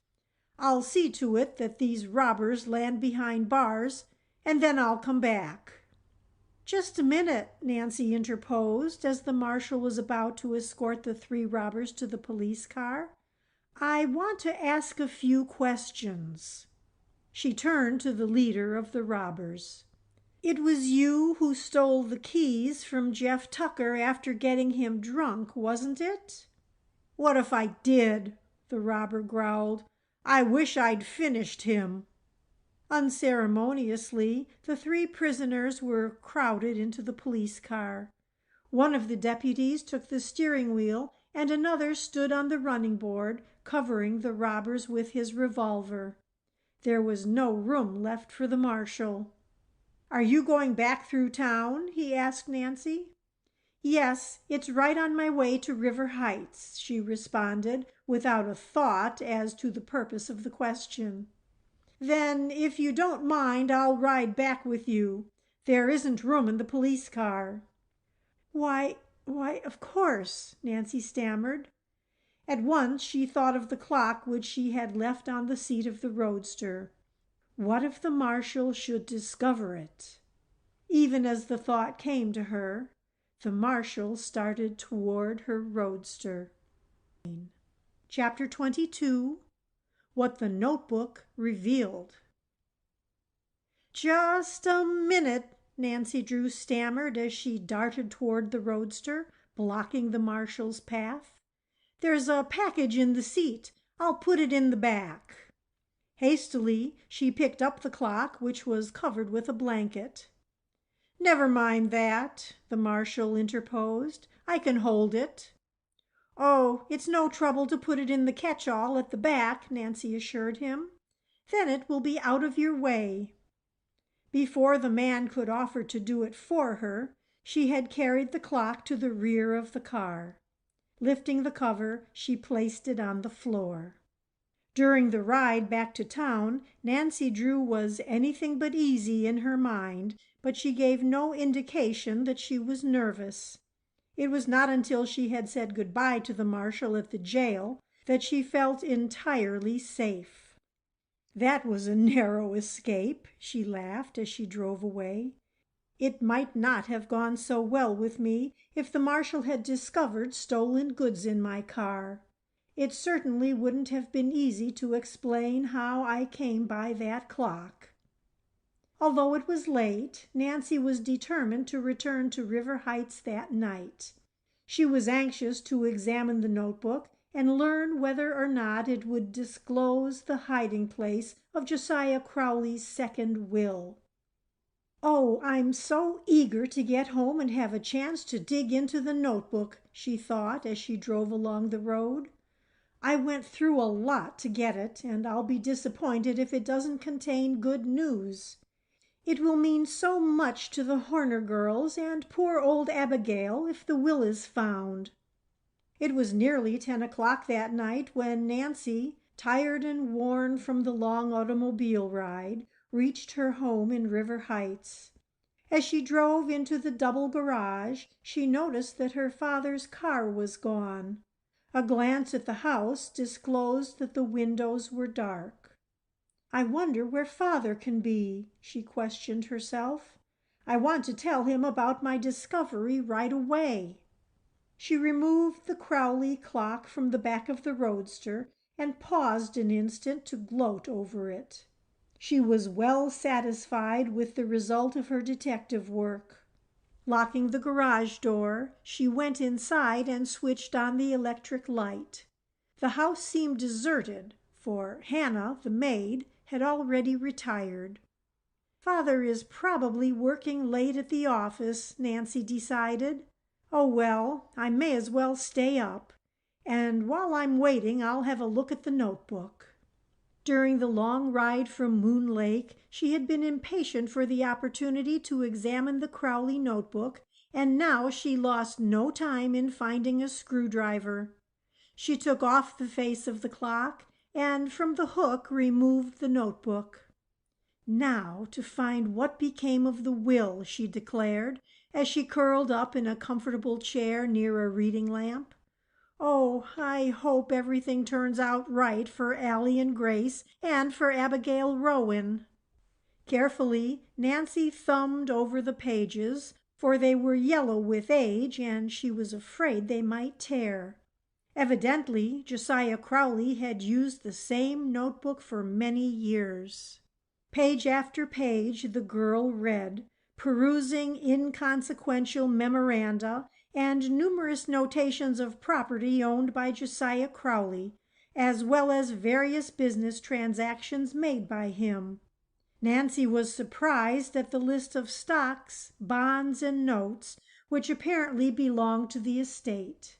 The amount reached well over $300,000. "I had no idea Josiah Crowley had that much money," she murmured. After a time she grew impatient of the seemingly endless list and, skipping many pages, turned ahead. Suddenly the phrase, "my will," caught and held her attention. Eagerly Nancy pounced upon it and began to read. "I've found it at last," she told herself in excitement. The notation was brief and written in Josiah Crowley's cramped hand. "To whom it may concern, my last will and testament will be found in safety deposit box number 148 in the Masonville National Bank. The box is under the name of Josiah Harkston." The date of this entry was recent, and the ink had not faded as in the earlier entries in the notebook. "Then there was another will!" Nancy exclaimed aloud.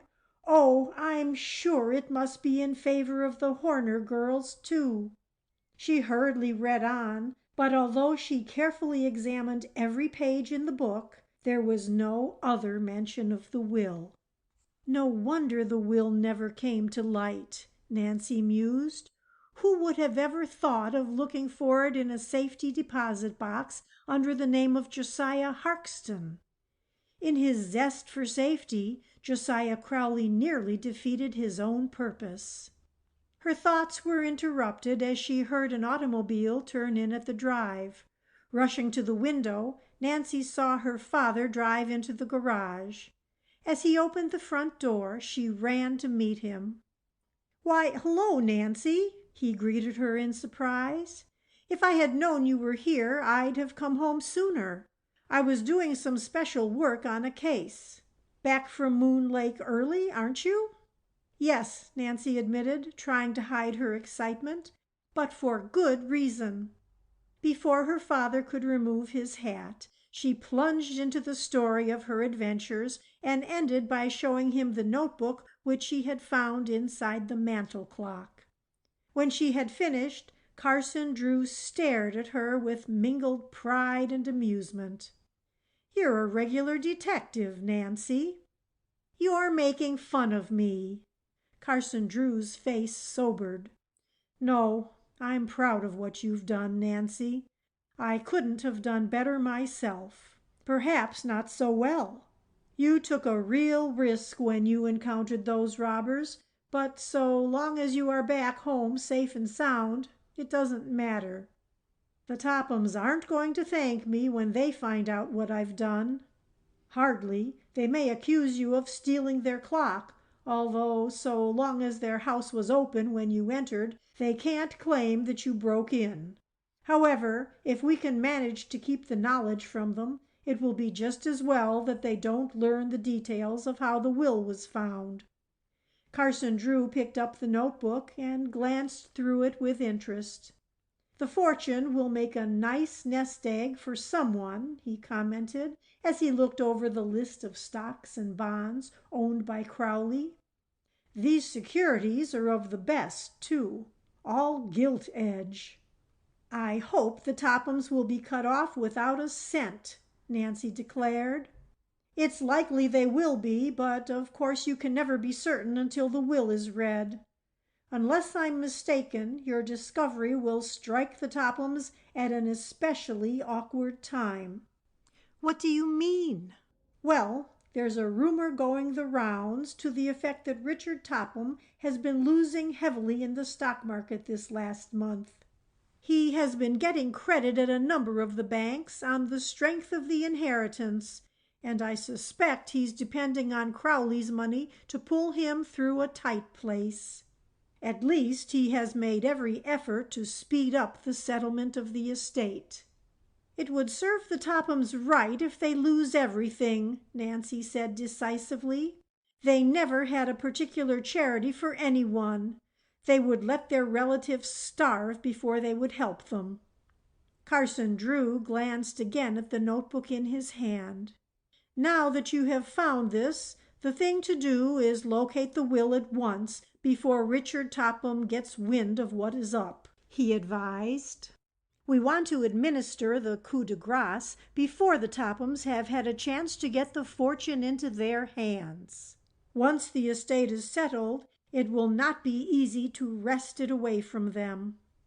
"I'd like to turn the matter over to you," Nancy responded promptly. "I'm not familiar with legal procedure, and you know exactly what should be done." "I'll be glad to help you if I can, Nancy. The first thing, of course, is to get our hands on the will." "That should be easy. We can drive over to the Masonville National Bank the first thing in the morning." "Yes, but we haven't authority to open the safety deposit box. It may be necessary to get a court order," Carson Drew reminded his daughter. "That's so. I hadn't thought of that. But you can manage it, can't you?" Carson Drew chuckled. "Well, I know the judge. Yes, I think I can arrange it all right.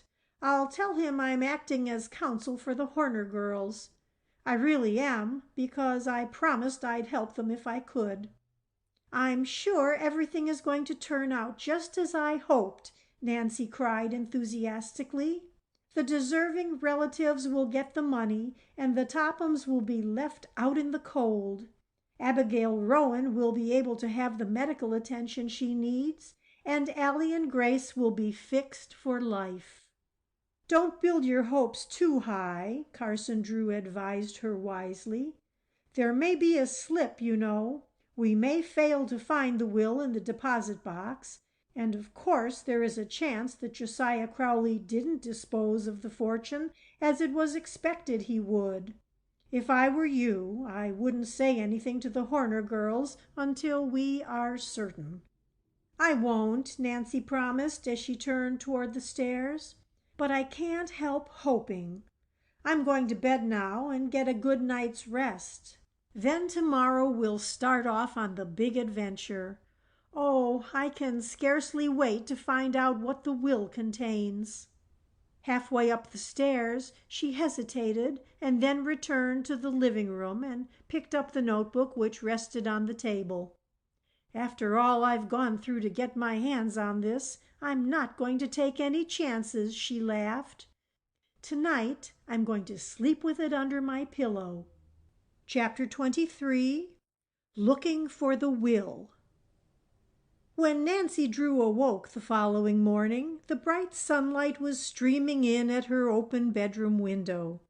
As her eyes turned toward the little clock on her dresser, she was alarmed to see that it was after 9 o'clock. "How could I oversleep on a morning like this?" she asked herself. Quickly running her hand under the pillow, she brought out the Crowley notebook and surveyed it with satisfaction. "Oh, what a surprise the Tophams are going to get!" she chuckled softly. Hastily dressing, Nancy hurried downstairs. She found that her father had already left for the office. "Oh dear," she thought, "I wonder if he forgot." At that moment Hannah appeared from the kitchen bearing a plate of crisp, steaming waffles. "Your father said I was to tell you to go to his office just as soon as you finish your breakfast," she informed Nancy. "He said you were to bring the notebook." "My notebook? Oh, yes, I know what he meant. It won't take long to eat breakfast," she predicted as she seated herself at the table. After a hasty meal, she climbed into the roadster and drove to her father's office. She found him alone in the inner office. "I'm sorry I overslept this morning," Nancy apologized. "Have I kept you waiting?" "Not at all," her father assured her pleasantly. "I told Hannah not to awaken you because I knew you needed rest after your hard day yesterday. And anyway, we couldn't do anything about the will without an order from the court." "Did you get it?" Yes, I saw the judge early this morning. After explaining everything to him, he gave me the paper. I have it here." Carson Drew tapped an inside pocket. "I brought the notebook with me. You wanted it, didn't you?" "Yes, I thought it might be necessary to show to the judge, but we won't need it now. However, it may be well to put it in the safe.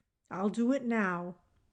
Carson Drew took the notebook from Nancy and, after placing it inside a small safe, closed and locked the door. "When shall we start for Masonville?" Nancy asked somewhat impatiently. "Right now, if you are ready." After leaving a number of instructions with his private secretary, Carson Drew followed his daughter from the office. He took his place beside her in the roadster. "I'll never get over it if we don't find the will," she declared as they drove along. A flush of excitement had tinted her cheeks, and her eyes were bright. "You must remember one thing, Nancy," returned her father calmly. "Crowley was a queer character and did things in a queer way. So the will may be there, and again it may not be. Perhaps he left only further directions in a box. I remember one case in Canada many years ago. An eccentric Frenchman died, and he left directions to look in a trunk of old clothes. In a pocket of a coat were found further directions to look in a closet of his home. There his family found directions to look in a copper boiler. The boiler had disappeared and was finally located in a curiosity shop. Inside, on the bottom, was pasted what proved to be a word puzzle. The old Frenchman's heirs were about to give up in despair when a puzzler solved the puzzle and the man's bag of gold was found under a board in his bedroom. "Oh, but they found it anyway," breathed Nancy. The trip to Masonville was quickly accomplished, and in a short time Nancy stopped the roadster in front of the Masonville National Bank. "You may as well come too," Carson Drew said as Nancy hesitated. Parking the car at the curbing, the two entered the bank. Mr. Drew offered his professional card and asked to see the president. After a few minutes' wait, they were ushered into a private conference room. An elderly man arose to greet them. The introductions accomplished, Mr. Drew hastened to state his mission. Before he could finish the story, the bank president cut him short. "I am afraid you have come to the wrong place. To my knowledge, we have never had dealings with a man by the name of Josiah Crowley." "Perhaps you did not know him by that name. I believe he had a deposit box here under the name of Josiah Harkston." "Josiah Harkston," the banker repeated thoughtfully. "It seems to me we have been trying to get in touch with a man by that name. If I remember correctly, the rent on his safety deposit box has not been paid for some time. If you will wait a moment, I'll find out." The banker left the room. He returned in a few minutes with a sheet of paper in his hand.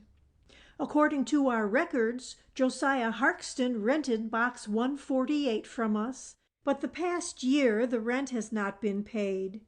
Here is his signature, if you care to look at it." Eagerly, Nancy and her father examined the sheet of paper which the banker handed them. At a glance, they saw that the writing was in the cramped hand of Josiah Crowley. "It may be that Crowley and Harkston were the same person, as you say," the banker continued, "but we have no authority to permit you to examine the contents of the safety deposit box." "I have an order from the court," Mr. Drew said quietly. "Oh, that is different." The banker's attitude underwent a sudden change. "May I see the document, please?" "Certainly." Mr. Drew removed the paper from his pocket and handed it to the banker. After examining it for a minute, the president returned it. "You find it satisfactory?" Mr. Drew asked. "Perfectly. You are welcome to open the safety deposit box. Of course, in the presence of a bank official. I suppose you have the key?" Nancy's face fell. She had never once thought of the key. "We have no key," Mr. Drew admitted.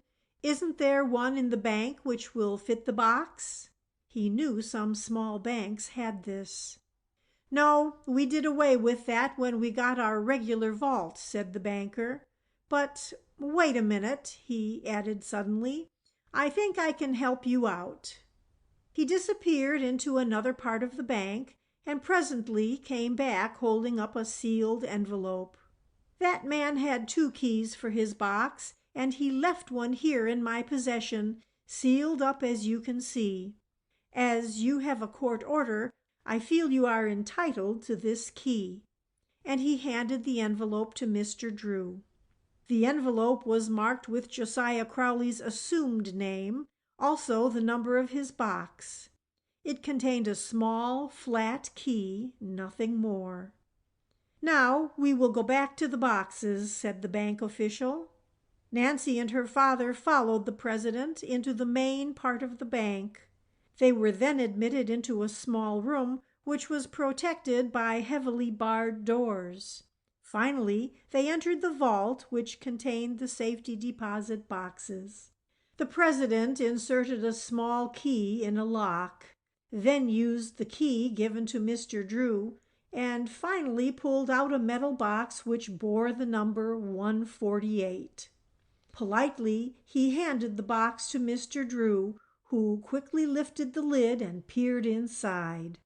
Unable to resist the temptation, Nancy peeped over her father's shoulder. The box was empty, save for one document in the bottom. "Oh, it must be the will!" Nancy cried before Mr. Drew could examine the paper. "It is the will," her father announced after a hasty glance at the document. "A will, eh?" said the bank official with keen interest. "Yes, and I will ask you to do me a favor. Kindly place your initials on each page so you can later identify it if necessary, and I will do the same." "Certainly, Mr. Drew. I've done that before." Mr. Drew thanked the president for the help he had given, and with Nancy left the bank. Once they had gained the comparative privacy of the roadster, they grinned at each other like 2 mischievous youngsters. "Well, we put it over, eh, Nancy?" "We certainly did. But read the will. I'm dying to find out what it says. I can't stand the suspense another minute." The will comprised several pages, all written in Josiah Crowley's cramped style. Mr. Drew spread the pages out before him, and Nancy pored over them. Not only was the fine writing difficult to make out, but the legal terms were confusing. "It's going to be a terrible task to study it all out," Nancy complained. "Yes, I think we had better take it to the office," Mr. Drew suggested. He picked up the last page of the will and studied it closely. "I see Dr. Nesbit signed as a witness. No wonder the will never came to light. If you remember, he died a few days after Crowley. Thomas Wakely, the other witness, I never heard of." "Oh, I don't care who witnessed the will," Nancy said impatiently. "I want to find out if Allie and Grace and poor Abigail got anything. I can't make head nor tail out of it." "I see their names are mentioned," Mr. Drew told her, pointing to one of the pages. "Oh, I'm so glad. So long as I know they're taken care of, I suppose I can wait until we get to your office to find out the details. We can have the will copied in typewriting. Yes, I want to go over the document carefully. It is evident that Crowley drew it up himself, and I want to make certain it is legal." "Oh, do you think there's any danger it won't be?" Nancy questioned anxiously. "I can't tell until I go over it in detail, Nancy. But from a hasty examination it appears that the Tophams aren't mentioned, and they are certain to make trouble if they can. I want to make sure there is no way for them to break the will before I notify them we have it in our possession." Mr. Drew folded the papers and placed them carefully in his pocket. As Nancy started the motor in preparation for the return trip to River Heights, she began to chuckle. "If the will does prove to be legal, won't it be a blow for the Tophams? I'd give a lot to see how they take it. I think it would be a splendid idea to call a meeting of all the relatives and read the will aloud." "I'm afraid you have a dark motive behind that idea," Mr. Drew laughed, "but I'll try to humor you this time. What's more, I'll promise that you may be present when the coup de grace is administered to the Tophams." Chapter 24. The coup de grace. "Oh, Father, it's nearly 2 o'clock now. The relatives should be coming in a few minutes. I'm so excited." Carson Drew, who stood in the living room of the Drew home, smiled indulgently at his daughter as she fluttered about arranging chairs. "I believe you're more thrilled than if you were inheriting the fortune yourself," he remarked. "I am thrilled," Nancy admitted. "I can scarcely wait until the will is read aloud. Won't everyone be surprised? Especially the Tophams. Do you think they will come?" "Oh, yes, the Tophams will be here, and unless I am mistaken, they will bring a lawyer with them. Just as soon as they learned that the other will had come to light, they began to worry." "Are you certain the will can't be broken?" Nancy inquired anxiously. "Of course, I can't be certain, Nancy, but I have gone over it carefully, and so far as I can tell, it is technically perfect. Josiah Crowley was peculiar in some ways, but he was no one's fool. I'll promise you the Tophams will have a difficult time of it if they try to break the will." After locating the Crowley will in a safety deposit box at the Masonville National Bank in the town of Masonville, Carson Drew and his daughter had read it carefully. Without disclosing the contents to anyone, they had called a special meeting of the relatives at the Drew home. With the exception of Abigail Rowan, who was confined to her bed, all had promised to be present. Grace and Allie Horner, although not relatives, had also been invited to attend the meeting. "It's too bad Abigail Rowan can't come," Nancy said, "but we'll get the news to her fast enough." "It will probably be a great surprise all around," said her father with a little smile. "Nancy, you have done a remarkable piece of work." "Oh, I can hardly wait to have it all cleared up," cried the happy girl. "We may have some hard minutes with the Tophams, Nancy." "Yes, I suppose so. I suppose anybody would be sorry to see a fortune slipping away." "Well, we'll see what happens," returned the lawyer. "The Horner girls are coming up the walk now," Nancy announced, glancing out of the window. "I'm dying to tell them the news, but I'll wait." She greeted Allie and Grace cordially and escorted them into comfortable chairs in the living room. "Is it true the will has been found?" Allie whispered. "You and Grace have no cause to worry," Nancy assured her with a mysterious smile. No sooner had she seated the Horner girls than the doorbell rang again. This time she admitted Edna and Matilda Turner, who were dressed in their best black silk gowns. A few minutes later, the Matthews brothers, William and Fred, arrived. "I guess everyone is here now except the Tophams," Carson Drew commented. "We had better wait for them a few minutes." There was no need to wait, for at that moment the doorbell jangled sharply.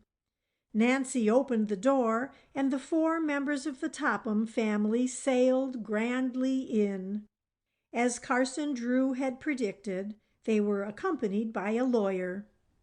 "Why have we been called here?" Mrs. Topham demanded, addressing Mr. Drew.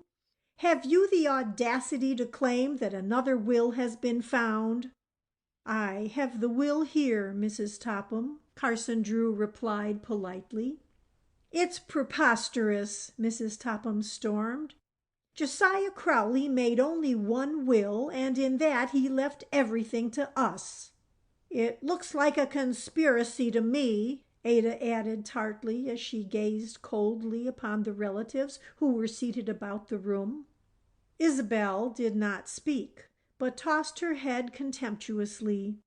Richard Topham likewise did not offer a comment, but uneasily seated himself beside the lawyer who had accompanied him.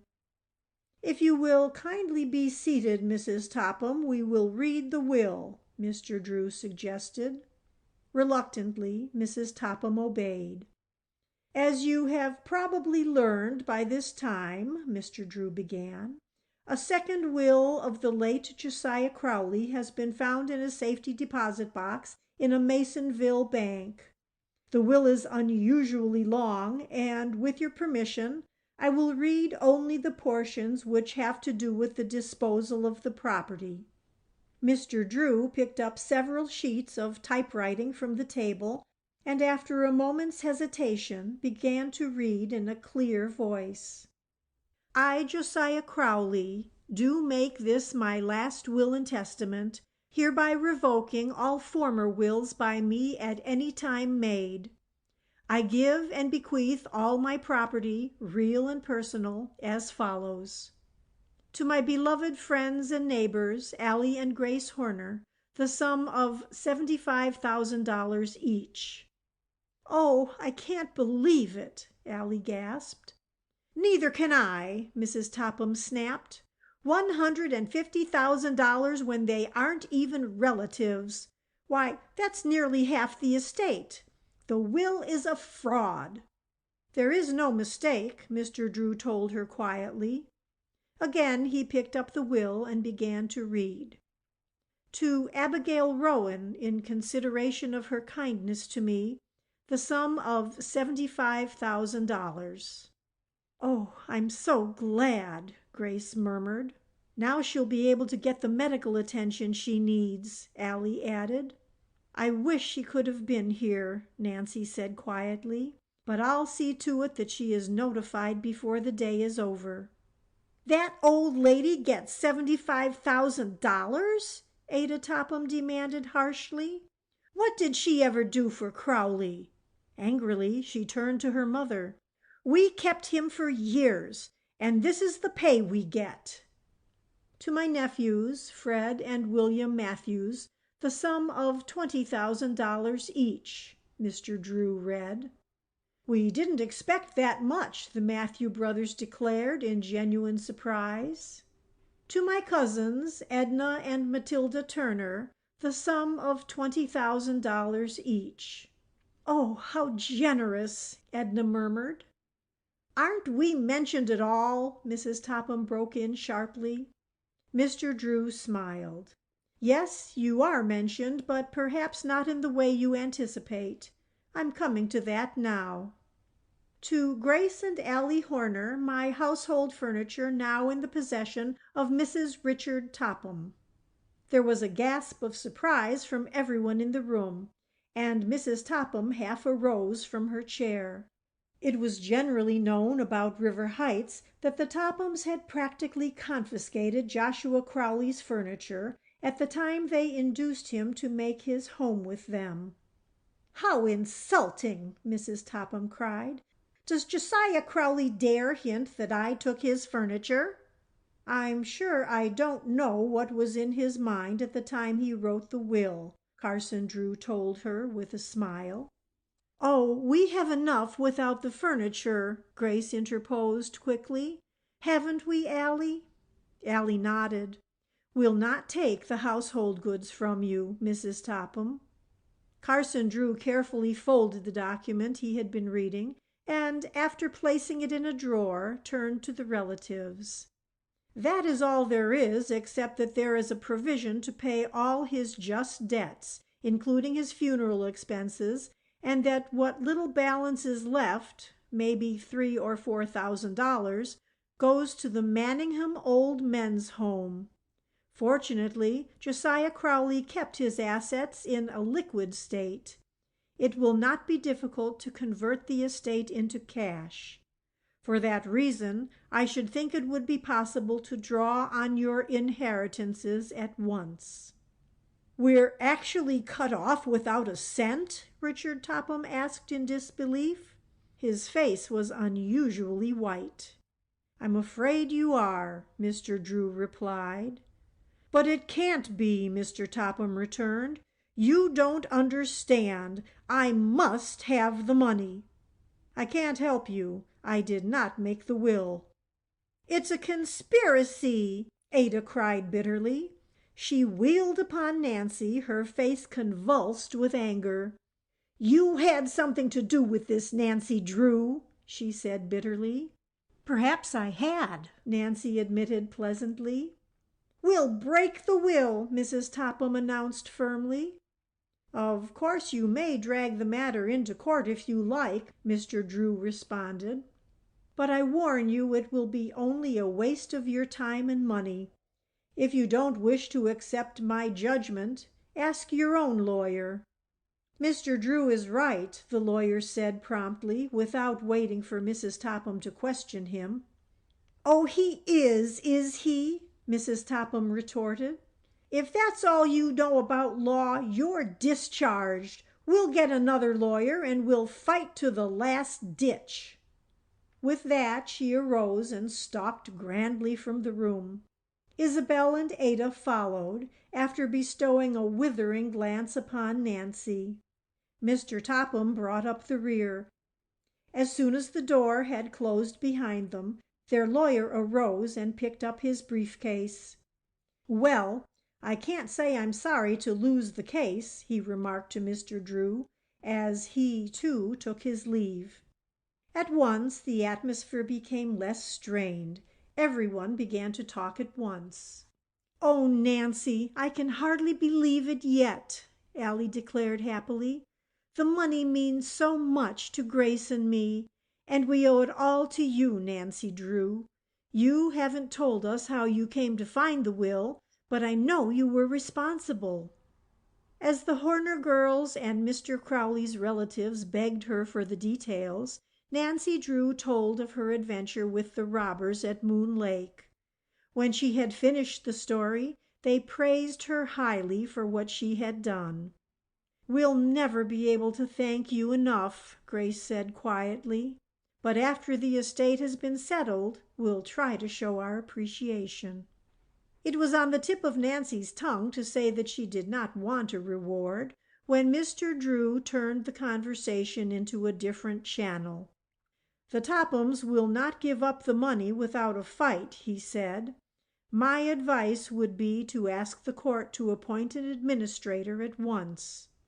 "We all want you, I'm sure," Grace Horner declared quickly. She regarded the others questioningly. Everyone nodded assent. "And of course we want you to act as our lawyer," Grace added. "I'll be glad to assist you," Mr. Drew promised.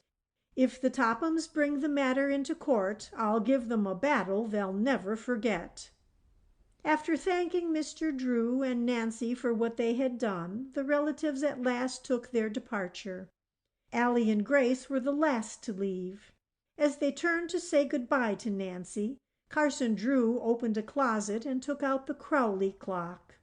"I guess this belongs to you now," he remarked, handing the clock to Allie. "It was included in the Crowleys' household goods." "I don't know what we'll do with it," Allie laughed. Presently the Horner girls departed with the clock. On the porch they paused to whisper significantly to Nancy, "You'll hear from us again." After everyone had left the house, Mr. Drew turned to his daughter with a smile. "Well, we administered the coup de grace to the Tophams all right." "Yes, wasn't it funny to watch their faces when they learned they were cut off without a cent?" "They took it hard. It's my opinion the Tophams won't be able to hold their heads so high after this. Richard Topham looked rather sick when he left. I suspect he's desperately in need of ready cash." "The Tophams deserved to be cut off without a cent," Nancy Drew declared. "I'm so glad everything came out right and that Allie and Grace received the bulk of the fortune. Yes, they are charming girls. Unless I am mistaken, they intend to reward you for what you did, Nancy." "It wouldn't surprise me, but of course I'll not take money from them. However, if they should offer me a reward, I know what I shall ask for." "What is that?" "Oh, you must wait and see," Nancy laughed mysteriously. "They haven't offered me anything yet." Before Carson Drew could quiz her, she skipped out the side door and vanished. Chapter 25. A Reward.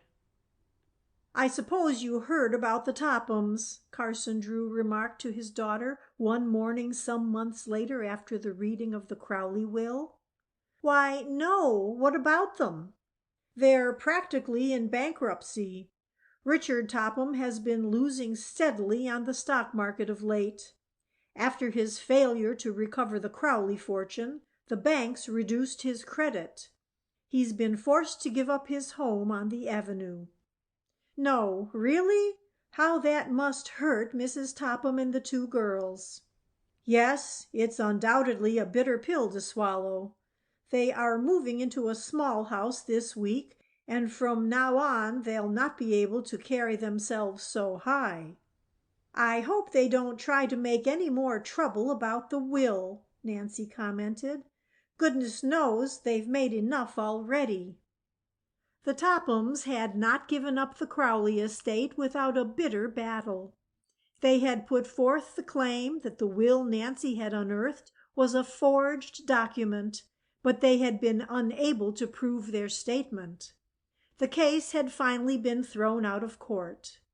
As administrator of the estate, Carson Drew had advanced the Horner girls and Abigail Rowan a portion of their inheritance. Several weeks before, Nancy had visited Abigail and was delighted to find her in surprisingly good health.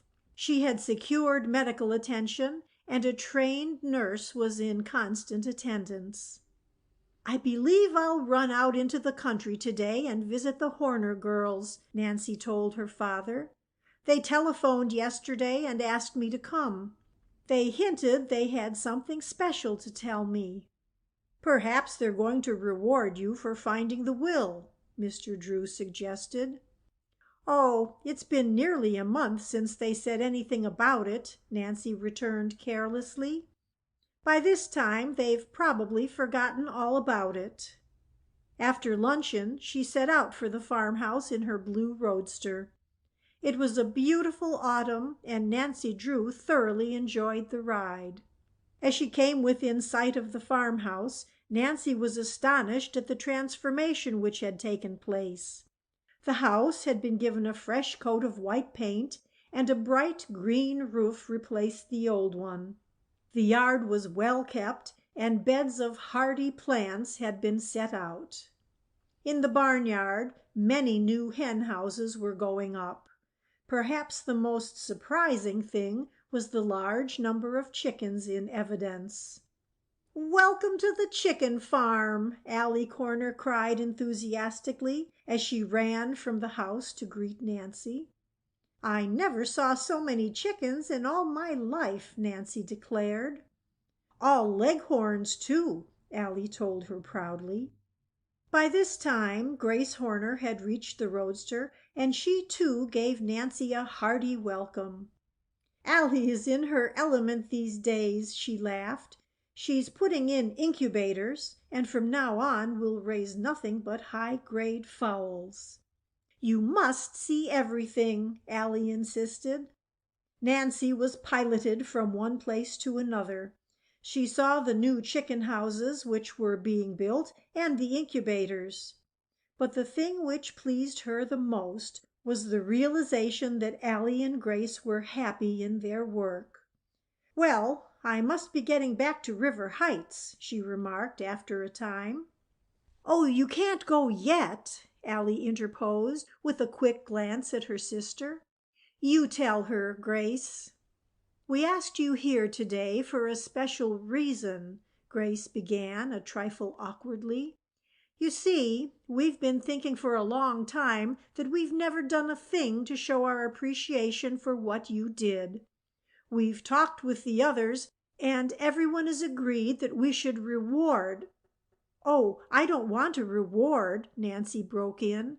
"I wanted to help, and anyway, it was fun for me." "But we wanted to do something really handsome," Allie cried in disappointment. "It doesn't seem fair not to give you a reward." "There is one way you can reward me if you really want to," Nancy said after a little hesitation. "How?" Allie and Grace demanded in one breath. "Well, it may sound silly, but I would like to have the Crowley clock for my very own." "And is that all you want?" Grace questioned in disappointment. "We'll be glad to give you 100 clocks if you will only take them." "Just the old Crowley clock. That's all I care for. And if you particularly want it yourselves—" "Oh, goodness, no," Grace assured her quickly. "It doesn't keep particularly good time, and we have more heirlooms now than we know what to do with. Wait a minute and I'll get it for you." She disappeared inside the farmhouse, returning in a few minutes with the old-fashioned timepiece. She handed it to Nancy. "You're more than welcome to it," she declared warmly. "But it isn't a reward at all." "It's the only reward I want," Nancy replied, smiling at the two Horner girls. "I don't see what you want with the thing," Allie commented. "It's not much to look at." Nancy did not reply at once, but gazed meditatively at the clock. Truly, it was not handsome, but for her it had a peculiar appeal. She could not explain to Allie and Grace just why she prized it, for her feeling was something she could not put into words. Certainly she was attached to it because of its suggestion of her recent adventure. "I wonder if I'll ever have another half so thrilling," she thought. As she stood gazing wistfully at the old clock, she could not know that before many months had passed she would be involved in a mystery far more baffling than the one she had just solved. Her adventures, recounted in the next volume of this series, The Hidden Staircase, were before her. Nancy Drew did not have the power of projecting herself into the future, and yet as she looked down at the timepiece she seemed to know that exciting days were soon to come. "I'll always prize this clock as a trophy of my first adventure as a detective," she said quietly, turning to Allie and Grace. "It will serve as a pleasant reminder of a thrilling adventure, and who knows, perhaps as a promise for the future." End of chapter 25.